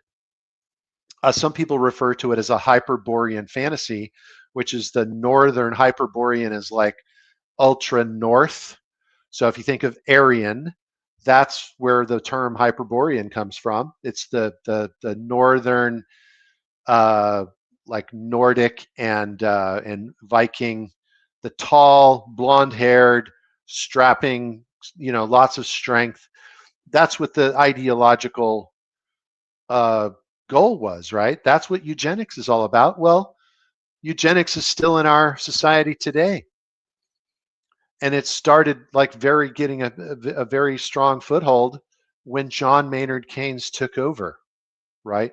That's where the this idea of that closed system was put into place to really take off, and some of the people who fought against it, like McKinley was fighting against it, and he was assassinated.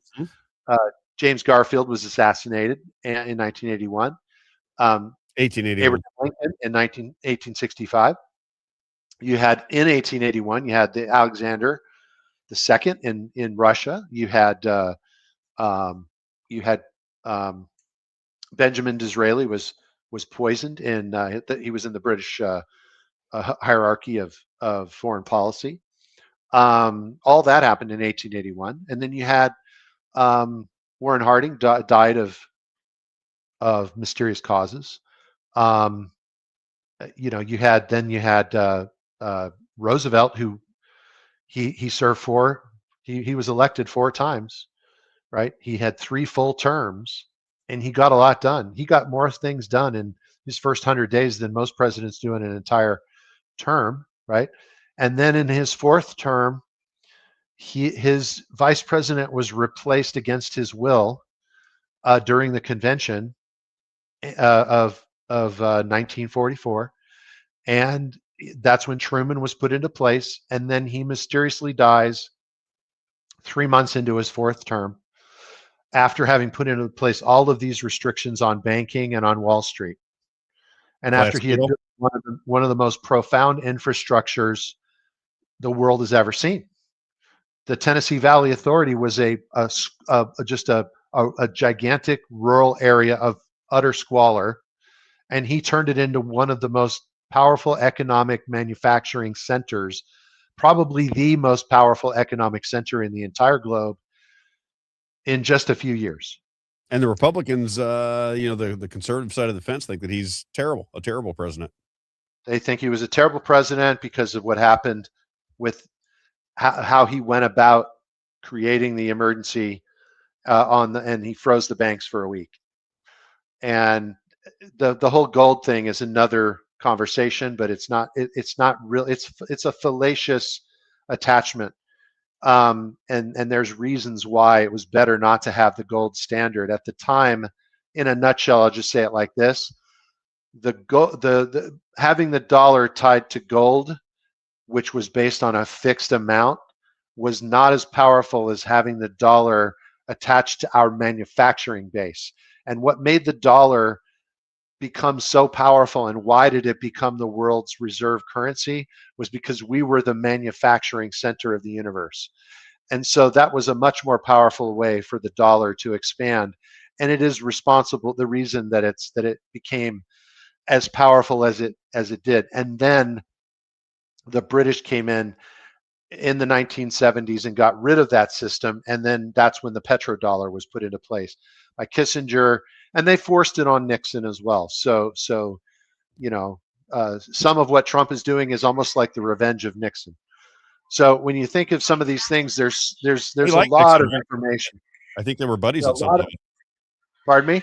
I think Nixon and him were kind of tied together through Roger Stone, right? Roger Stone said that they are, yeah. And Nixon, if you take out the subterfuge, the lawfare that was waged against Nixon, which is similar to the lawfare that was waged against Trump, and all this time, it was much smaller, obviously, back then. But that lawfare led to his resignation, not the the events of Watergate were really done to entrap Nixon against his better nature. He's one of the probably the most significant foreign policy experts to ever go into the White House. Just a master at foreign policy, and he became a he rehabilitated his legacy later in life before he died. But nevertheless, that was something that they convinced him that he had done something illegal, and that really actually isn't true. And there's a great movie you could pull that up, and a book that was written about that. But all of this stuff requires people to do a little bit of work, a little bit of research, and just start to scratch your finger. Well, and understand on history, Rick. That's why I like talking to you, because I'm fascinated. Because I know that I get a lot of things that don't make sense to me. I don't have the historical perspective that you do, and sometimes when I listen to you talk, it starts to tie things together for me, because I do have a lot of information in this noggin of mine. But I always tell people it's like a puzzle; it's all in there, and when I start putting the puzzle pieces together, it starts to make more sense. And you kind of add color to the history of things, and they make more sense to me when I start to hear you speak. So I can't. I got to cut you though, because we're at 4 hours of a show today without Isaiah. Isaiah, 4 hours without you. What do you think of that? But I do want to talk to you later on this week. And I really would like to talk some more history with you when you come on, because I love it. I'm just fascinated by how much you know, and you're like a sponge with information. You get it, you absorb it, you learn it, and then you can recite it. And I just think there's so many questions that I could ask about history, especially modern American history since 1900, and maybe even back to the Civil War. Like that book that you have, you got to show me that. I got to check that out. That book from 1865. I would love that. Yeah, and it's available right without having to buy it. It's kind of expensive. And it's not in great condition. There are better ones, but I mean, a person can go to archive.org. It's under attack, just so you know. It used to have way more things you could I get. know. I quit using it. I used to love it. Archive.org. Well, I wouldn't quit using it. I would still use it because it does have lots of stuff. I'm talking about slightly more modern books up to the 1950s were available, and they went. They got it. They were. Some lawfare company went and attacked them, principally to keep these things from people getting their hands on them, I think. And you can still kind of like find, if you do the right queries or searches or whatever, you can find sometimes a book that's in the 1920s, but you can go back further and you can find almost anything pre 1900 is going to be available for free. Free download. My and daughter and I got to tell you a story real fast. It was down in St. Charles, down on the water down there, the old St. Charles on that cobblestone road. We walked into a store one time. I don't know if it's still there, but almost the entire bottom section of it was all antiques. And the bottom section of the store there had all old books from the 1800s. I have one around here somewhere, and I just wanted to read what a book looked like, the language and everything else from the 1800s. And my wife and I just went this weekend down in DeLand, Florida. They have a bookstore there, and they have an antique shop there. And again, they had these books from the like 1940s and 1950s. And the one thing that's just interesting to me is if you just start to read through them, you just realize that it was a lot more educated society back then, right? Just the words that people were using. There was a big difference in what we were learning back in those days versus the way we go about it now.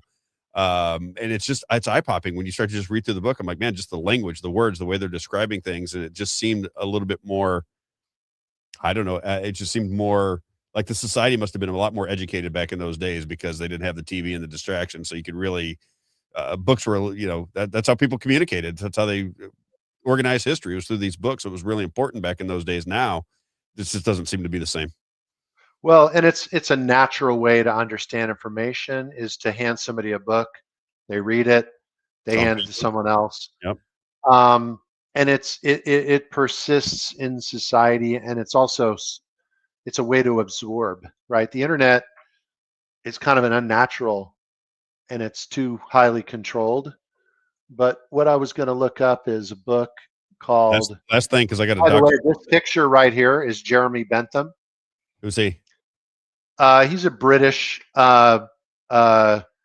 luminary. I mean, he basically did a lot of stuff in Britain, and he's known throughout, like Westminster School. I mean, he became part of the let's just call part of the British Empire. So he is a deep stater in kind of the original sense of the word. But I just brought him up because, and then he was involved with Oxford and along those lines. But what's important about him, what funny about him is that, and I'm going to do a little research to develop this, but apparently the current Pope is related to Jeremy Bentham.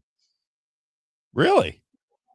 That's what I'm being told. Yeah. So I'm going to verify it myself, which is what I like to do. I trust the people that told me this very much. Can you come back next Tuesday and verify? Yeah. I mean, I'll definitely do that. But there is a book that I want people to, if you really wanted to know, like a lot of the stuff that we're talking about, the book is called, I'm having some kind of a weird thing. It's called Treason in America. And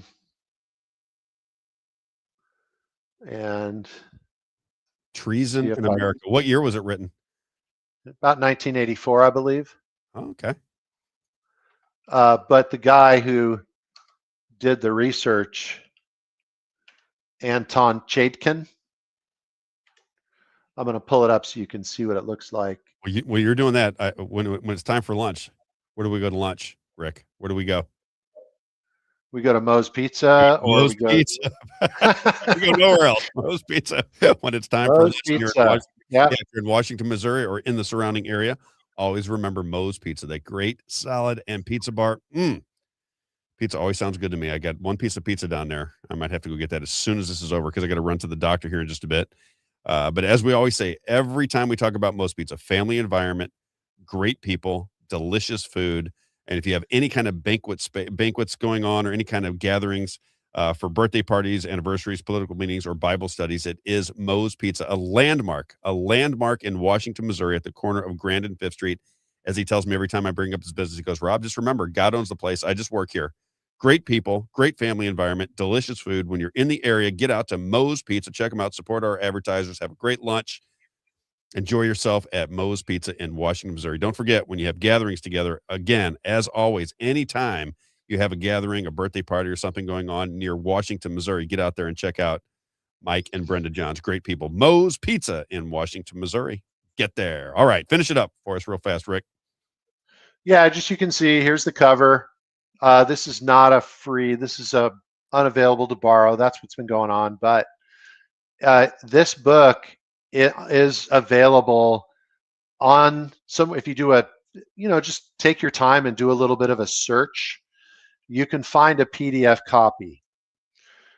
There's one out there online. You can also buy it on Amazon. It's about $100 though, because it's very hard to find.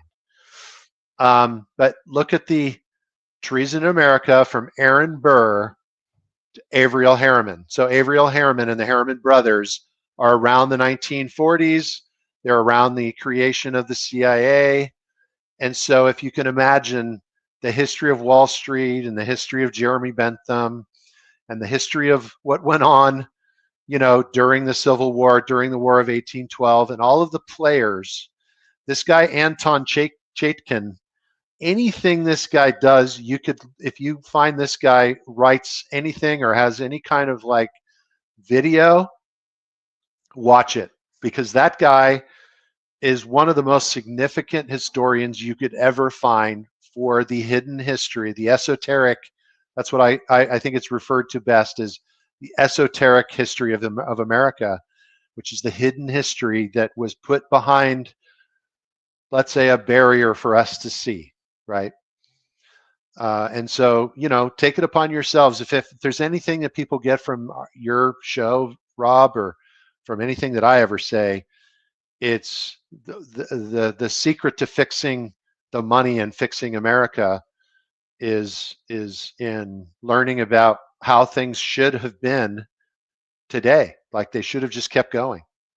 I got to say to Debbie, because Debbie just said, if you go back to, that era, I just see it, right? I was, I got before your book Treason in America, but she said, I'll just read, it's going to cover your face a minute. It says, "Hey, Rob, check out the eighth graders test from 1900. You can change out any grade from any year from a century ago. It's amazing what these students had to know. Now our kids can't read." And, I just have an experience with that because you got to remember up until fourth grade, it was before the Department of Education. After fourth grade for me, which is 1980, then you have the Department of Education. I tell people the reason the way I am was